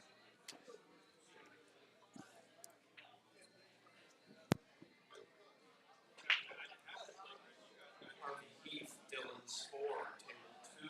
Harvey Heath, Dylan Spore, table 2.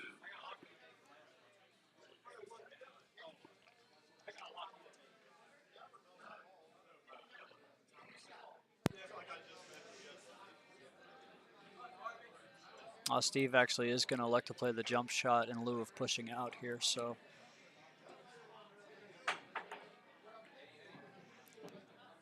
And he's going to get a great result out of it. He is obviously not exactly intentional, but yeah, I'm not sure about that. I know I will end up doing that a lot because I just can't figure out where to push to, but Yeah, I don't hate it. I mean, I didn't like the kick there, but I do kick a lot instead yeah. of pushing out. If I feel like I have a controlled kick at the time, I'd rather play it than set my opponent up to play a decent safety or whatever.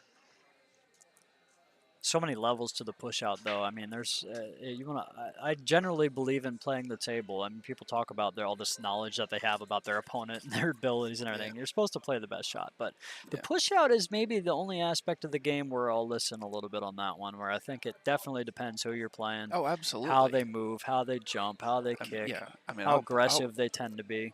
I mean, if somebody doesn't jump very well, I'll push to a jump shot on them Right. anytime I can, and I get a chance. But Tough shot here for Steve. I think the one does go. I'm not sure. He made the 6, but he's going to scratch in the corner. And first real chance Brett's had in a good while. Yes, it's probably a little rusty here. Taking a look at that 2-9, it's a little off angle, pretty tough, but I'm not sure how much room he has to pocket the 2 in the pocket where he's about to play the 1.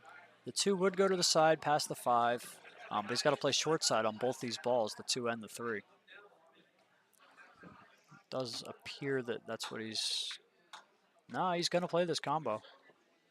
And I don't really blame him. Like I said, had to play short side for the 2 and then short side for the 3 and try to run out. Yeah, So I mean, it's not an easy combo. he's got to a great spot to shoot it from. Yeah, He fires fires it it right in.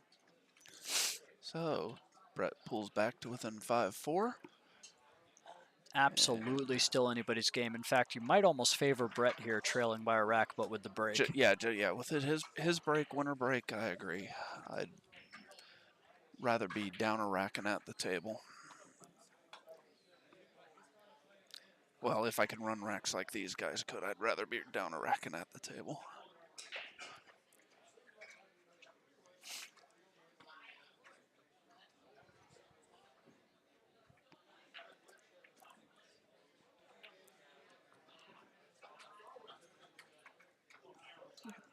$11. Yep.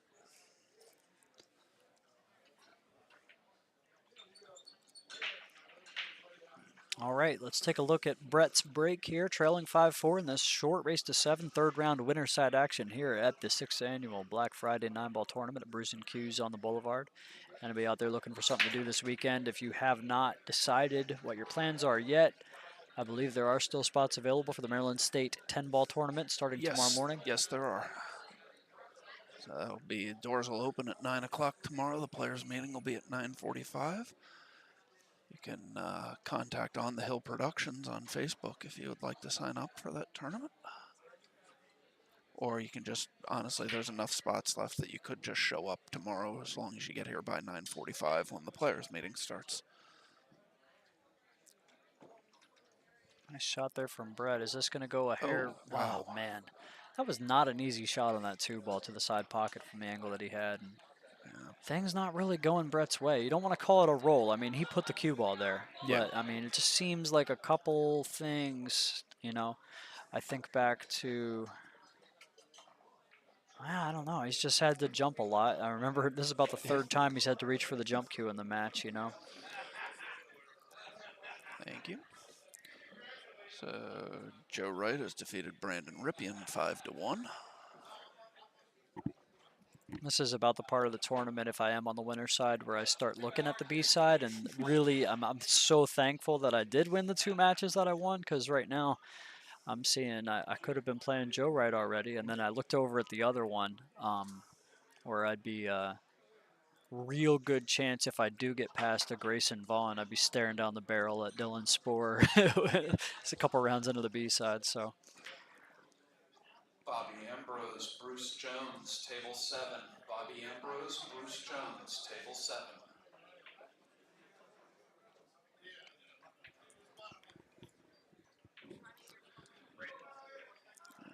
Yeah, double Brett kiss was trying there. to get over behind the 8, but got the double kiss.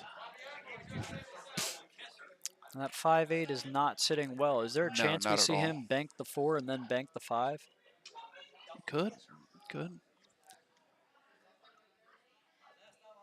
Or do you Or think can maybe you he just... can you cut the 4 in with enough inside that you hold for the? I don't think he would. Yeah, it's pretty. that's a I lot. think he's playing. It looks like he's cutting it. Wow, and now he's definitely going to bank the 5, but he's banking it from a great spot. Where if he had banked that 4, he would be banking this 5 to the corner in all likelihood, I think. Right. This is exactly where you want your cue ball to bank this 5-ball. Perfect. You don't have to worry about a kiss. You're looking right down the line.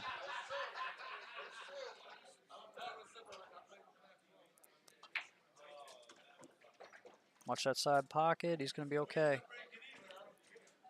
Cue ball is going to go at least 2 rails here. I'll pull it left side long rail, right side long rail, and then back out into space, possibly catching the 3rd rail. Unless he wants to stay below the side pockets, which is an option as well. Yeah, he does do that. 6-ball is a lot easier to pocket that way, in my opinion. He just takes a longer cut on the 8, which is fine. And this to get up onto the hill.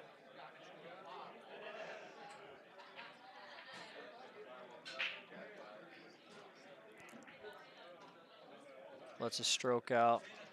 Brett will concede once again. I thought he had conceded. Yeah. There you go. 6-4.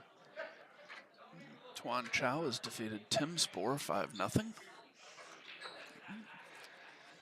Garrett Vaughn has defeated Rick Molinaro 5-3. Wow, there's So another I'm great player going out the door early. Gonna assume that was Rick Molinaro. I don't think we have another Rick M in the tournament. Nope, it was Rick Molinaro. It's a landmine over there on the B side right now. I'm telling you guys, it's crazy. And shout out to young Garrett Vaughn with a real nice win over a guy that has had very good success here at all the On the Hill Productions events over the years. Couple memorable top 3 finishes for him pretty recently in the Maryland State events. Plays all games well. Steve with probably his best break of the match so far here. Ball down, good look at the 1, the 2 balls hanging. Just gonna pinch this back, low outside. Cue ball over to the long rail, and very runnable rack here. Really, the 3 to the 4 is probably the toughest shot along the way here. He might just stay short side on the 4. Probably will. 5 ball goes to the side pocket if need be.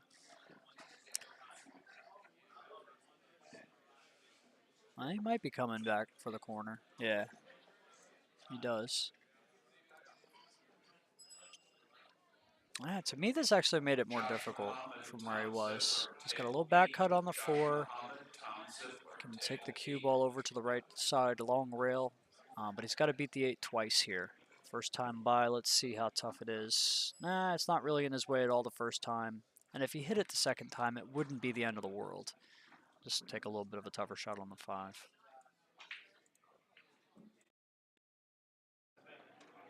Goes right around it. That's going to be thin on the 5.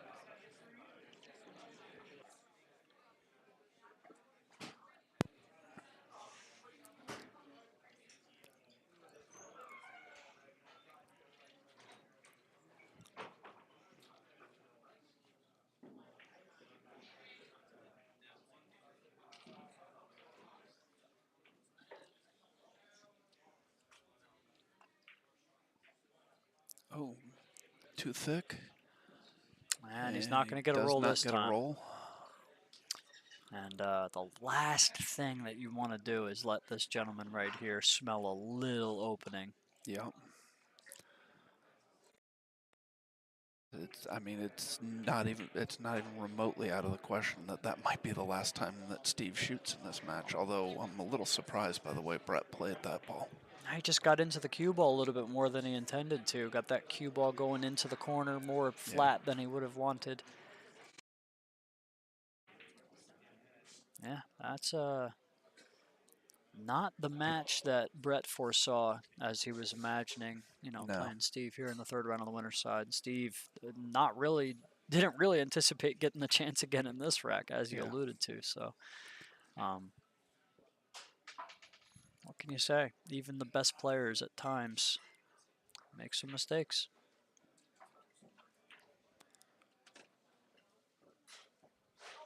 Still not completely over. Steve's left himself a little bit of a tester here on the 8. Still easily cuts to the corner, but gotta either stay above that side pocket with a little bit of a softer roll, which brings a skid into play, or pull this back. Do you think he plays it cue ball out 3 rails here around the 9? I think I would. I don't know if it looks like he's. Yep. That's exactly what he'll do. That was the most natural way he could play the shot without feeling like he was fighting with himself. Yeah. And he's left just a hair of a cut here on the 9, but he's going to make this ball basically every time. So nice match for Steve. Nice comeback after trailing 3-1. Brett's still in it, and once again, there's another player that's going to be just torturing people over on the B side in all likelihood. So we'll be right back in just a minute with Tony Long and Andy Lincoln.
All right, so Andy and Tony are ready to go here.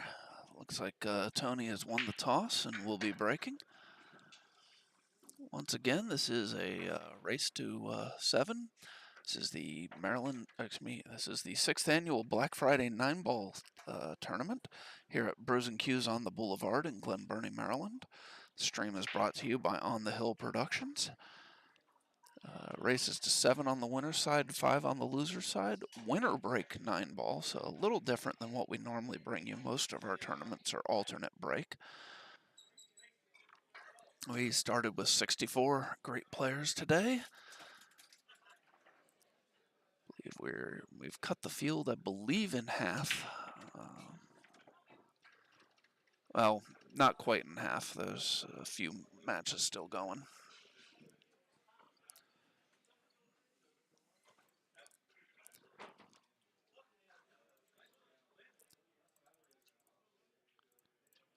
But so Tony scratched on the break here, and he looking to see where he wants to be on the 2 to get on the 3.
All right, sorry, I got a little sidetracked with some tournament director duties. Looks like Tony's going to run out here, take a 1-0 lead.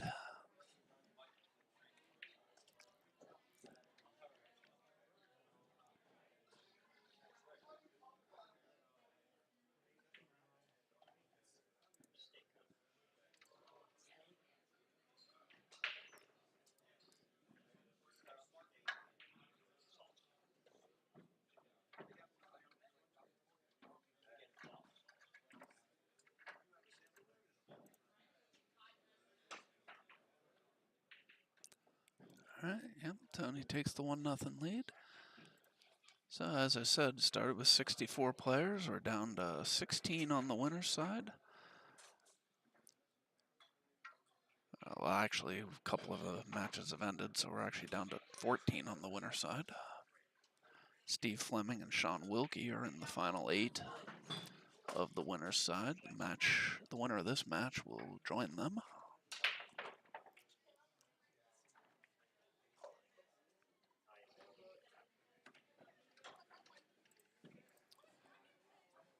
Hey, good break there by Tony. Looks like can't tell if he can catch the one directly. He can definitely get it rail first. If he can't catch it directly, he does go rail first. Comes up. As long as he stops, yep, stops, doesn't get behind the 7, so he's got a good shot here at the 2.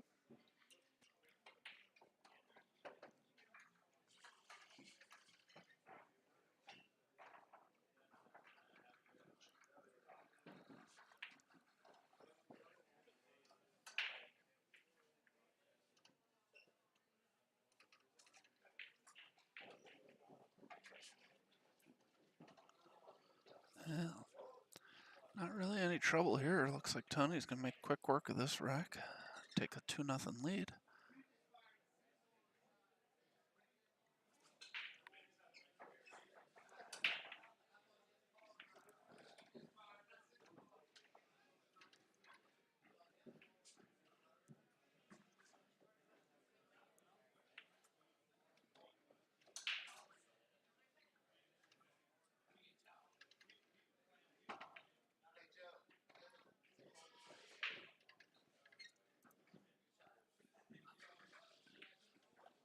Yep.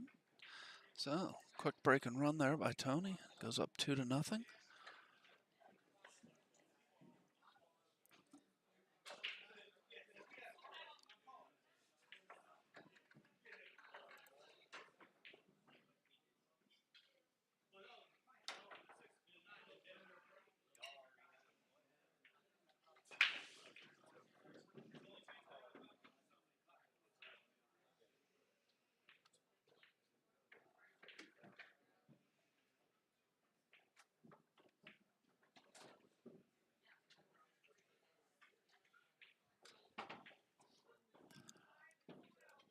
If Tony keeps breaking the way he broke in that last rack, it's going to be really tough for Andy to get a chance here.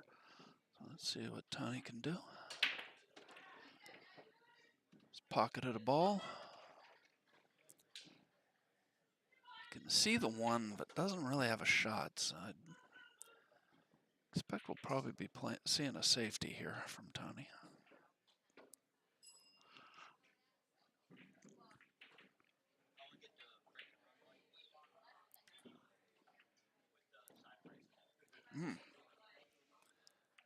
Not sure if he was going at the 9 there or what, but it's left Andy a good chance here. I believe he's got enough of this one that he could cut the 1 into the 9. He certainly could play the carom, although with the carom you have to worry about the double kiss. So yeah, so he cuts the 1 into the 9, gets on the board, and it's now 2-1 Tony.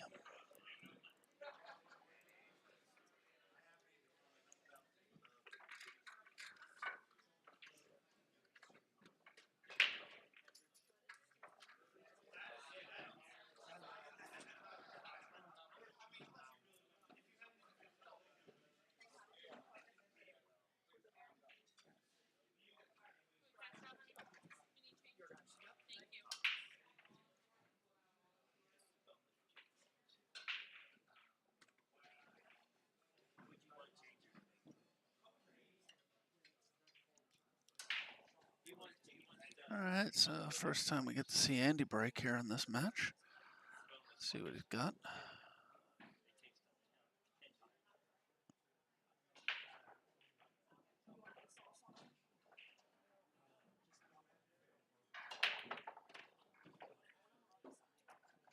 Oh, no.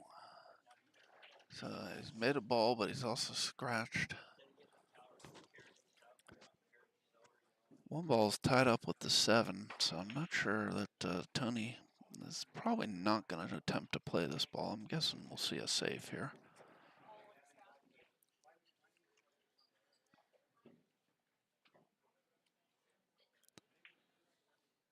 Leave the cue ball in behind the 7. Send the 1 ball down. Yep. Nice shot there by Tony.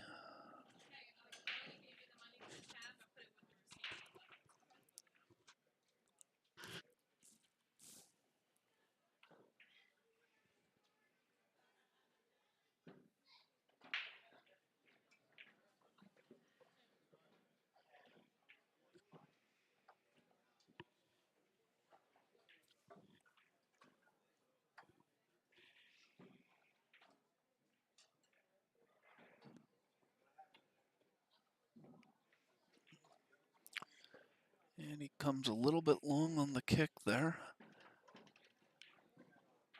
And he is on 2, although he's also set up a 1-9 combo here for Tony, so don't think him being on 2 is going to matter. I expect we'll see Tony play this combination, take the 3-1 lead.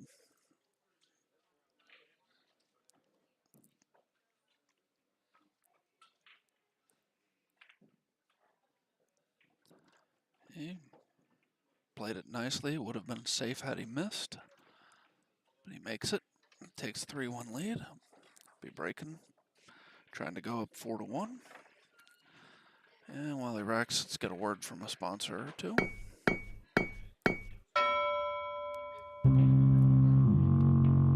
Safe Harbor Retirement Planners.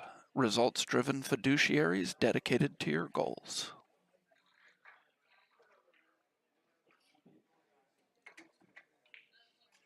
Tap Chesapeake Bay region. World domination, one player at a time.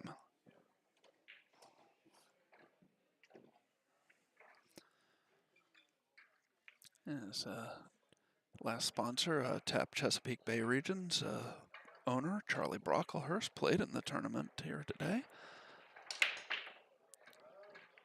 Did not fare too well. I believe Charlie went 2-0, but if you're looking for good competitive tap leagues, check out the Tap Chesapeake Bay region. Brews and Q's, I believe we have tap leagues Monday through Thursday.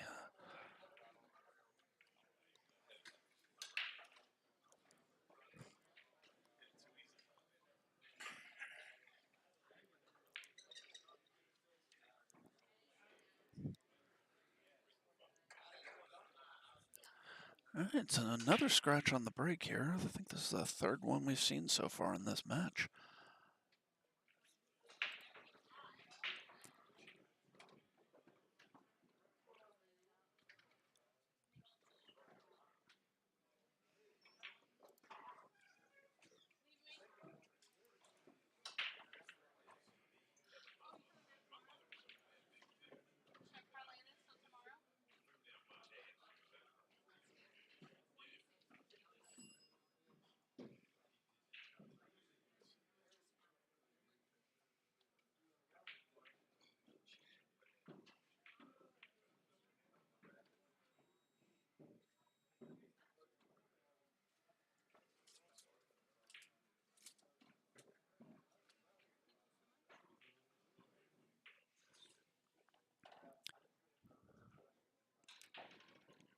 All right, so Andy left himself just a little bit of an angle where he's worried he's going to go up behind the 9 here. He stuns it, but he's missed the 5 ball as a result.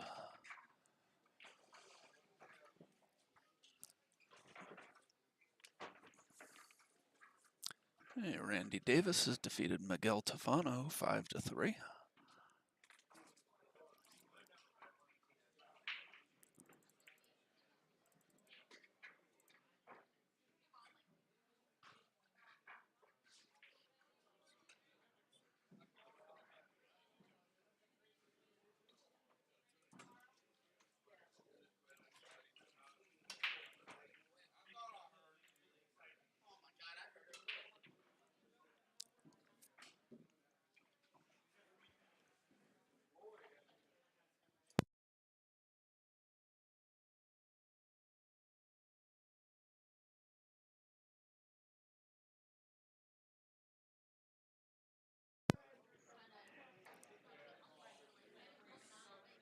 All right, so Tony's left Andy kicking at the 5 ball here. Wanted to hit that full who's trying to hit the 5 and bank the 5 around to the 7 to play safe.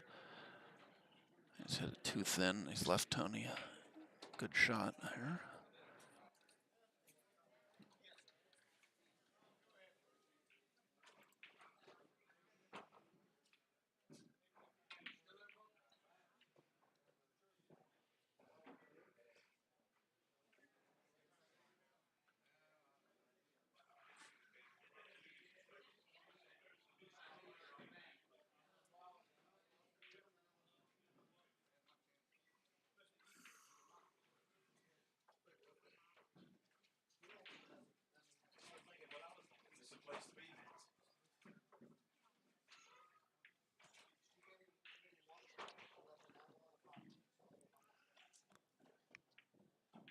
Oh, nice cut there by Andy. Looks like he got a bump on the 7.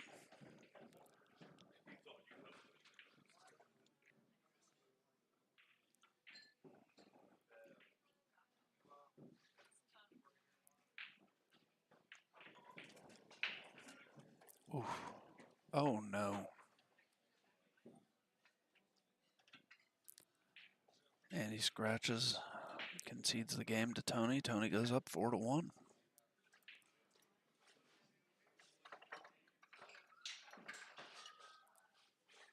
And let's get a word from a couple more sponsors. Murray's Plumbing and Heating. Good work at a fair price.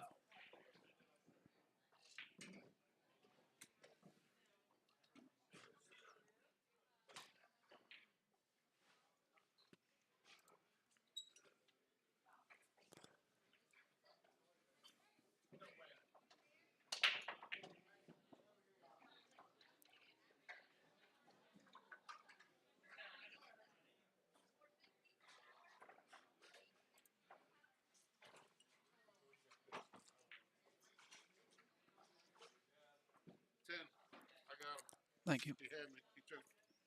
We both choked like 50 times. It's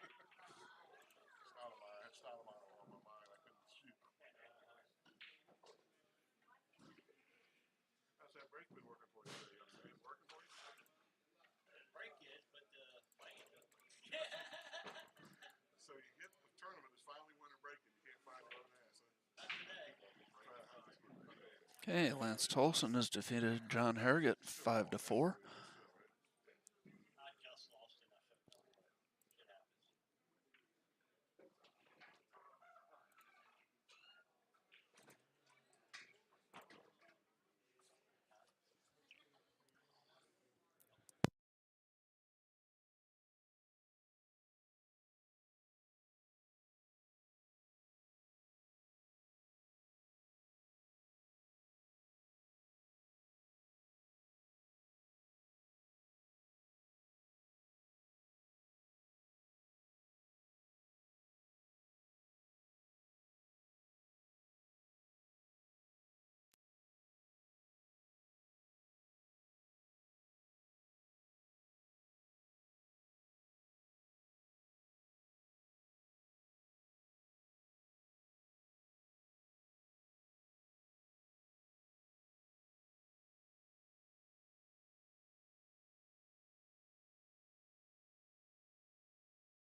Okay, Dylan Spohr has defeated Harvey Heath 5-3. So it looks like Andy might be a little straighter than he wants to be on this 3-ball here. Giving it a good long look.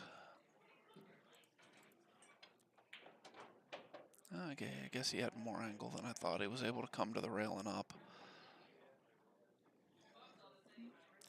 Gotten a little close to his work, but he should still be okay for this combination.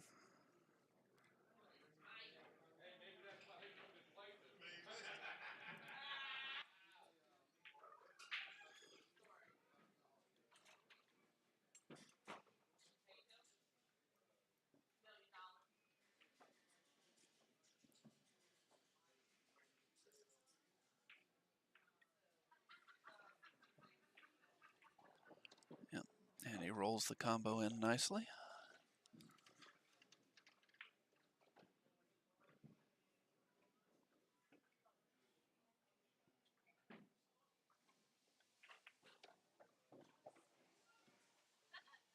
Comes out, doesn't want to be straight on this 6-ball. Should be okay, although he's a little close to the rail.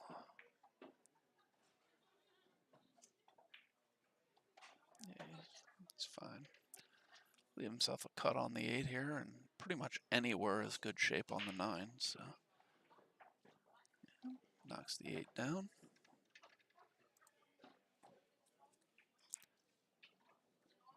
And apparently Tony concedes the 9, and he cuts Tony's lead to 4-2.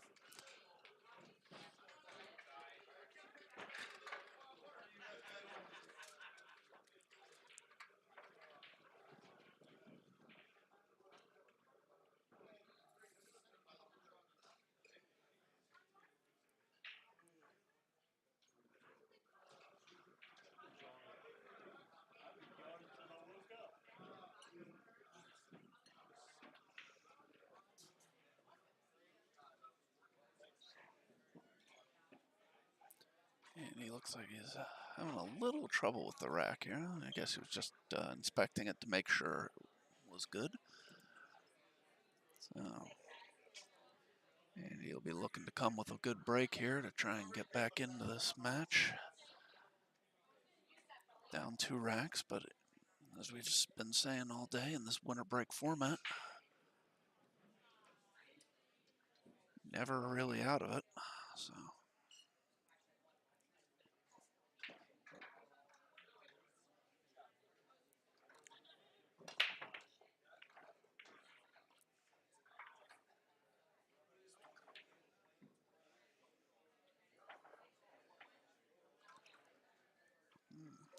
It's broken dry.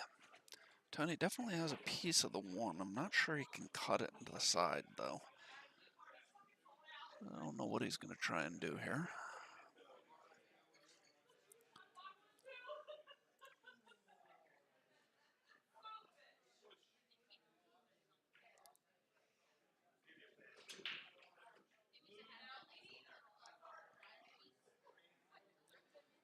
Tony elects to push. Banks the 2 ball up near the side pocket. Left Andy with an open hit on the 1, but not a whole lot he can do with it. I think where Tony's put that 2 ball is kind of taken away the path to play the 1 into the 8 and come off it and try and get safe.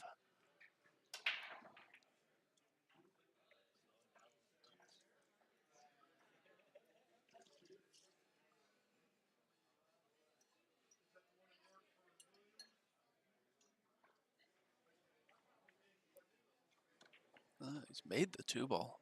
He definitely did not want to do that.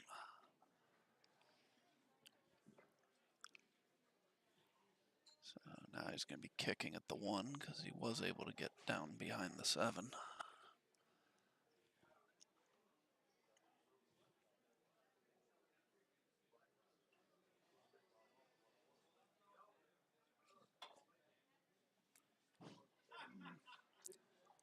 Had to kick at that with a little bit of outside to try and open the angle up. Opened it up too much, and he has missed the 1 ball.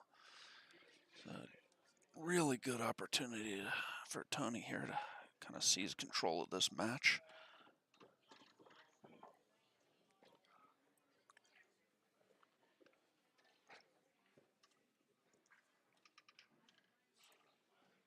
I feel sorry for your $25, but I'm playing like absolute dogs. Whatever. And I gotta play Rick next. Rick just won. Okay. Hey, Dick. You might want to announce my opponent again. He hasn't showed up. Okay.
Hey, sorry, some more tournament director duties.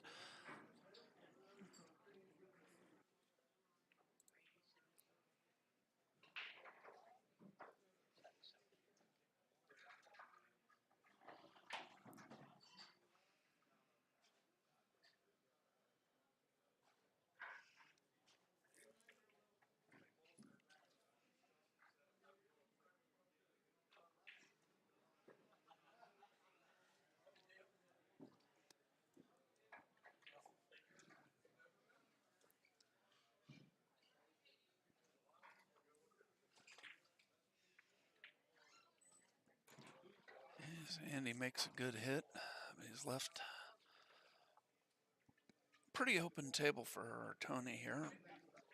If he can get this bank, I'm assuming he's going to bank the 9 or the 1. If he gets his bank down, comes up just a little bit short on the bank off the point.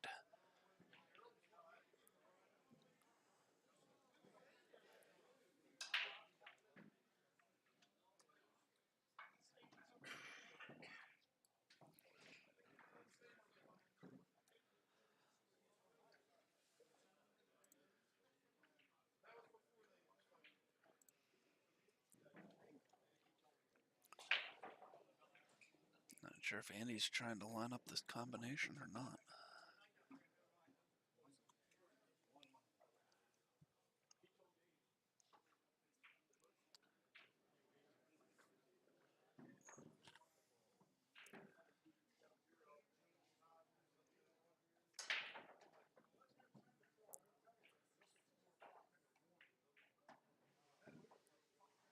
This is big here for Andy because down 5-2. He got to take advantage of every opportunity at the table. He doesn't want to let Tony get to the hill while he's still on 2.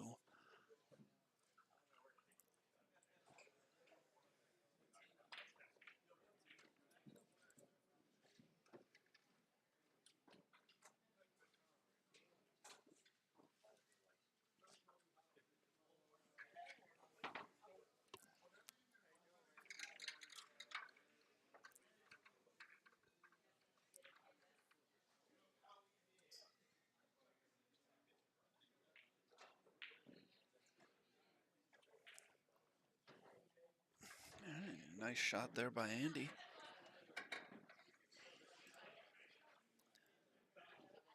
And he cuts it to 5-3.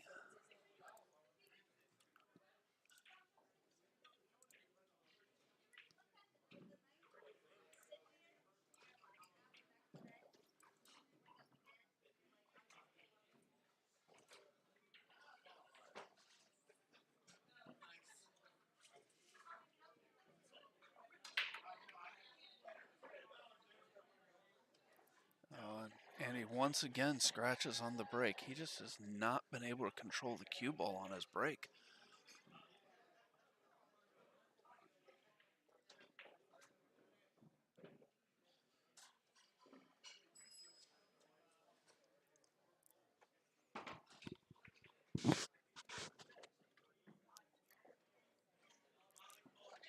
Would not be surprised to see Tony play the 5-9 combo here after he takes care of the 3 and the 4. Be very difficult to get position on that 5 for the bottom left corner. I think that's what he's looking at right now.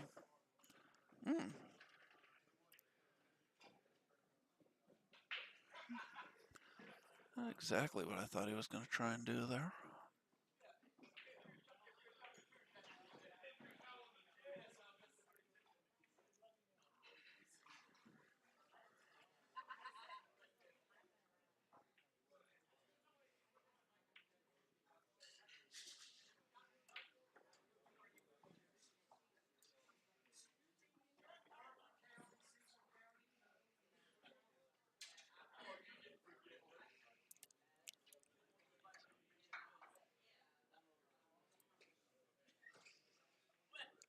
Tony's missed the 4 ball. Now Andy with the chance to maybe get the 4 ball here, play the 5-9 combo and get back to within 1 rack.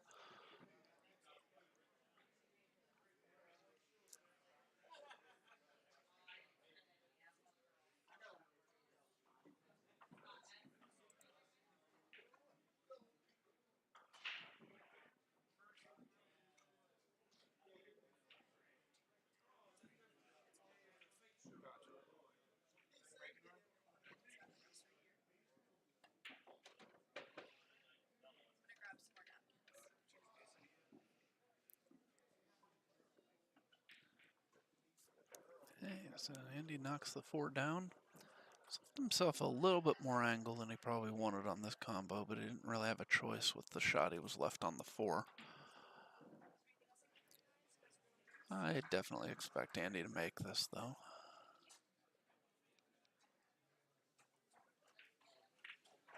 Yeah, nice center hole.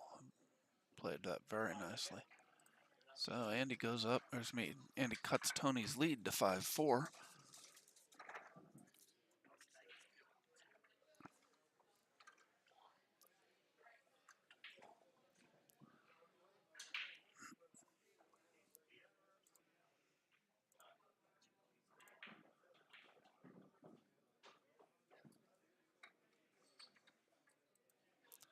Okay, Andy breaking, trying to even this matchup. Scratched on the break several times. Can't keep doing that because eventually Tony's going to be able to get out when he does, and it's not what he's looking for. So see if he can figure something different out on the break.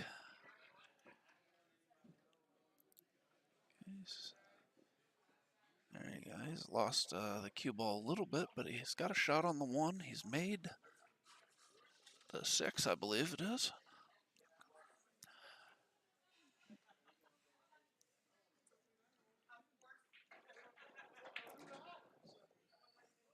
Not the easiest shot on the 1, but he does have a shot.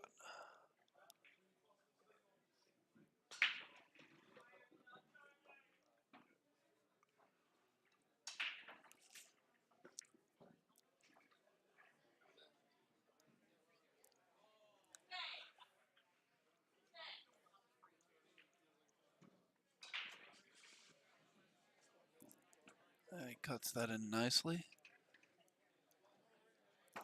Once again, left himself a little bit of a back cut on the 2, but I would expect him to be able to handle this. The 3 over the side like that is not going to have to worry much about shape here. As long as he doesn't end up behind something, he's going to have shape on the 3. And as long as he can stay at this end of the table, it'll be easy to just roll down off the 3 for the 4. Which he should, because he's going to run square into the 9.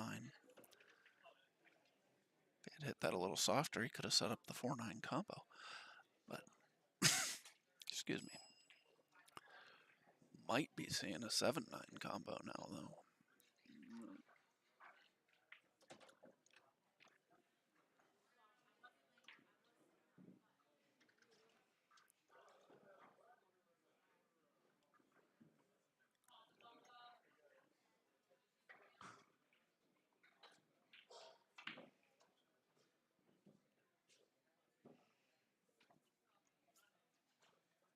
So Andy giving this a good long look.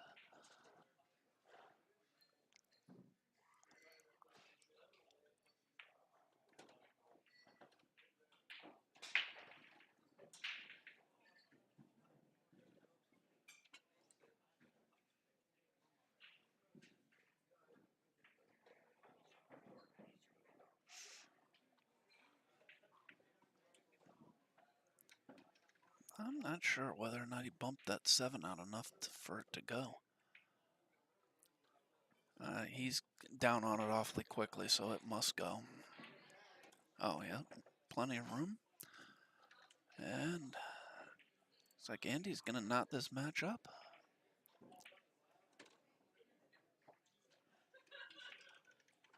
Tony says that's good.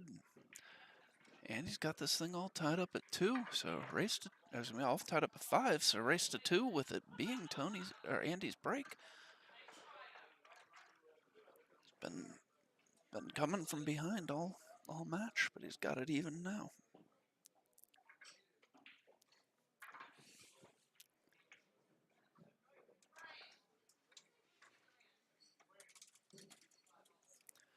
All right, so Mike Saleh has defeated Steve Steinbaugh 7-5. Mike will move on to the final 8 of the winner's side.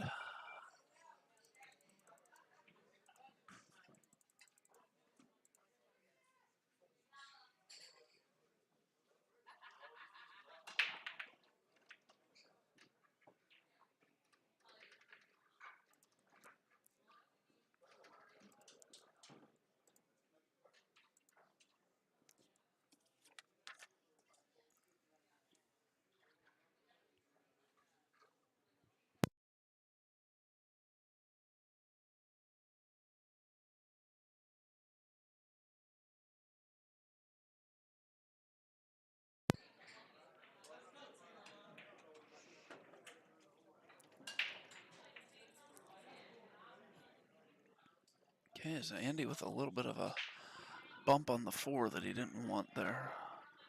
Just left himself a really tough cut on the 3, and be really hard to get shape on the 4 off of this shot.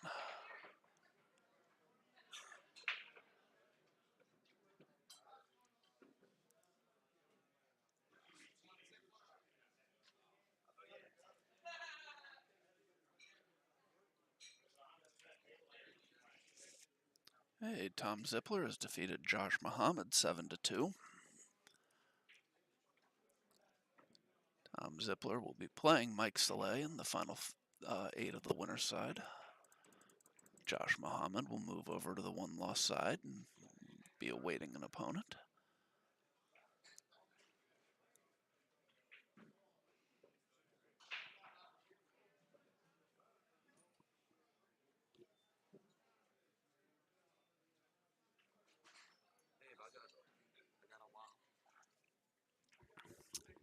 Yeah, unless...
Actually, I said I hope the table stays straight. So I was like,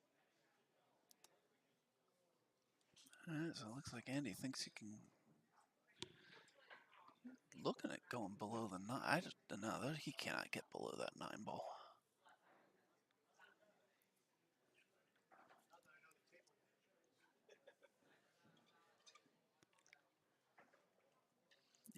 Yeah, there's definitely no way he can get below that 9.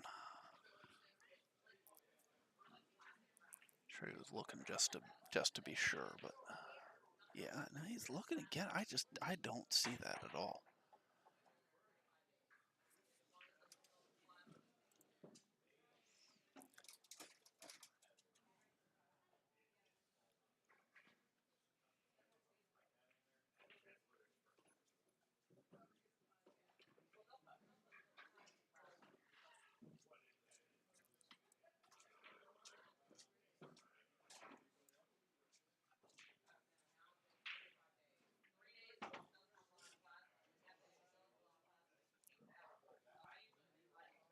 He caught a piece of it on the way out, but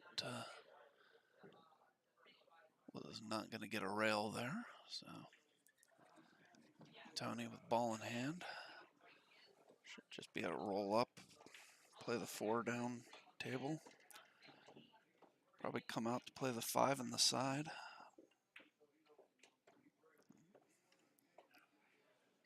The only real work here is just getting from the 6 to the 7. Just got to make sure you give yourself an angle on the 6 where you can do that without running into the 9. Or no angle and just draw straight back. Oh no, okay, he is going forward 2 rails.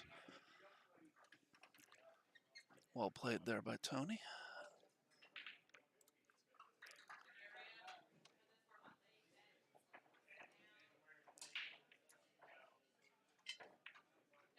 And Tony goes on to the hill, 6-5.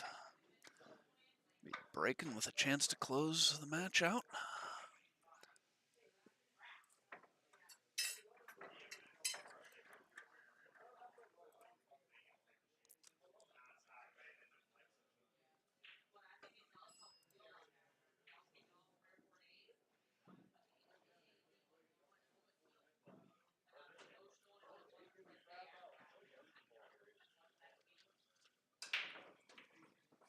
Thank you. I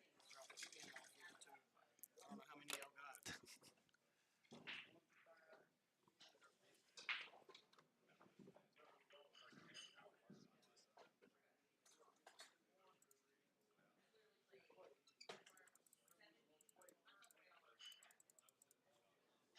Okay, BJ Ussery has defeated Mike Newport 7-2. So BJ moves into the what am I trying to say? Final 8 on the winner's side, along with Tom Zippler, Mike Saleh, Steve Fleming, and Sean Wilkie. The winner of this match will also be in there, as well as the winner of the David Choi Alvin Thomas match and the Jeremy Mason Matt Craw match.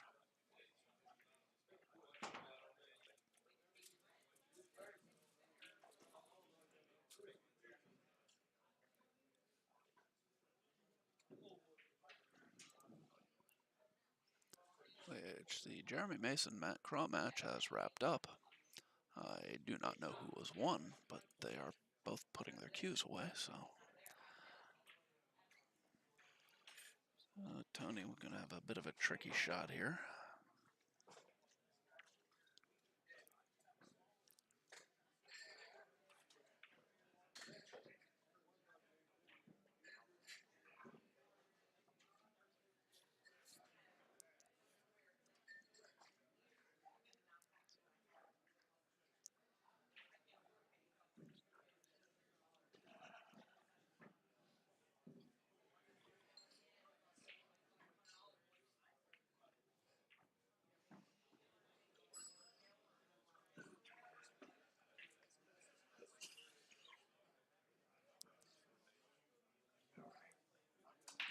Okay, Tony elects to push. He's left Andy a similar shot to the one he just had, and that it's not really a ball you're going to try and cut.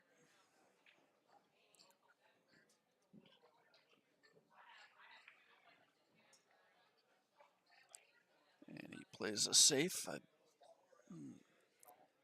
He's left Tony a piece of the one. He's not going to be able to cut this ball, but he can definitely hit it.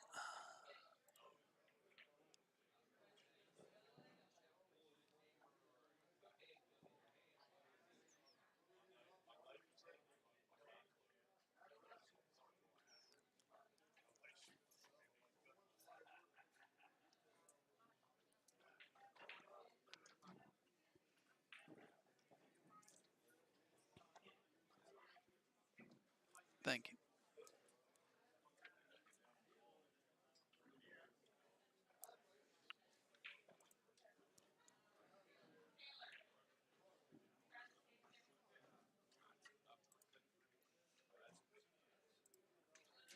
Thank you. Okay, so Matt Cross defeated Jeremy Mason 7-3. Garrett Vaughn has defeated Brian Jones 5-1. So Andy with a good look here to be able to run out and even this matchup.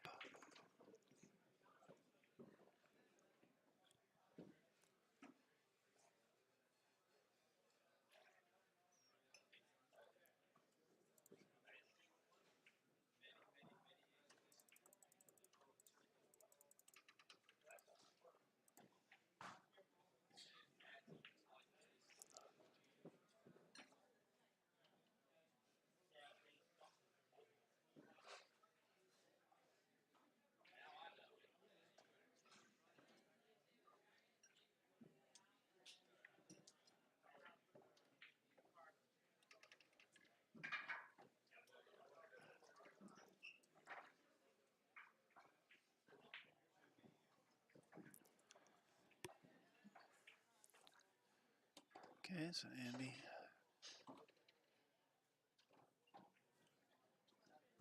Can't tell if he's got any angle. If he doesn't, he'll just draw back for the 8. If he's got some angle, he'll go forward and come one rail over. He obviously had the angle.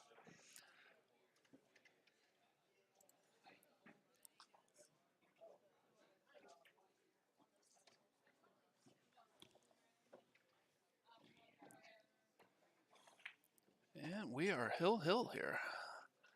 Andy Lincoln, Tony Long. Andy to break. Josh McCulley joining me in the booth very briefly. Playing my matches and trying to relax in between them a little bit. Well, Then no, I the very briefly was in reference to you're going to be on the stream table as soon as this match is over. That's what I thought. Yeah, Yeah. because I was looking. I was like, all right, we're far enough in the winner side, and mine and Rick's match is what the viewers want. Yeah. So you got to give the people what they want. And Yeah, 'cause, I mean, I've got open tables. If I wasn't holding you guys for the stream, I would have already started your match. okay, well, So luckily I do not smoke anymore, so I don't say, hey, I got to go outside and smoke a cigarette first. yeah, Rick probably will. Yeah. He's gonna love it when I beat him.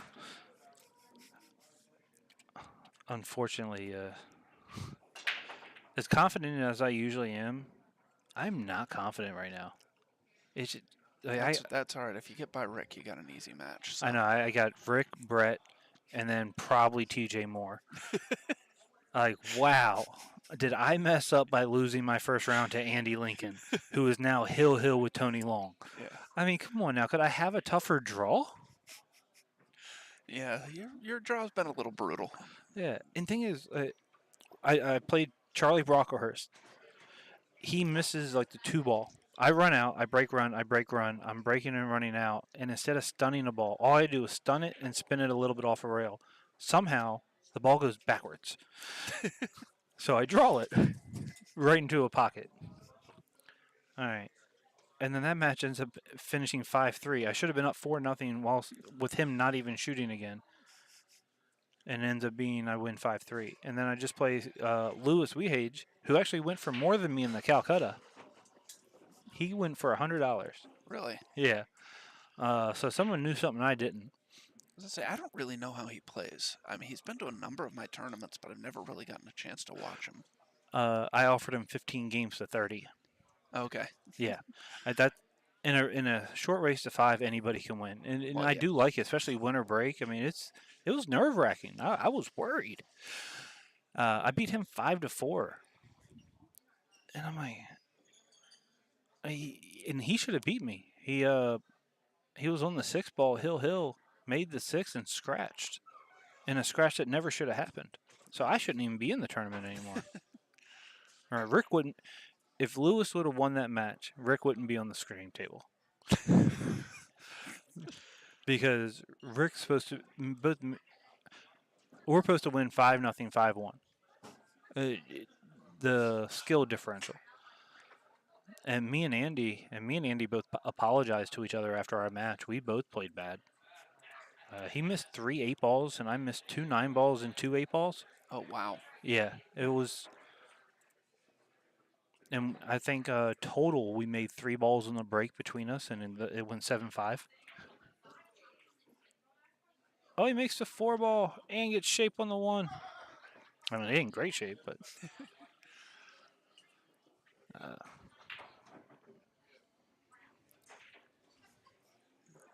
it's good to see Tony back. Oh, but actually, it's good to see both of them back out playing. Yeah, as I say, I mean, Andy came to one of the Maryland states like 2 years ago, and at that time I hadn't seen him in years, and now I'm not sure I've seen him again since that one. Well, So, the last time he was here, I played him, okay. and I even told him, I was like, "Hey, what you been up to since the last time I played you?" He's like, "Nothing." You been playing? I have a table in my house.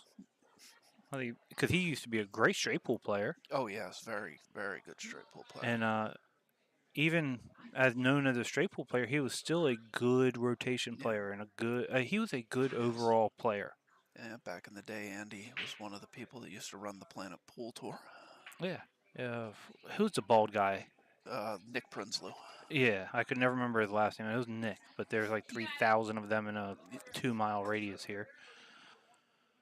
And it's always good to see Nick him. I mean, Prinsloo, who always got mistaken for Ralph Soke.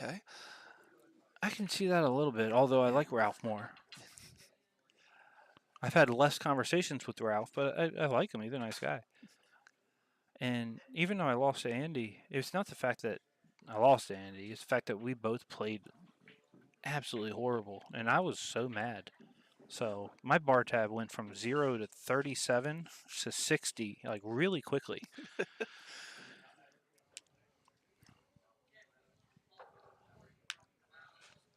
Maybe that's what I'll play Rick for. Like, hey, if I beat you, you got to take care of my tab. See ya. Have a good one. Because I mean, I haven't. Thank you. Chuck beat Lance 5-3.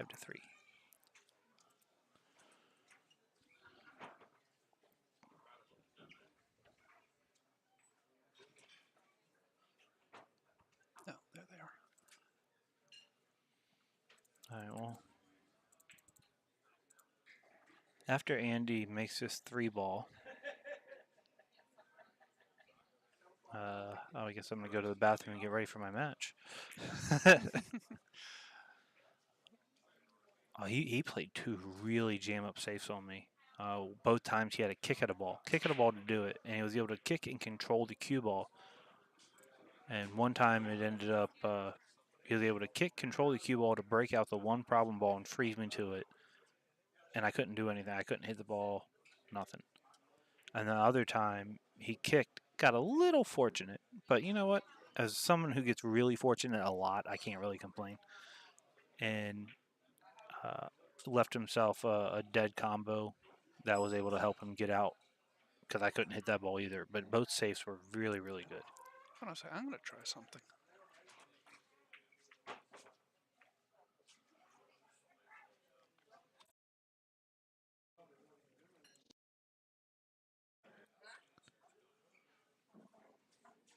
All right, so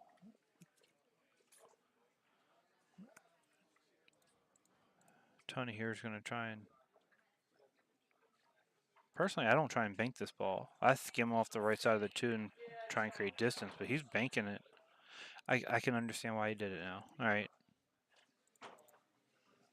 That's why Tony's a better player. I didn't even see that. Apparently, you could hear me. He's like, if I could have done this, I would have banked it. I didn't think I was talking that loud. Yeah. I've always respected both these players' games. But just can you hear me? Yeah. Okay, I'm trying something on here that I wondering noticed, if it yeah. might Yeah. solve our static. It wouldn't explain. No. But I mean, quite honestly, I have 4 kids. I'm used to listening to a little garbage, and I can still understand what you're saying. Yeah.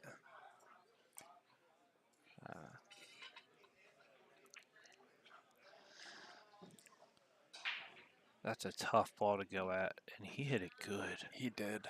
Good job. I mean, he hit it, but he's left.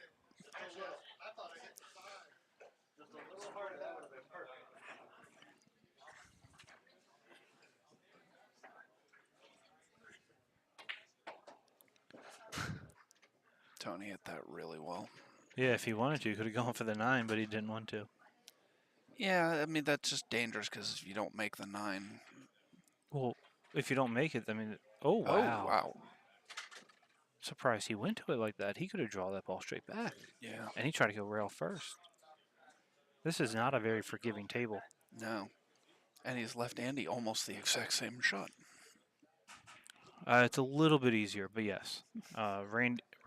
Andy with the A is going to. I would just hit this ball with a little bit of top right and come straight back up table. You can hit it with top, but you might extend the angle. Like that. You don't want to extend the angle. All right, so he's just going to play the 5-9 combo and end it. I think he run. Does he run into the side pocket if he does that?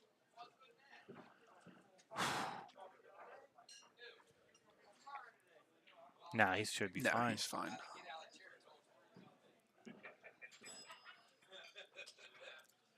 This angle makes it look like it.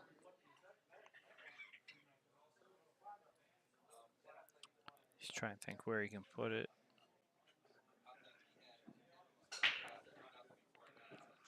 If you put the 5 ball anywhere down there, you can't just play it safe. You have to go for the 9. Oh, absolutely. Because if you try and play it safe here and put the 5 closer to the 9, I don't care where it's at, Tony can make that 9.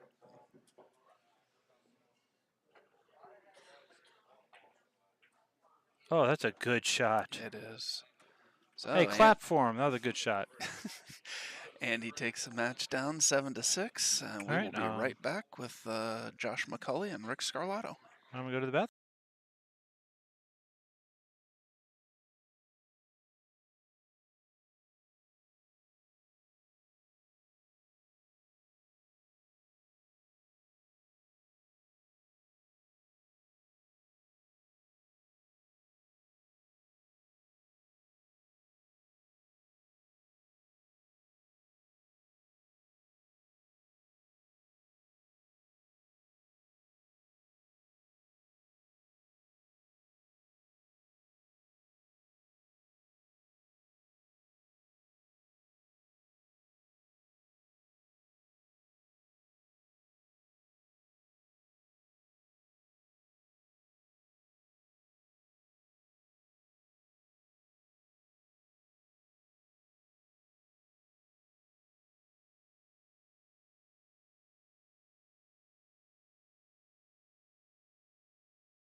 All right, so here we go. We got a one-loss side match here between Rick Scarlato and Josh McCulley.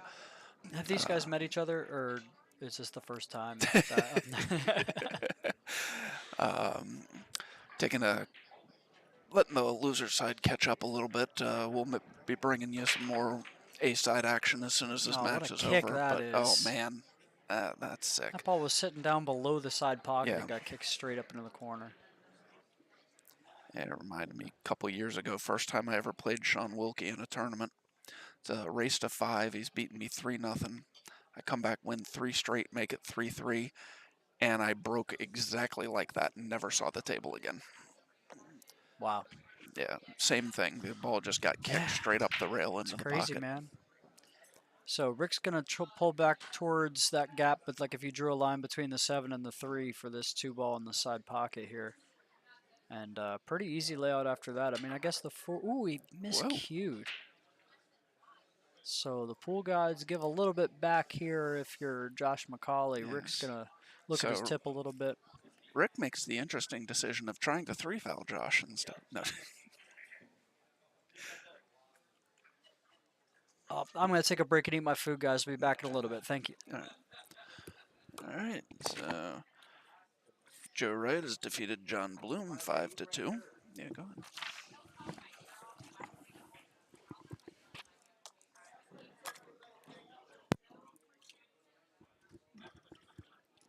I know I have an opponent, but the other match is 2 matches behind. But the very next match after that is 2 matches behind, isn't it? Like somebody's playing and they got to play Josh, and then they would play me, right? No. Oh, okay, so that's finished already. I was gonna see if I could order some food. I mean, you're there a little bit. You could, yeah. Or am I gonna play Steve like right away? Yeah, I was gonna put you up Okay, right that's away. fine. So. That's fine. I'm okay with that. I just want to know when. Yeah. Like I'm gonna order food now, and then it should come out by the end of the Steve match. Okay. What table did you come off? 1.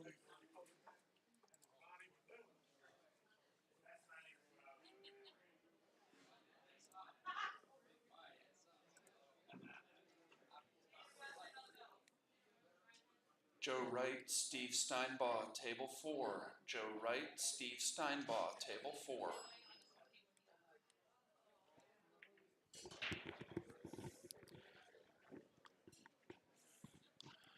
All right, so I had to take care of some tournament director stuff.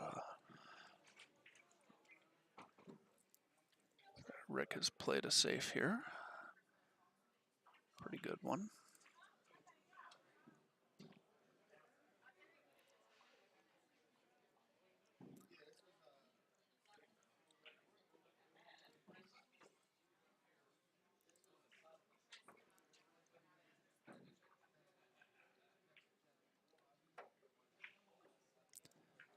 And he has 3-fouled Josh. So Rick will take the 1-0 lead. And as a winner breaks, obviously be him breaking. So Rick got a fortunate roll off of the miscue on the opening shot that allowed him to play safe, and he turns it into a 3-foul victory.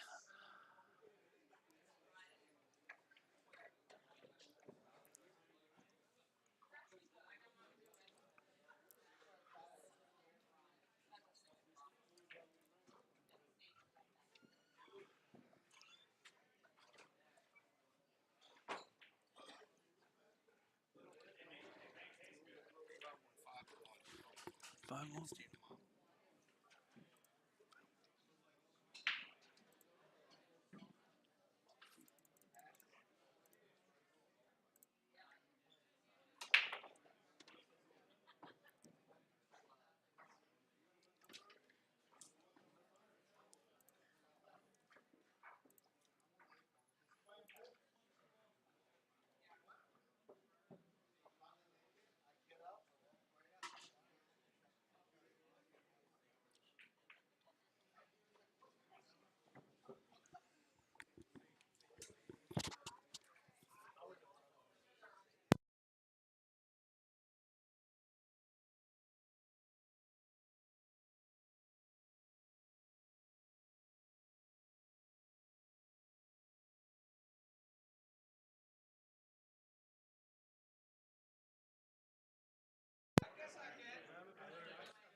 Nice cut there by Josh.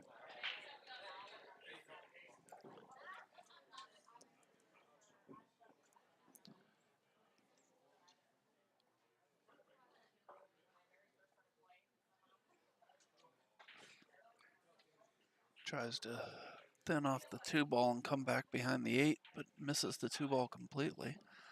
Well, surprising. I didn't think it needed to be that thin of a hit that you'd be in danger of not hitting the ball at all.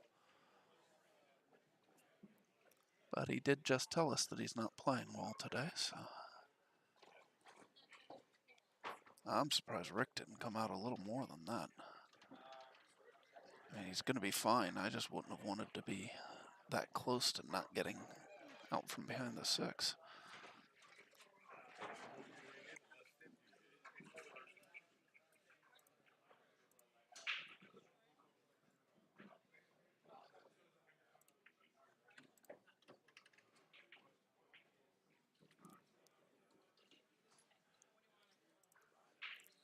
The next match on the stream is going to be Mike Soleil and Tom Zippler.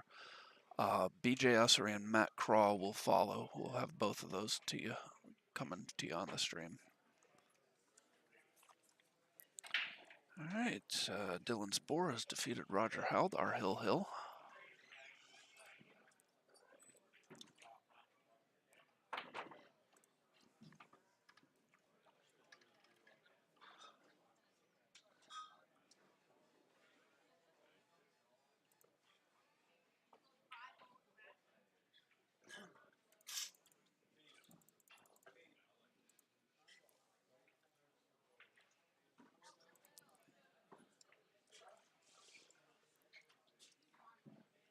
It looks like Alvin and David Choi are done back there as David's unscrewing his cues. Hopefully one of them will bring the score sheet up soon so we can find out who won.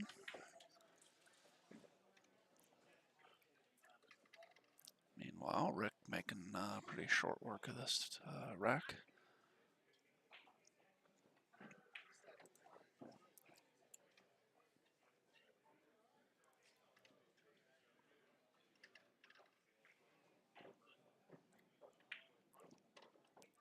So he goes up 2-0.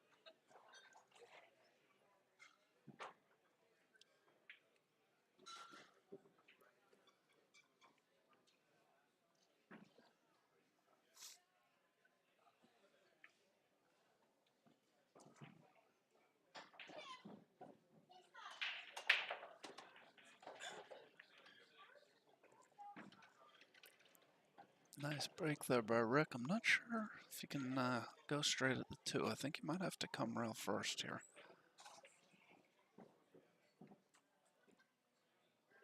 Yeah, definitely aiming for a rail first hit here.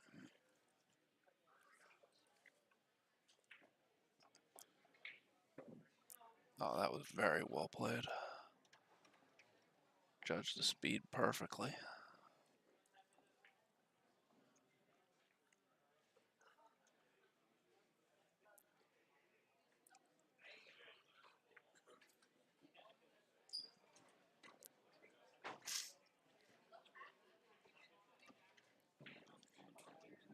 Again, nicely judged there. It might have come just a hair too far, although I don't think he could have held it any more than that.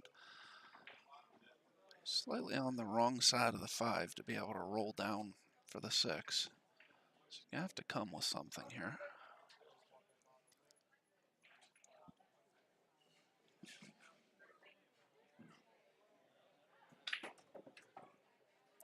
Oh, very nice. Wow. Thank you. So Alvin Thomas defeated David Choi, Hill, to complete the final 8 of the winner's side.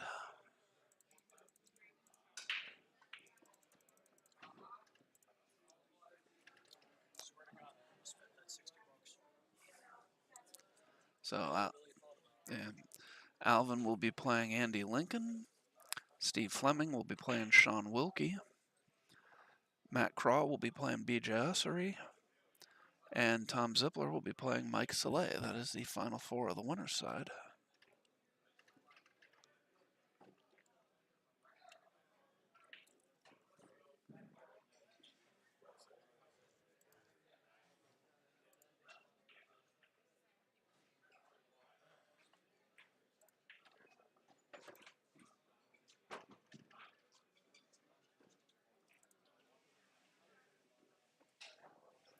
Okay, and looks like Rick's gonna make quick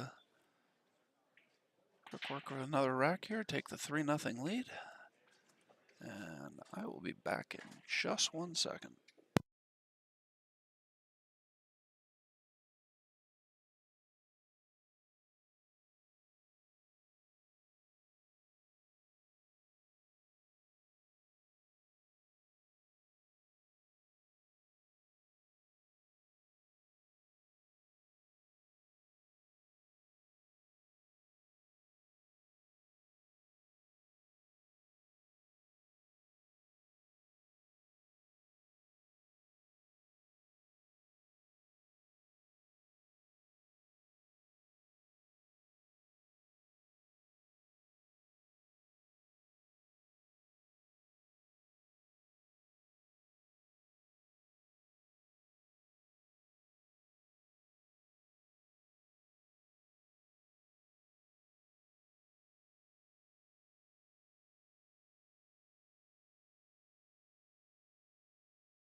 All right, I'm back here. A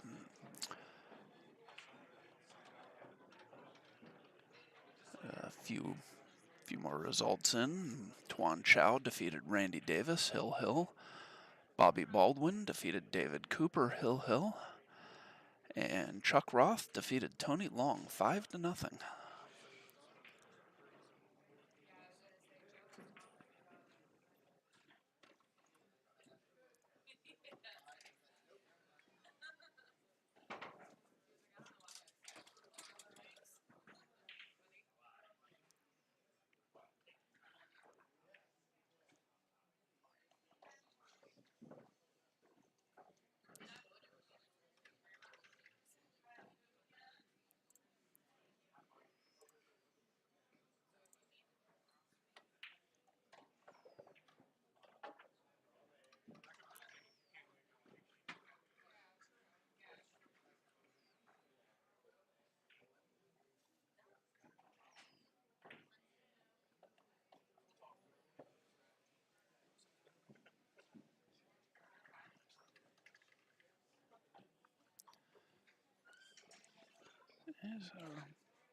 He's probably just going to come across the table and leave himself a long shot on the 7 here. Yep.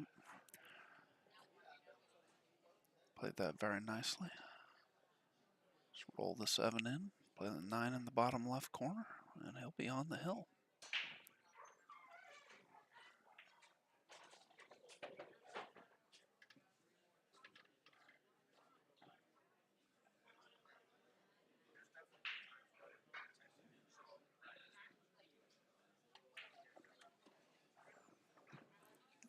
There it is. Rick moves on to the hill, 4-0.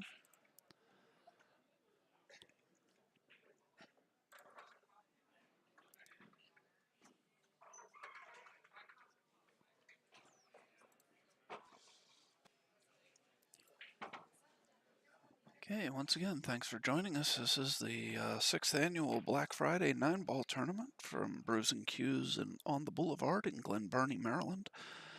We had 64 players start out today. I believe once this match ends, we'll be down to 24. Yeah, this is the final one of the 25th to 32nd matches. Top 16 get in the money, so whoever wins this will still need to win one more match to get into the money. I'm Dave Nangle. Josh McCulley will be joining me later, most likely, for commentary. Obviously, he's a little bit busy playing this match right now. And we still haven't gotten the wireless headset so that he can play and commentate at the same time.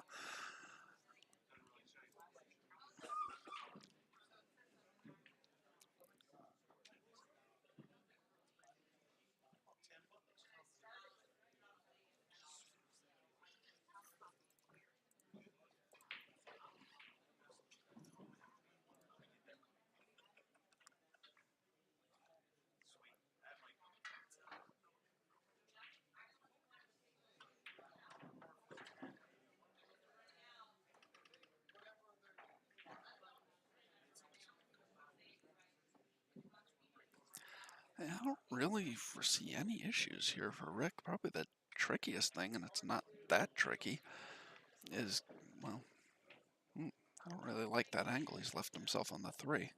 I was going to say getting from the 5 back down table for the 6 is the most difficult thing he has to deal with. And apparently that angle on the 3 was no problem for him. Now he's got a lot of angle on the 4, so it's going to be difficult to hold for the 5 here.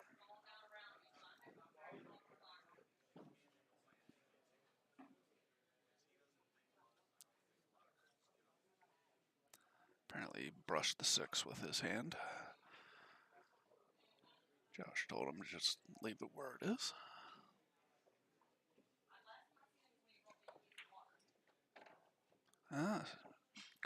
Goes across to shoot underneath the 9.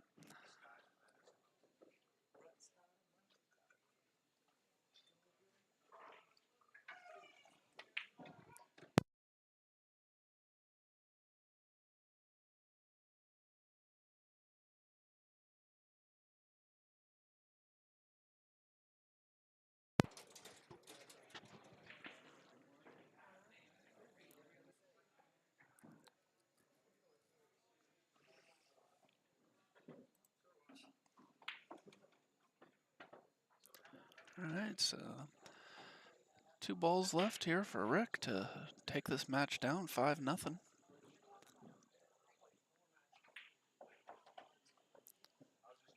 He's left himself on the rail, but I don't imagine that'll be any problem for him here.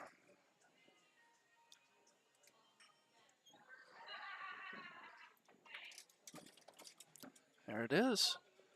So 5-0 for Rick, and we will be right back with Mike Saleh and Tom Zippler.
All right, they wasted no time in getting started here. Looks like Mikey's got the break.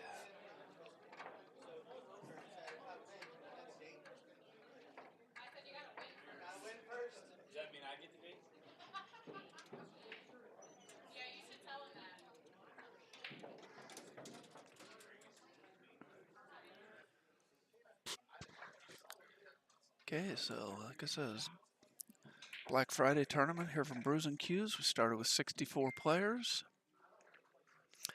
Got 8 on the winner's side. And we're almost down to the final 24. No, we are down to the final 24, excuse me. I guess actually we're technically down to the final 23 as Chuck Roth defeated Tony Long and knocked him into 17th to 24th.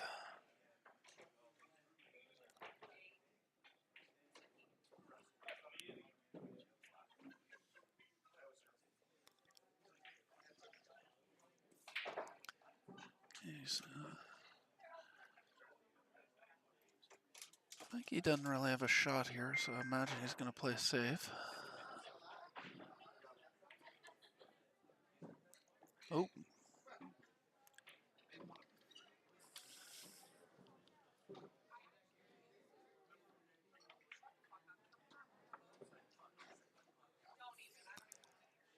Definitely not going to be happy with that safe.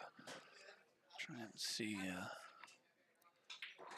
2 balls a little too far down for Tom to play it. One off of it here, so he's just going to roll over onto the rail. Play the 2 down table and then play the 3-9 combo.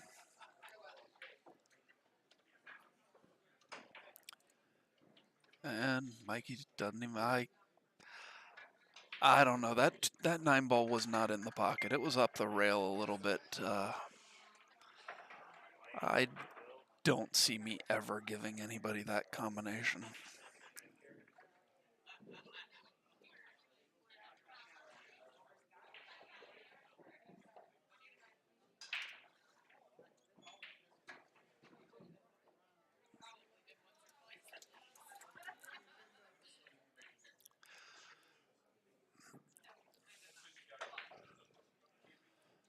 So, time to break here.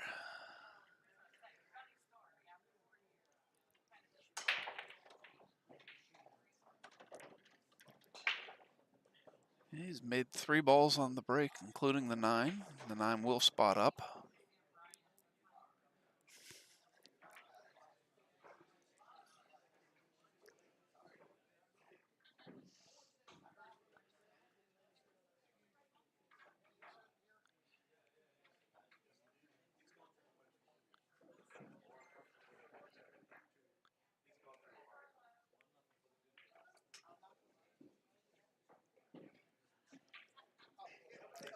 Alright, so Tom spots the 9, and he will push out as he cannot see the 1.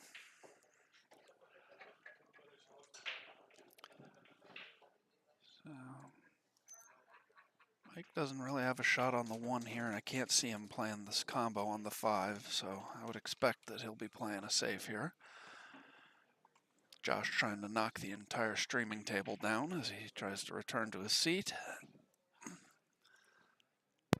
I don't see an issue with that, considering I'm trying to knock out what just happened. Well, that was a match. I tried to tell you I'm not playing well today. No, I even said that at one point. What? I ate the cheesecake she brought. My stuff's back there. She labeled it. Alright, so Mikey tries to play safe, but he's left Tom a cut on the 1 into the side.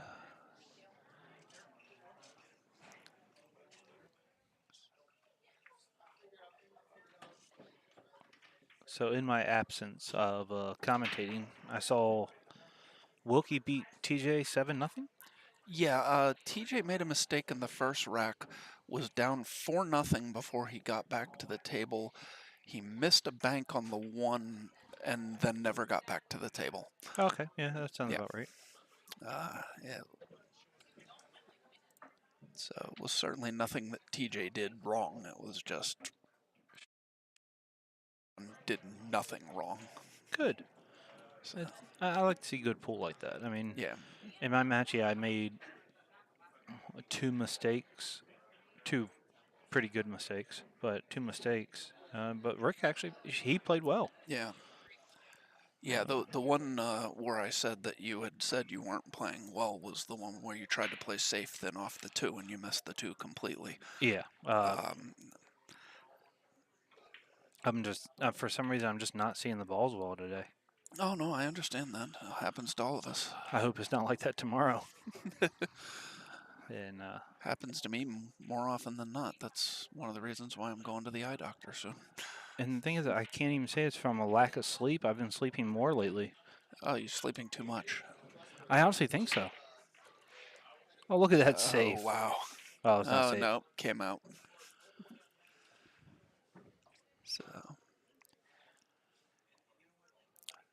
yeah, so after after Tony Long lost Hill to Andy Lincoln here on the stream, he lost 5-0 to Chuck Roth. Wow. Yeah, I mean, but again, Chuck Roth plays well. It's entirely possible. Chuck just never let Tony shoot. Oh, that's a good save right as there. I say, Tom played about the best save he could possibly play. Unfortunately for him, he played it on himself. Yeah.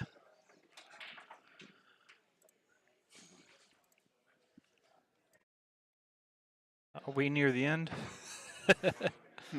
I said, are we near the end? Why? It's just a joke about, now that I'm out of the tournament. Oh, yeah. Well, we final 8 of the winners? Final 8 of the winners, we're down to, well, 23, because one of the 17th to 24th matches has ended. Okay. That's of mine? No, you were the last of the 25th to 32nd matches. I finished top half of the field. I'm happy. I should have lost all my matches today, so.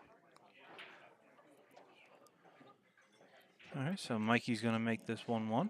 Yeah. Doesn't have to shoot it. Yeah, that's a much more reasonable concession than the one Mikey gave Tom in the previous. Oh, Mikey was very generous.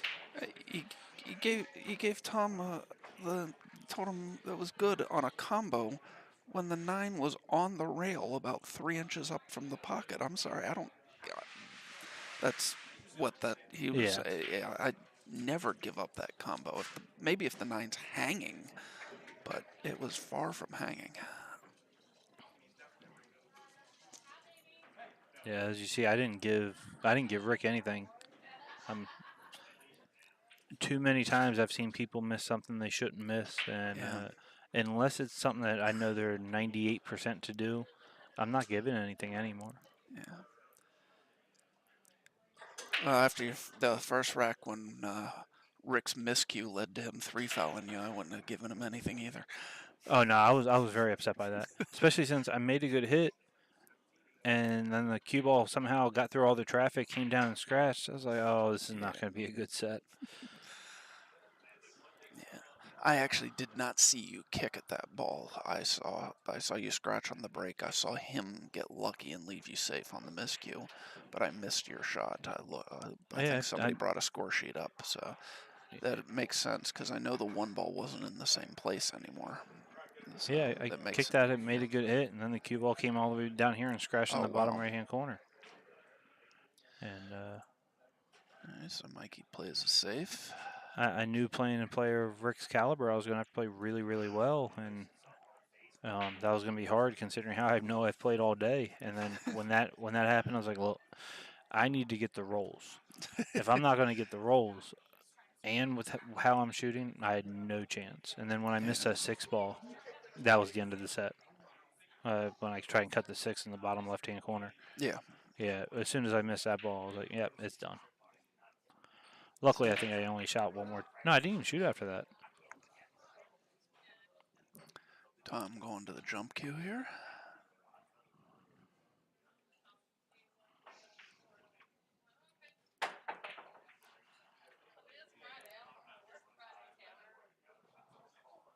It is slop 9, right? Yes. Yeah, I just want to make sure because I did that in one of my Yep. other opponents, and he's like, "Whoa, whoa, whoa, whoa!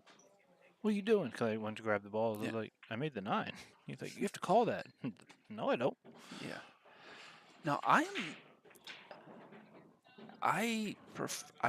like I said, I prefer playing called shot games.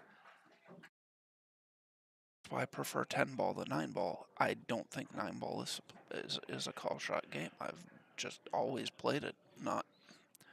I 100% agree. If you want to play call shot, play 10 ball. 9 balls should be, for the bangers basically, or the ball slingers, as I'm. As you've named yourself. No, Tony named me that. Oh, did he? Okay. Yeah.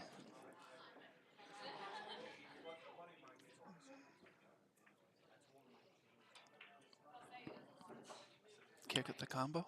2-rail kick, come underneath the 2. Yeah.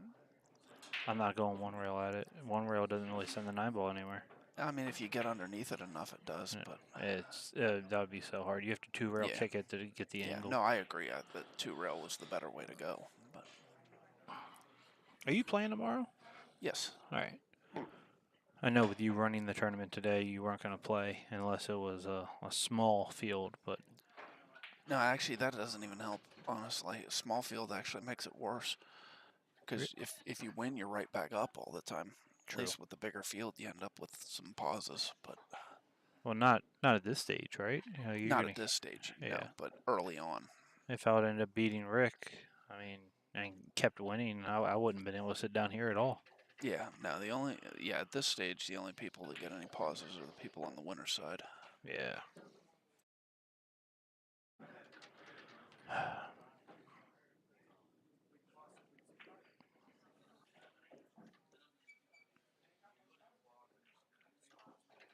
See, I like to jack up and draw that ball because of the angle you had and shoot the 8 in the same pocket.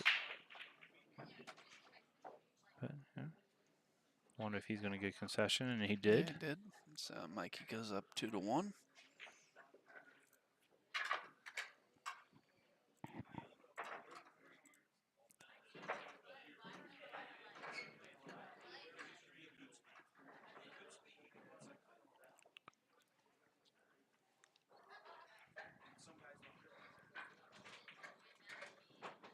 I'm trying to follow Rick's match with Brett a little bit, but I don't see anybody at the table.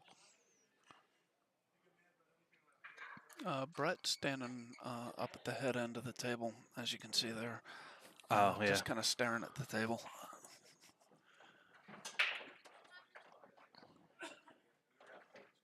Oh, wow. I mean, Mikey can't break for anything, but that was a good break. Yeah. Somebody taught Mikey how to break. If that man learns how to break, he can be a dangerous player. Yes. The break is by far the weakest part of his game. Yes.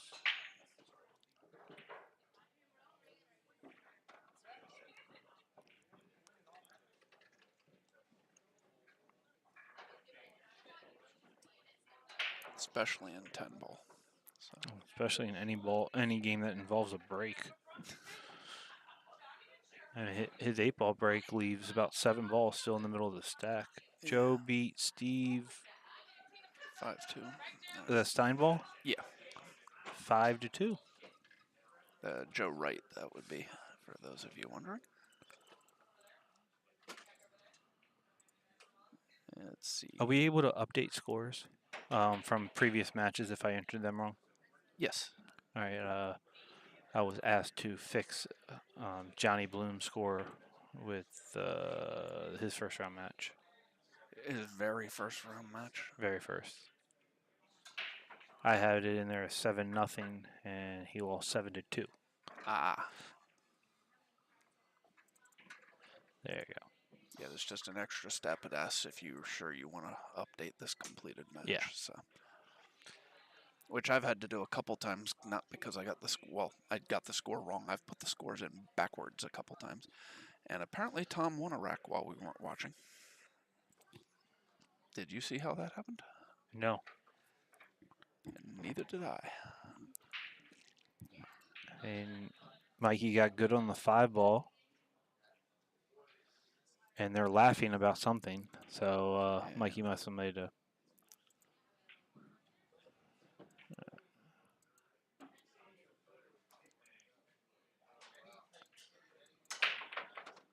Let me good on the 6-ball, I should say. All right. Ooh. Aha. Yeah. We're just watching a replay to see what had happened while we were dealing with the matches. All right, so Zippler gets a reprieve and see what he can do with it. Yeah. Oh, and he leaves him straight in on the 7. Okay. Yeah. All right. Now I see it.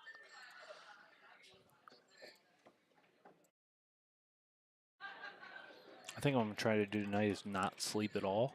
And maybe that'll help my game for tomorrow.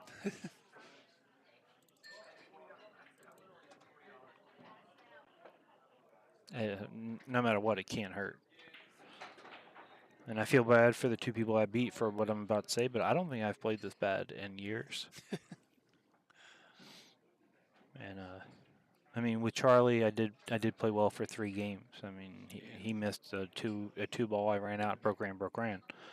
But all in all, if I had to judge today, it was bad.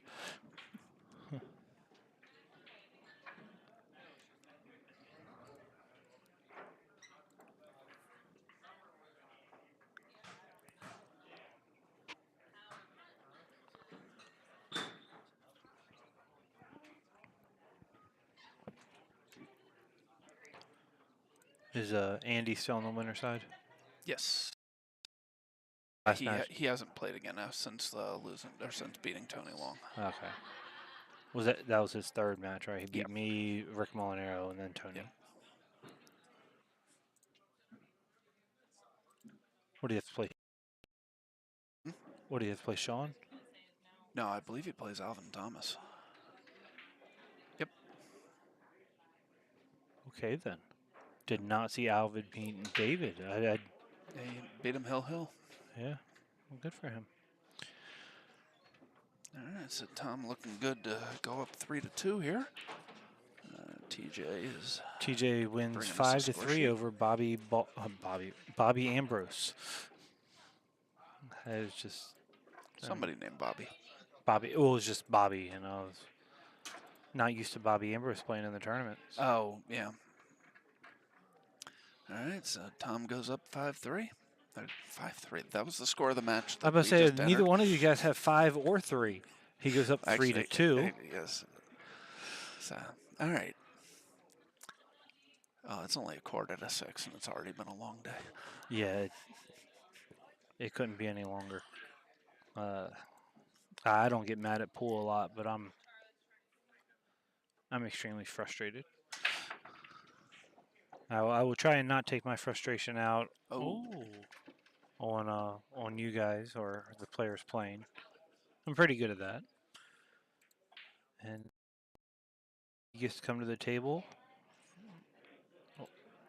I mean, getting from the 2 to the 3 is a little difficult because of the way the 7 is. But the 3 ball still does have 4 different pockets it can go in.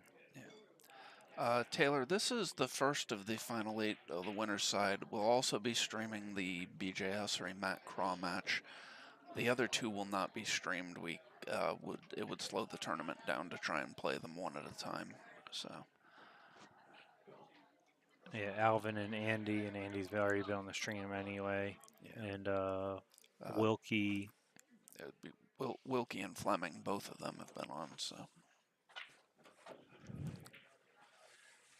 Matt Craw's also been on, but BJ Ussery has not.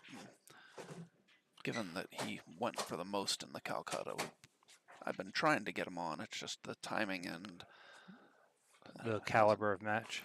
And not just the caliber of match, also just a couple to like. I put Matt Craw and Dylan Spoor yeah. on the TV table. If I had scrolled down a little further, I would have found that BJ Ussery was playing Chuck Roth, and I may have chose to play that one instead. I just picked the first good one that I saw. What was the score of that match? It turned out to be 7-3, so we did. You picked the right one. We showed the closer match. It doesn't have to end up that way. I mean, any one of these matches could end up the way some of them have been, where they've been 7-0 because one guy basically just never makes a mistake. What was the score? There was Mike Newport played BJ. Do you remember the score that was? I think it was 7-2. Okay, because while I was playing, Mike Saleh makes it 3-3. Lewis Wehage, he seemed to be really concentrated on that match. I know he has BJ in the Calcutta, and he seemed to be like sweating it. And I was like, he's like, we got to see how he jumps now because Mike played it safe. I said, how close is he? I think it's like 5-5. Oh, yeah. No, it was 7-2, so. Yeah. I was like, BJ should never.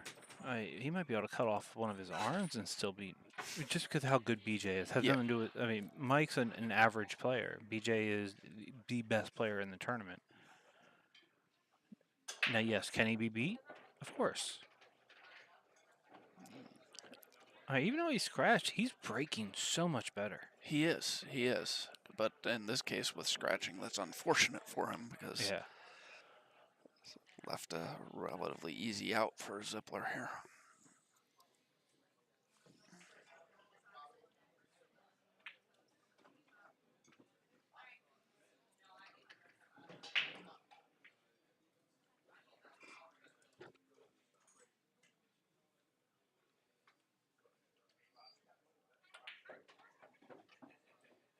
All right, so Tom's going to end up spinning this 2 rails and put the 4 in the side. If he comes short, he'll still have the 4 in the corner, but he's going to try and come all the way down for the 4 in the side.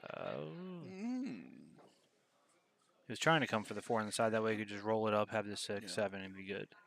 But now he's going to shoot the 4 in the corner, past the 7. Does it go past the 7?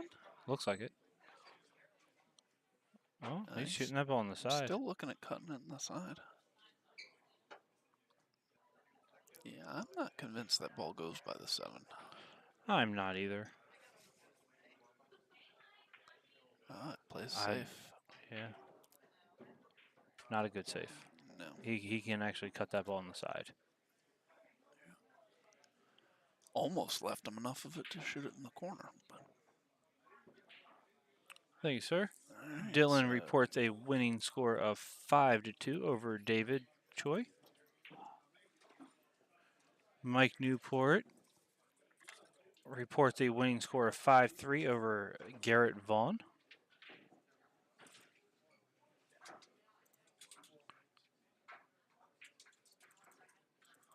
this is a good tournament for Garrett.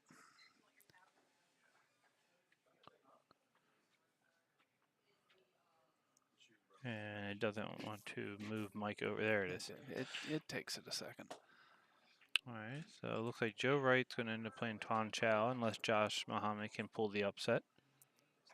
And that'd be a 230-point upset. He's already beaten a couple good players in this tournament.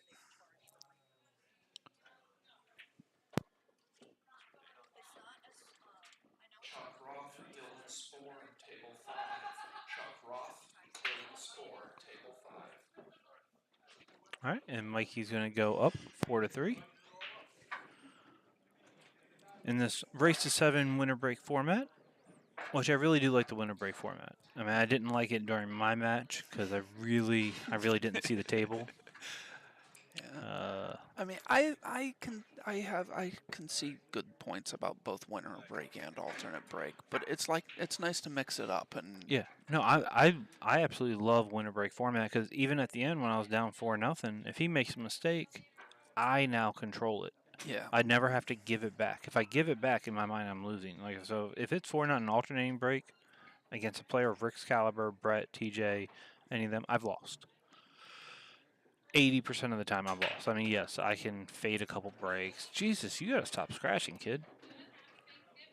If you do, I mean, learn how to break bad again. So no, I would never want to change the format. Yeah. This Black Friday event has been winter break Yeah. for all yeah. 6 years. Yes. Yeah, the only slight change in the format was that it used to be that the 9-ball counted unless it was in the bottom 2 corners behind the rack. We changed it to a few years ago to the 9-ball not counting at all.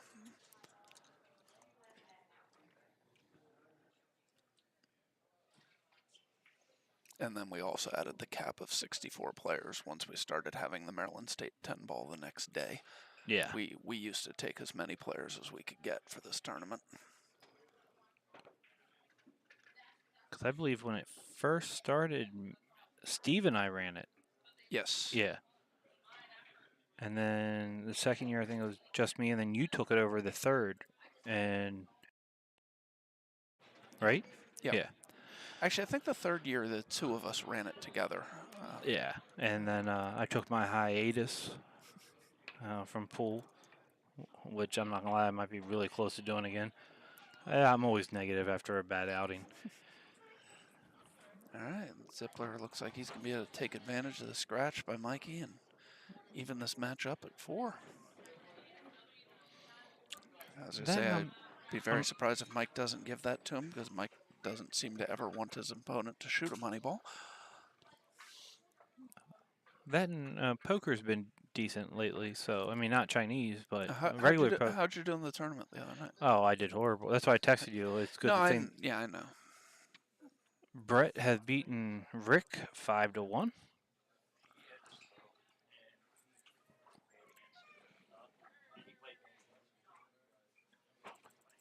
It was a turbo structure with a big stack, and the first hand I sat down, because I always register a little late, the blinds were 200, 400. It went 400, 1,200, 4,000, 30,000 for the bets. Whoa. Yeah, and that's all it was. So you had one lady at the table that if anybody re-raised, she just shoved their stack in, and she just kept hitting. So I had a starting stack of 40,000. When I sat at the table, she had 200,000.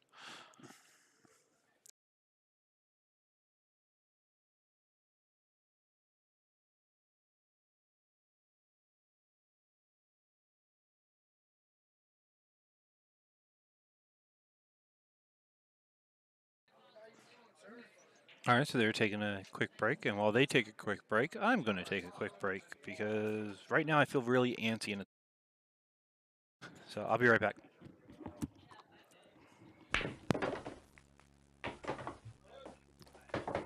Aramith, the signature of true Belgian-made quality. Bobby, thank you.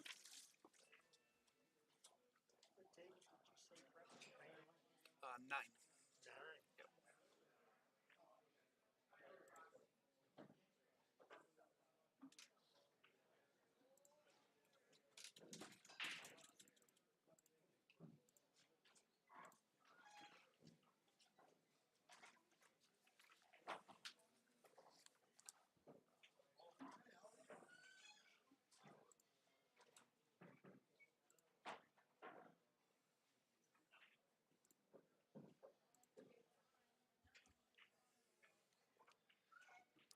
Bobby Baldwin, Mike Newport, table 4.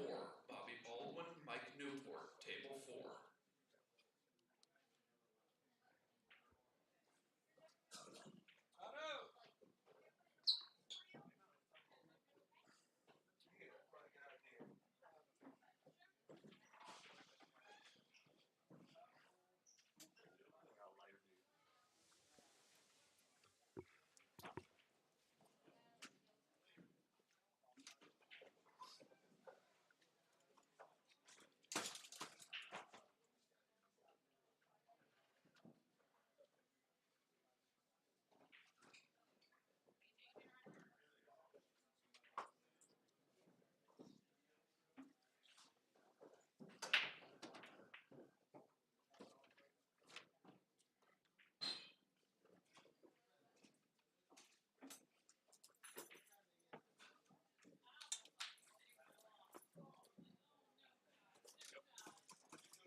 All right, so Tom elects to push out after the break here.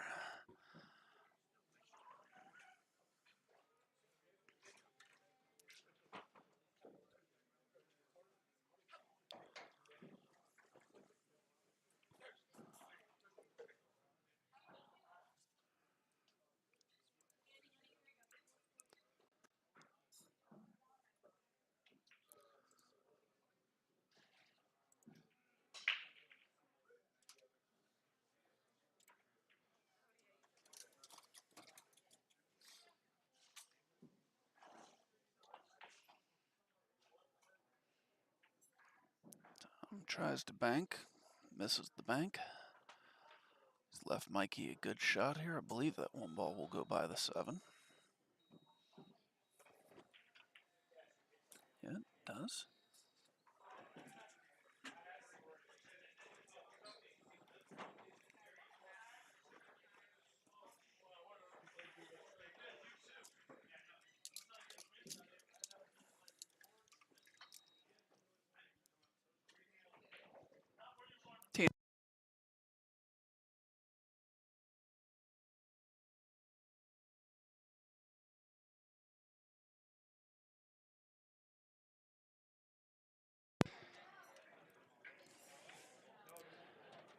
Hey, Mike should make pretty quick work of this here. 5-8 combo. I mean, if he happens to make the 5 as well, he'll be fine, but he doesn't. Thank you. Tuan Chow has defeated Josh Muhammad. Great tournament for young Josh. He's playing really well. So 5-3 was the final score of that match.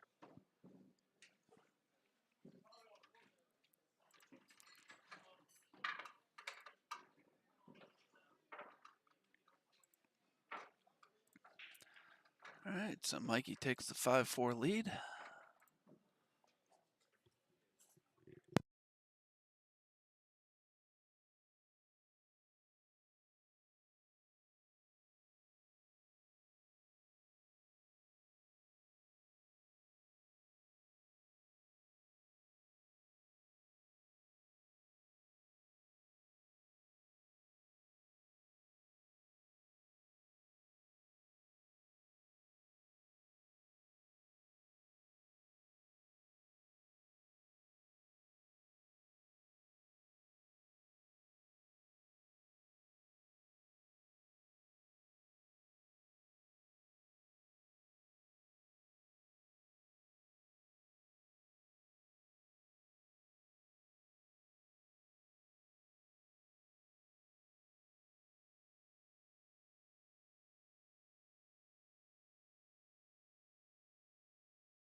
Okay, so Mikey, good opportunity to get on the hill here.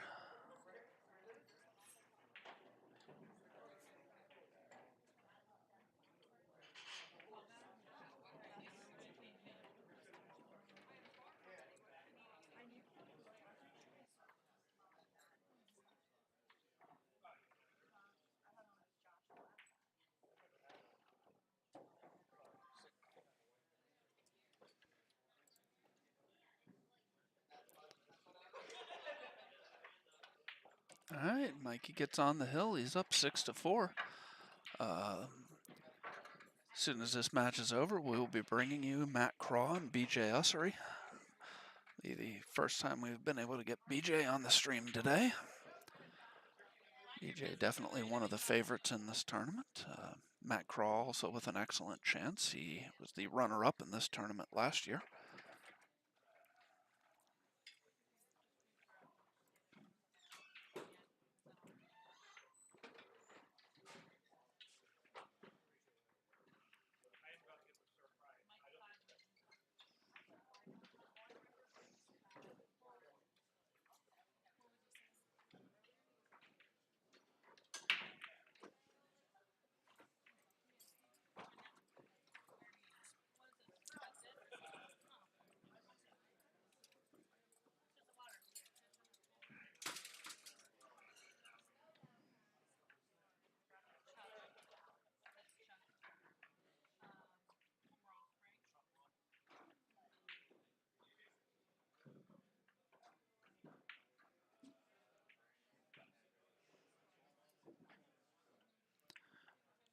All right. Looked away there for a second. I don't know what happened. Mikey broke dry, but then he was shooting. So looks like he might be going for the 9 here. Oh, great shot.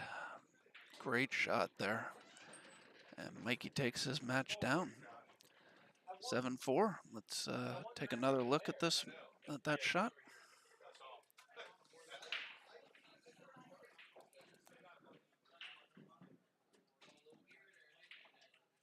Mikey's gonna close it out right when I sit back down.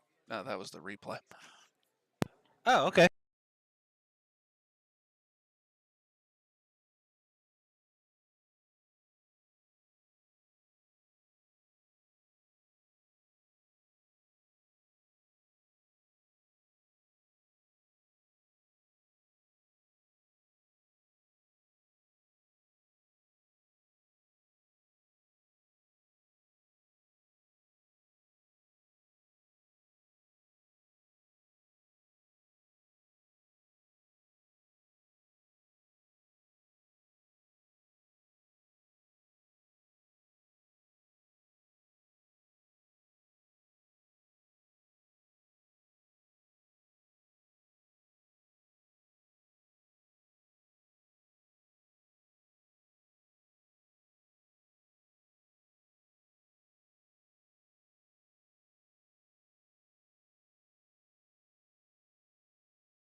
All right, so looks like BJ is going to be breaking here. And I will be with you guys. I really, really have been looking forward to this match, and I'll be with you until my food comes because I definitely need to put something in my belly. Yeah, and I ordered the stir fry yes. with no vegetables. After you eat, I might need to Yeah, order something myself because I have not eaten since before the doors opened at 9 o'clock this morning. So I had a couple pretzel bites. yeah, Score. Are they not up there anymore? The podium, the pillar behind 6. This is 4th round match. Has he never gotten a scorecard? I know. Well, in his defense, one of them was on the stream. The other one, I did get the scorecard. Yeah. So, So maybe Rick Molinaro had been sitting there all day, so he probably got the scorecard since he Yeah. was right next to them. I always like it when I have people come up to me in like the 4th round of the tournament. Is it alternating break? How have you not figured that out in your first 3 matches?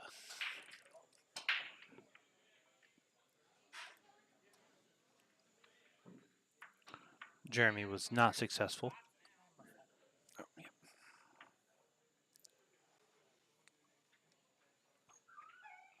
Oh, there it is. It's plugged in, Josh. I'm trying to get to the plug.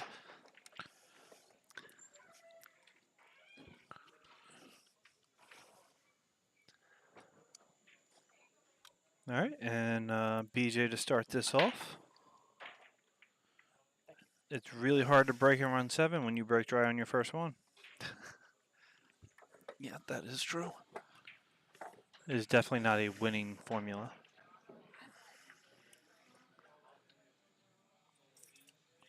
All right, Matt comes to the table. And I don't think you were here when I was talking about Matt earlier. I don't know. It's basically talking about how a lot of people underestimate Matt, and unfortunately, I am one of them. And I have a really good record against Matt. Over all the years we've been playing, I have a winning record, and I've beat him the last 3 times we've played.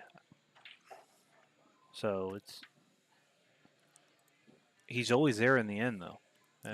Doesn't matter if it's here, Mez Tour, Viking Tour, any tour he's in, he's always there in the end.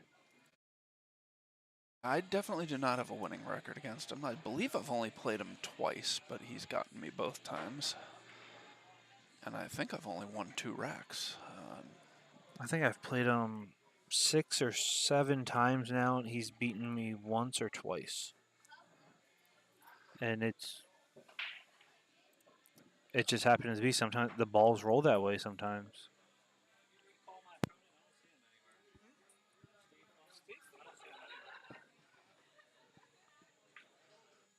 Sean, what table you guys on? 8?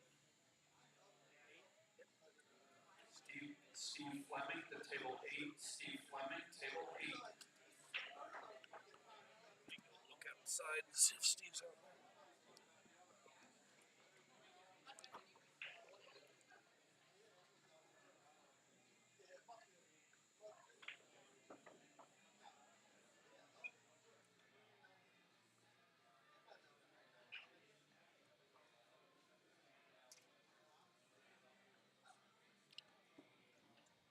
I just texted him. Yep.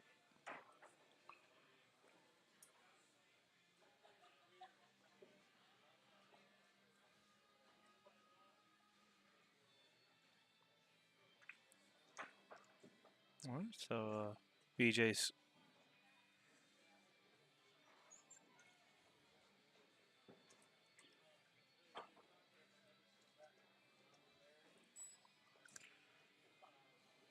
He's gonna have a little trouble with that 4-8 unless he can spin into it now. Oh, decides to play it safe. Good safe.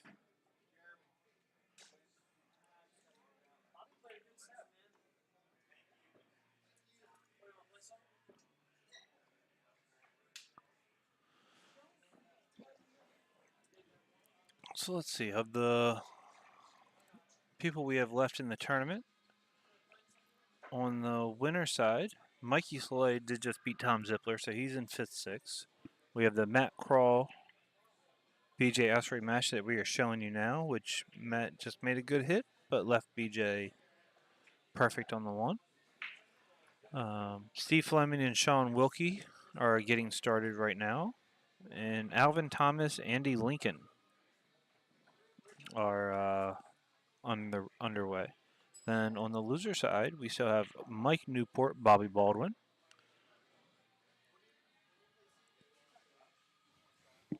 Hello, sir. How are you?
Yes.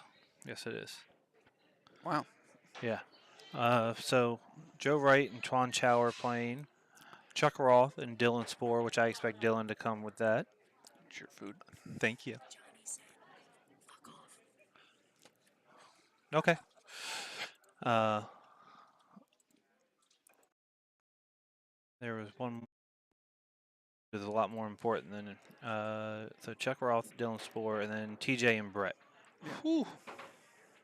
Yeah, so many killers on the loser side. So I to Dave, and I'm gonna put down my food, and then I will be right back. I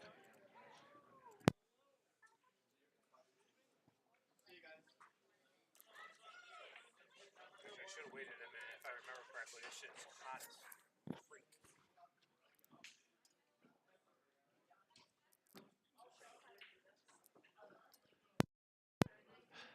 Tim, I just saw your question. We didn't rate him. That's his Fargo rating. So like we didn't use Fargo for this tournament. It's not a handicap tournament. We just have the ratings there for reference, just so people have an idea. But that is what your father's Fargo is.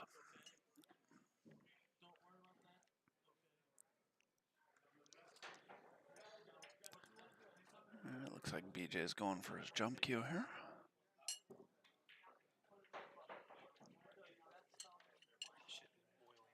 I'm definitely gonna need a drink while you eat it. Oh, and it's hot at the bottom. Oh, let's get to an angle where we can actually see what's going on.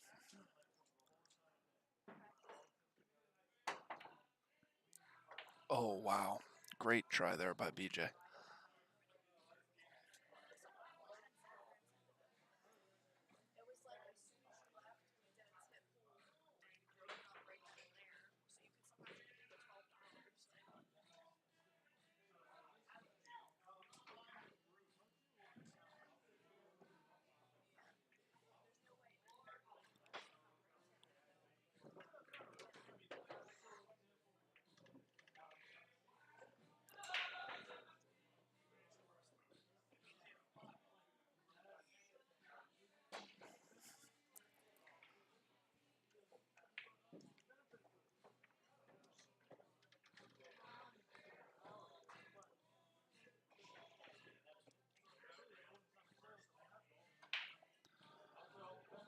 So Matt with a good opportunity here.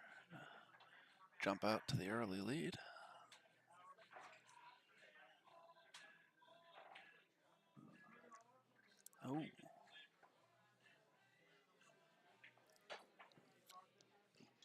Guess I spoke too soon.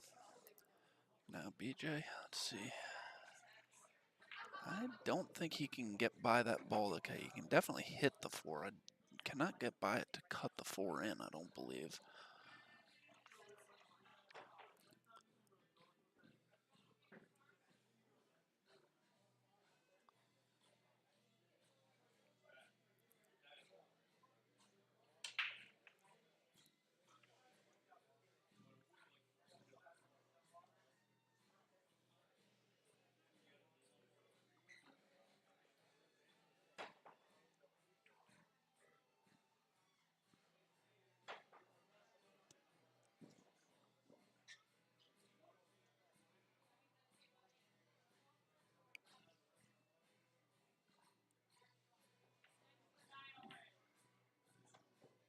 Looks like he's gonna kick at this ball.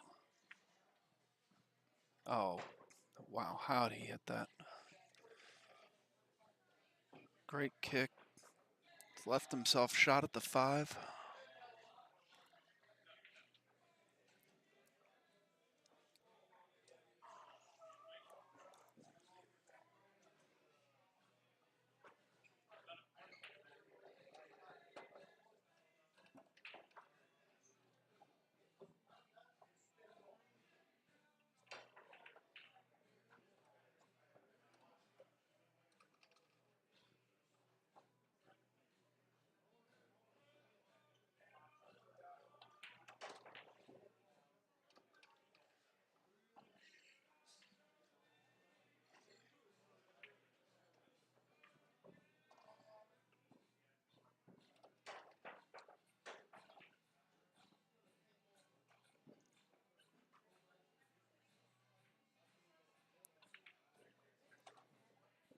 Okay, so BJ jumps out to the 1-0 lead. This is the 6th annual Black Friday tournament from Brews and Q's on the Boulevard in Glen Burnie, Maryland. I'm Dave Nangle. Josh McCulley will be rejoining me after he eats. Okay, so Chuck Roth has defeated Dylan Spohr 5-0.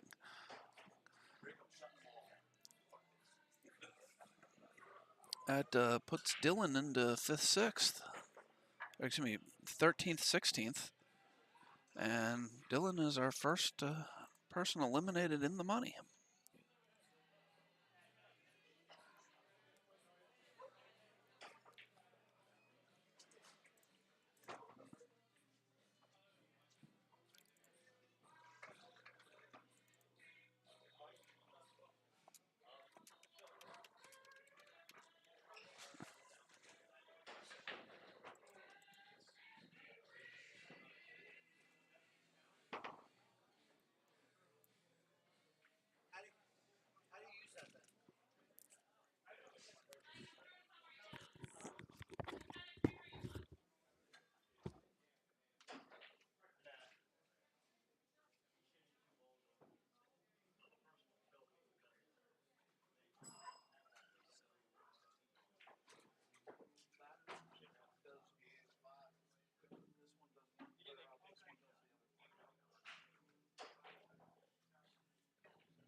Okay, so TJ Moore has defeated Brett Stottlemyre 5-1. Brett will also finish 13th to 16th.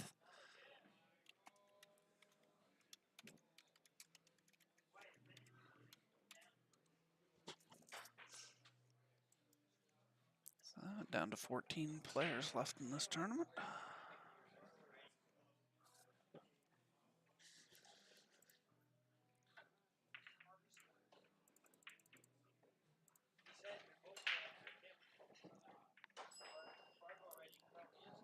Okay, so BJ combos in the 9-ball, takes a 2-0 lead.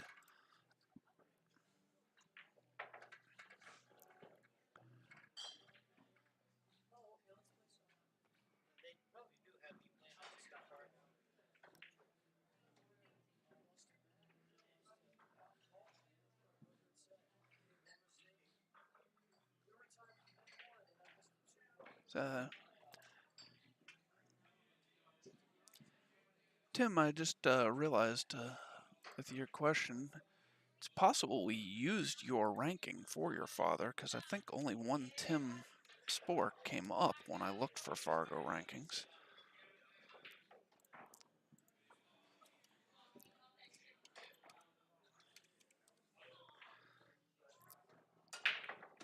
Yeah, and actually it even says junior right in it, so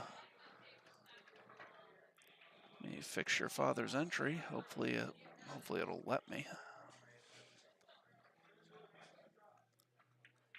That way his results won't get combined with your Fargo.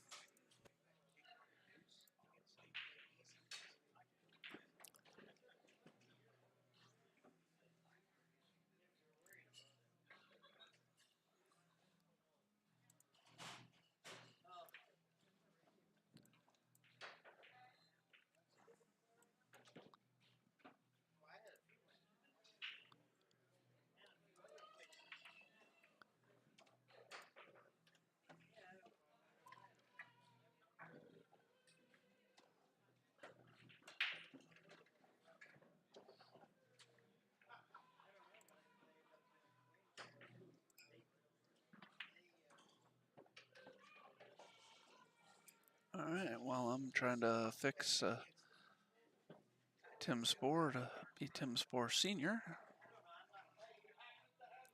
Looks like BJ is making pretty quick work of this rack here.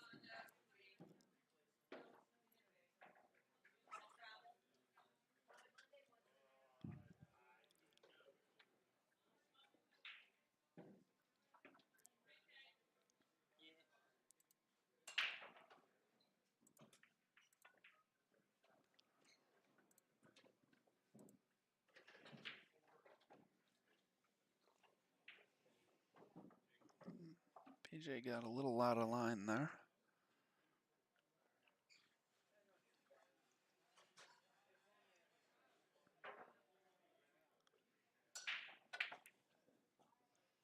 Tries to fire the bank in, comes up just a little bit short. And he says that's good to Matt. So Matt will cut the lead to 2-1.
So Matt's made a ball on the break, but has not gotten a good spread here.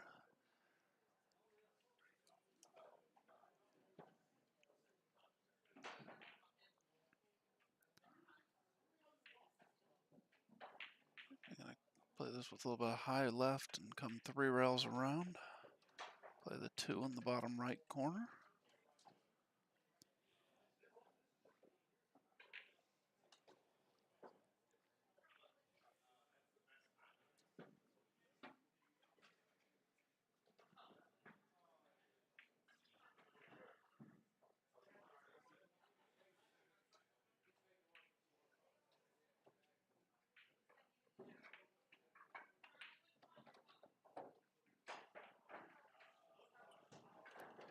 Played that nicely, sets up the 4-5 combo.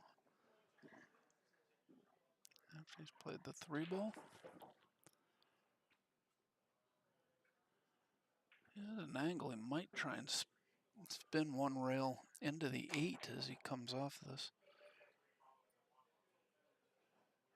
3 to, unless I can't tell if the 6 goes in the side, then obviously no need to try and do anything with the 8.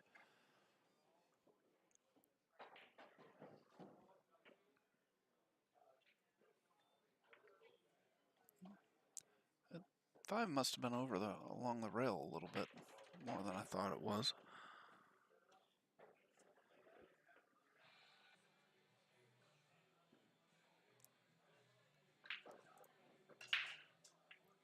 All right, so Joe Wright has defeated Tuan Chow 5-0. This puts Tuan Chow into 13th to 16th.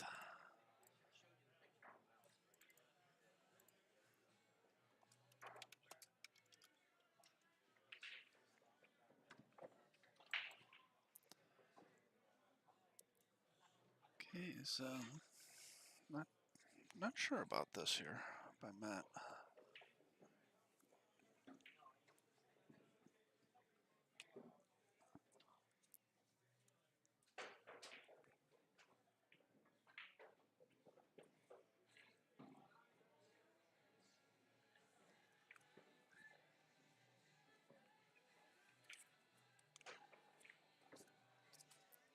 Oh wow, great shot there by Matt.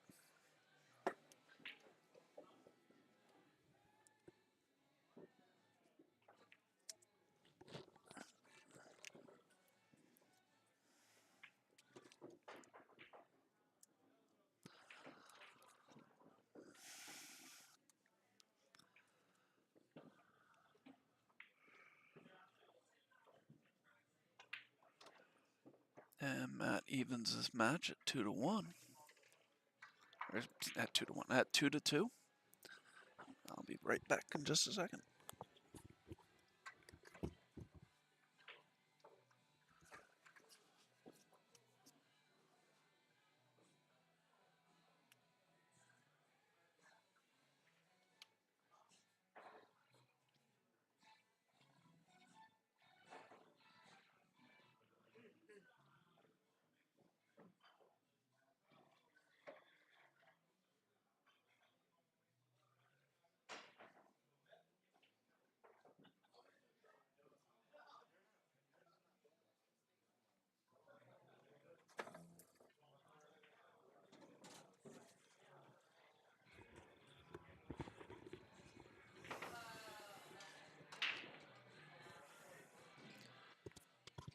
All right, so just 1 match left, the Bobby Baldwin Mike Newport match, and we will be down to the final 5, or the final 12.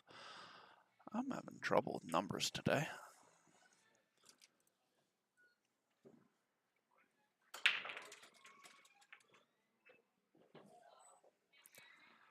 Yeah, Trapper BJ is an excellent player.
Okay, so BJ elects to push out.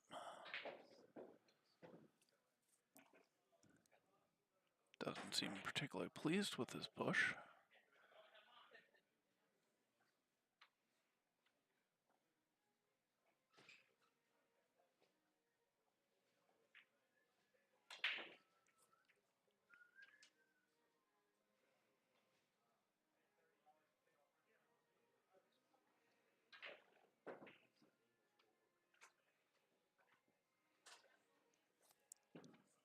It looks like Matt's probably going to cut this down to the lower left corner.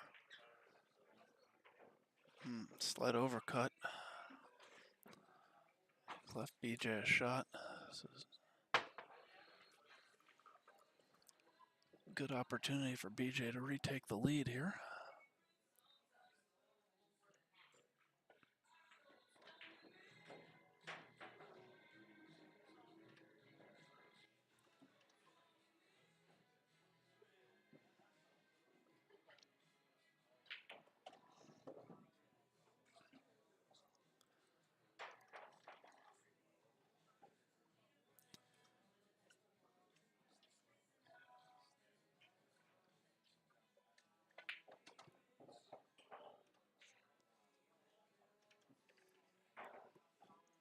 Nice shot there.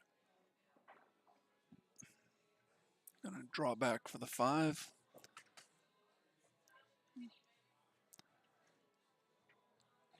Play with a little bit of inside, follow up, play the 6 in the same pocket.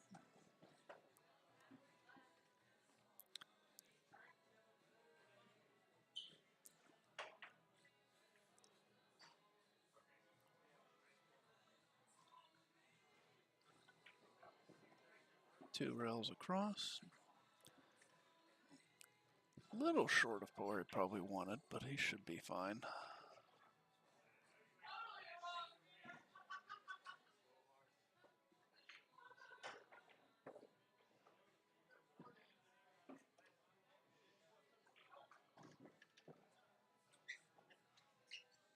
Okay. Just gonna make this 8. Come back up a little bit. Shoot the 9 down in the corner. And it'll be 3-2 BJ.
BJ's made a ball. Squatted the cue ball in the center of the table nicely, but has gotten unlucky. 4 balls gotten in the way.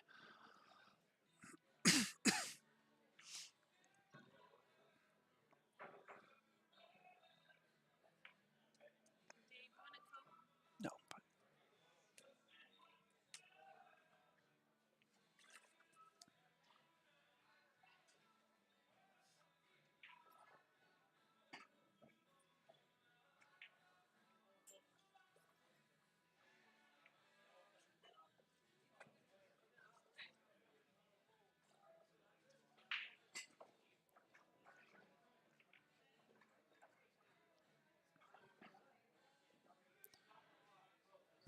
BJ is a little unsure of what he wants to do here.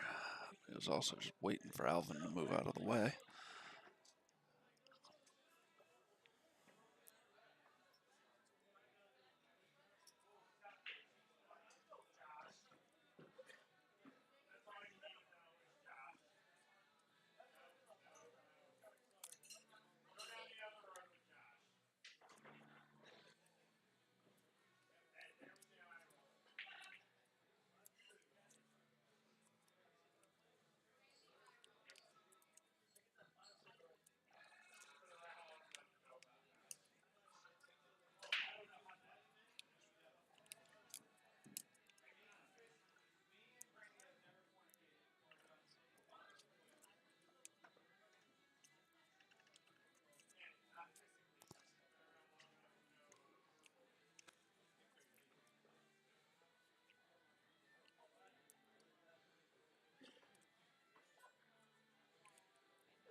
That's a nice shot there by Matt. Slides in underneath the 5 to play the 5 on the side.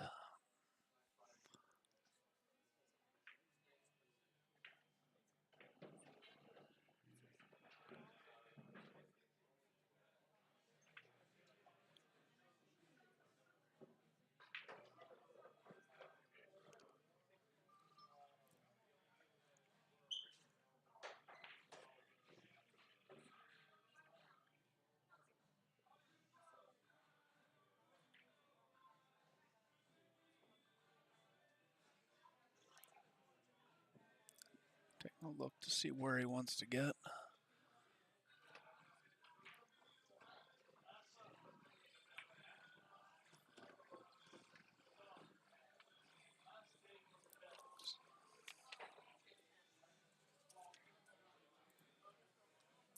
All right, so Bobby Baldwin has defeated Mike Newport 5-3. Puts Mike Newport into 13th to 16th, and we're down to the top 12.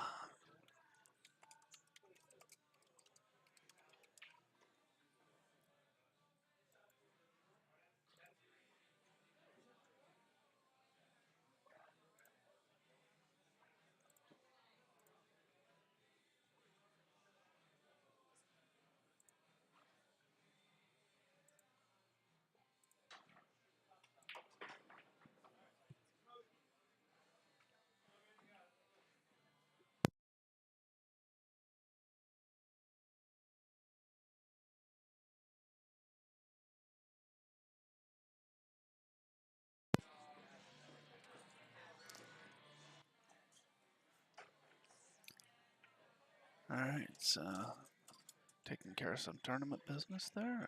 BJ now gone up 4-2.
Okay, once again, BJ has not left himself much of a shot here off the break.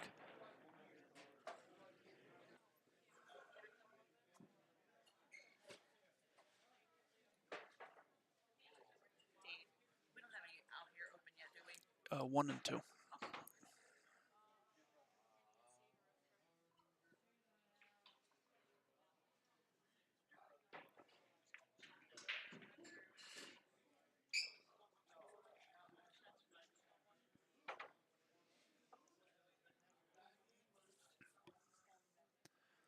Good safety there by BJ.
So.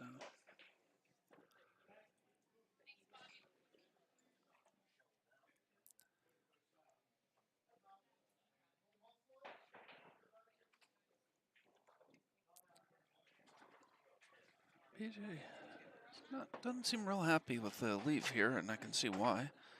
Really got to worry about scratching if he tries to cut that down to the corner.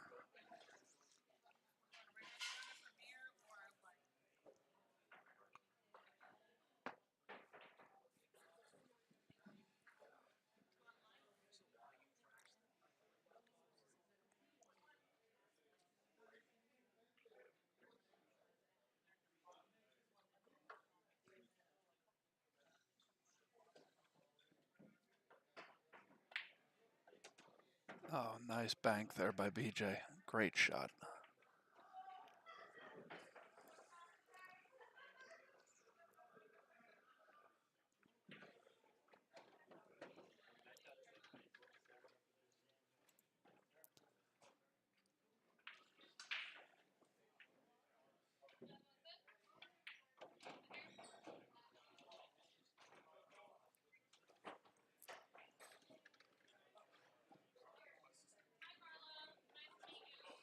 Okay, so Matt says that's good. BJ takes the 5-2 lead. I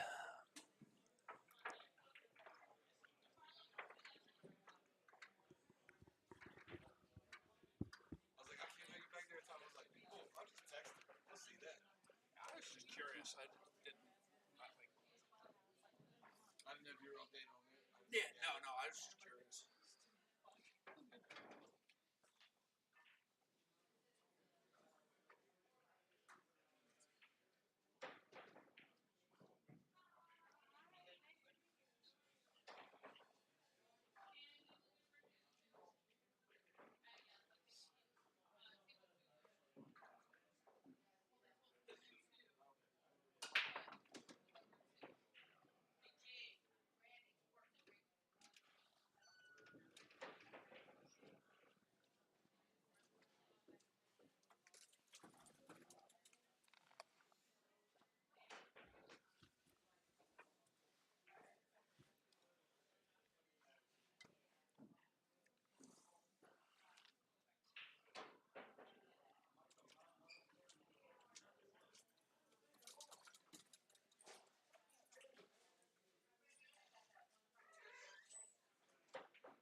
Okay.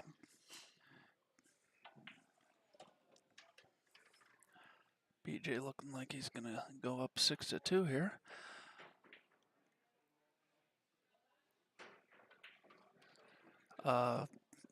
Steve Fleming, I was told, is trailing Sean Wilkie 4-2 right now.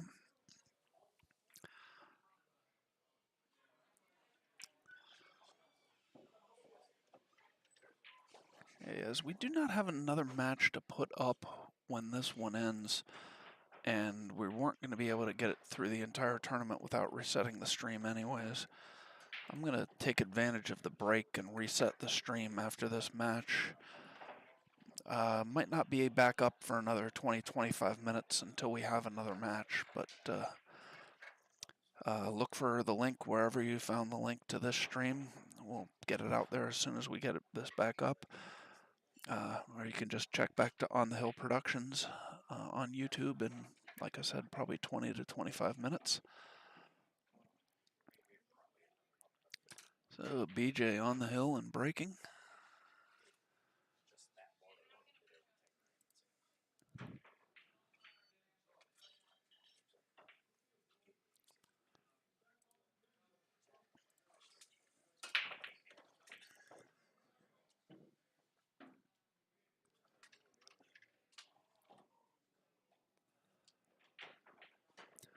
Christopher, sometimes players will concede the 9 ball if their opponent leaves themselves a relatively easy shot on it. Hey, Josh is back with me. Yeah. If you're thinking about food, that's stir fry. Whew. But it's hard that any one like regular meal gets me full. I'm done.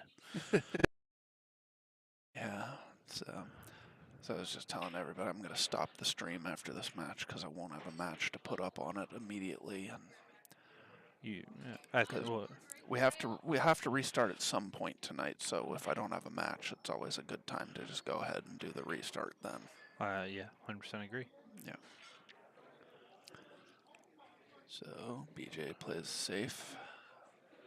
Ooh, that wasn't even close. Yeah. But Not sure we can do what I like to do with tournaments where you play both of the Final Four winners side matches on the stream back to back. Just because with the loser side being only races to 5, it's going so quick. I'm not sure we'll have time to play both of them. Well, let's take a look. Because normally I would want to play one of them while these matches are going on, and then the other one while these matches are going on. Well, some of these matches are already going on, and we haven't even gotten to the first of the Final Four of the winner side matches yet. So, is it any of the other? no, No. that's the Final Four of the winner side. So you'd be able to put up Mikey and BJ. Yeah, but I don't want to put BJ back to back like that. Huh. If he's going to be on the stream either way. But I can understand. Yeah. I know he wouldn't have a problem with it. And Mikey, his last match was on the stream also. No, that's true. Yeah, so they're both coming off a match on the stream. I'd say give them like a 10-15 minute break and then go ahead and put them back up. Because if they keep winning, every match they have is going to be on the stream from here on out. That's true. And we'll see if maybe while we give them a 10-15 minute break, those guys might end up finishing. So Out of those 4 right there, who do you think is going to move on? out of these 4, Yeah. whoever wins that match. But Well, I was going to most likely say, of the like, who do you think is going to meet in the next round? I think it's going to be Wilkie and Andy. Yeah. But yeah, I mean, he's beaten Wilkie more times than I have, so he is more than capable of doing it. But yes, I like the whoever wins, Steve and Sean, to beat whoever wins, Alvin and Andy. I didn't notice that. Both of them have A's and both of them are S's.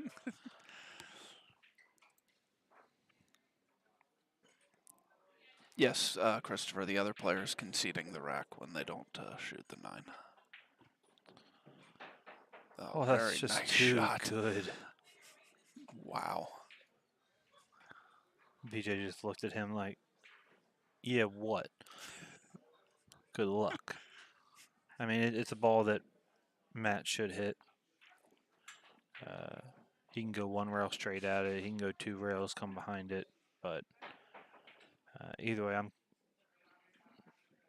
I'm not kicking like this. I'm kicking long rail. Well, I'm kicking up table at it. That's a good hit. And he did well. Good job. Yeah. So when I left, it was 3-2, I believe, or 4-2, 3-2. Did BJ just run a couple, or Matt made a couple mistakes? You know, honestly, I've been doing some other things. I haven't had a chance to pay a lot of attention to it, so. Been having to pay out the players that are finishing in money. I didn't have to worry about that.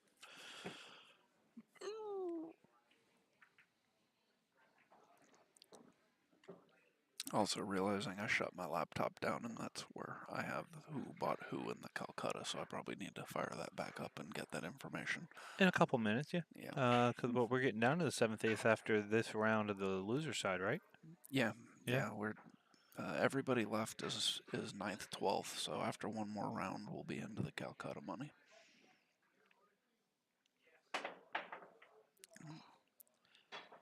That's the second bad jump I've seen him do today, and he jumped really well, and he might Yeah. just concede. No, he's not going No. to. Oh, no. That where that 9-ball's sitting is right on the rail. Yeah. I'm still, Matt's still going to make this ball. Yes, absolutely. The only way he doesn't if he miscues. Yeah. So it's going to be 6-3 BJ with Matt to break. And, I mean, I've seen Matt put a 4-pack on before, so Yeah. a huge deficit is definitely not insurmountable. Alright, since you're back, I'm gonna go run and get that Calcutta information. Okay. I'll be here.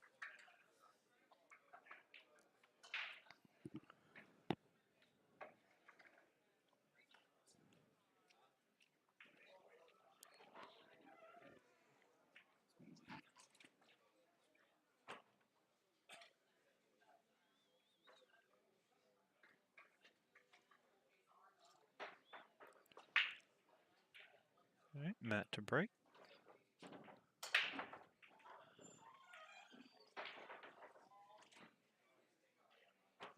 Matt breaks dry, does leave a shot on the 1.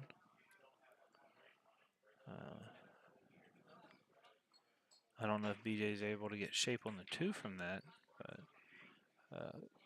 it's also a safe here where he can bank the 1 down near the 7 and put the cue ball in the back of the 5.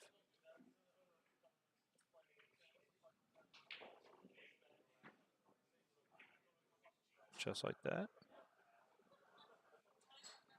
And that's a huge ball for Matt to be able to hit with how close it is to the rail. Matt wants to go long here. And if he goes long, because of how much room is underneath of it, he's going to end up going 2 rails. He can kick this 1 ball actually to about where the 8 ball is and slide the cue ball under the 7 and the 8. 7, 9 and the 7. Hit it a little bit harder, got a little bit of distance. It does leave BJ the edge of the 1. It is a makeable ball.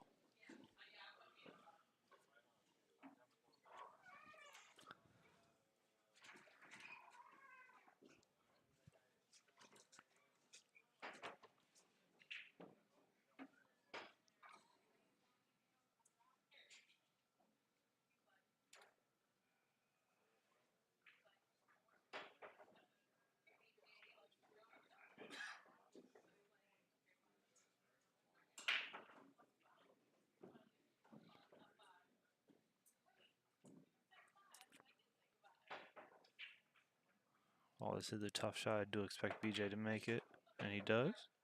Comes out for the 2. And he has his option here. If he just wants to spin this ball, he can very easily set for the 3-9 combo and end this set. He went a little bit further than he would like, but he's absolutely perfect.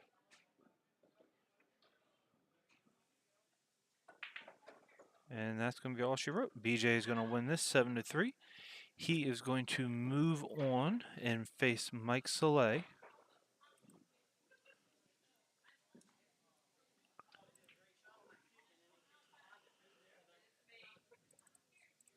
And then we are still going to be waiting for the winner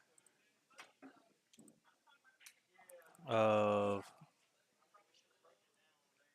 actually for both matches, Steve Fleming is playing Sean Wilkie, and Alvin Thomas is playing Andy Lincoln. The winner of those 2 matches will be the other set of the Final 4. And as Dave said, he is Okay. going to restart the stream. And when we do start it back up, if you are subscribed, you will get a notification that we've gone live again. So we will see you again here in a couple minutes.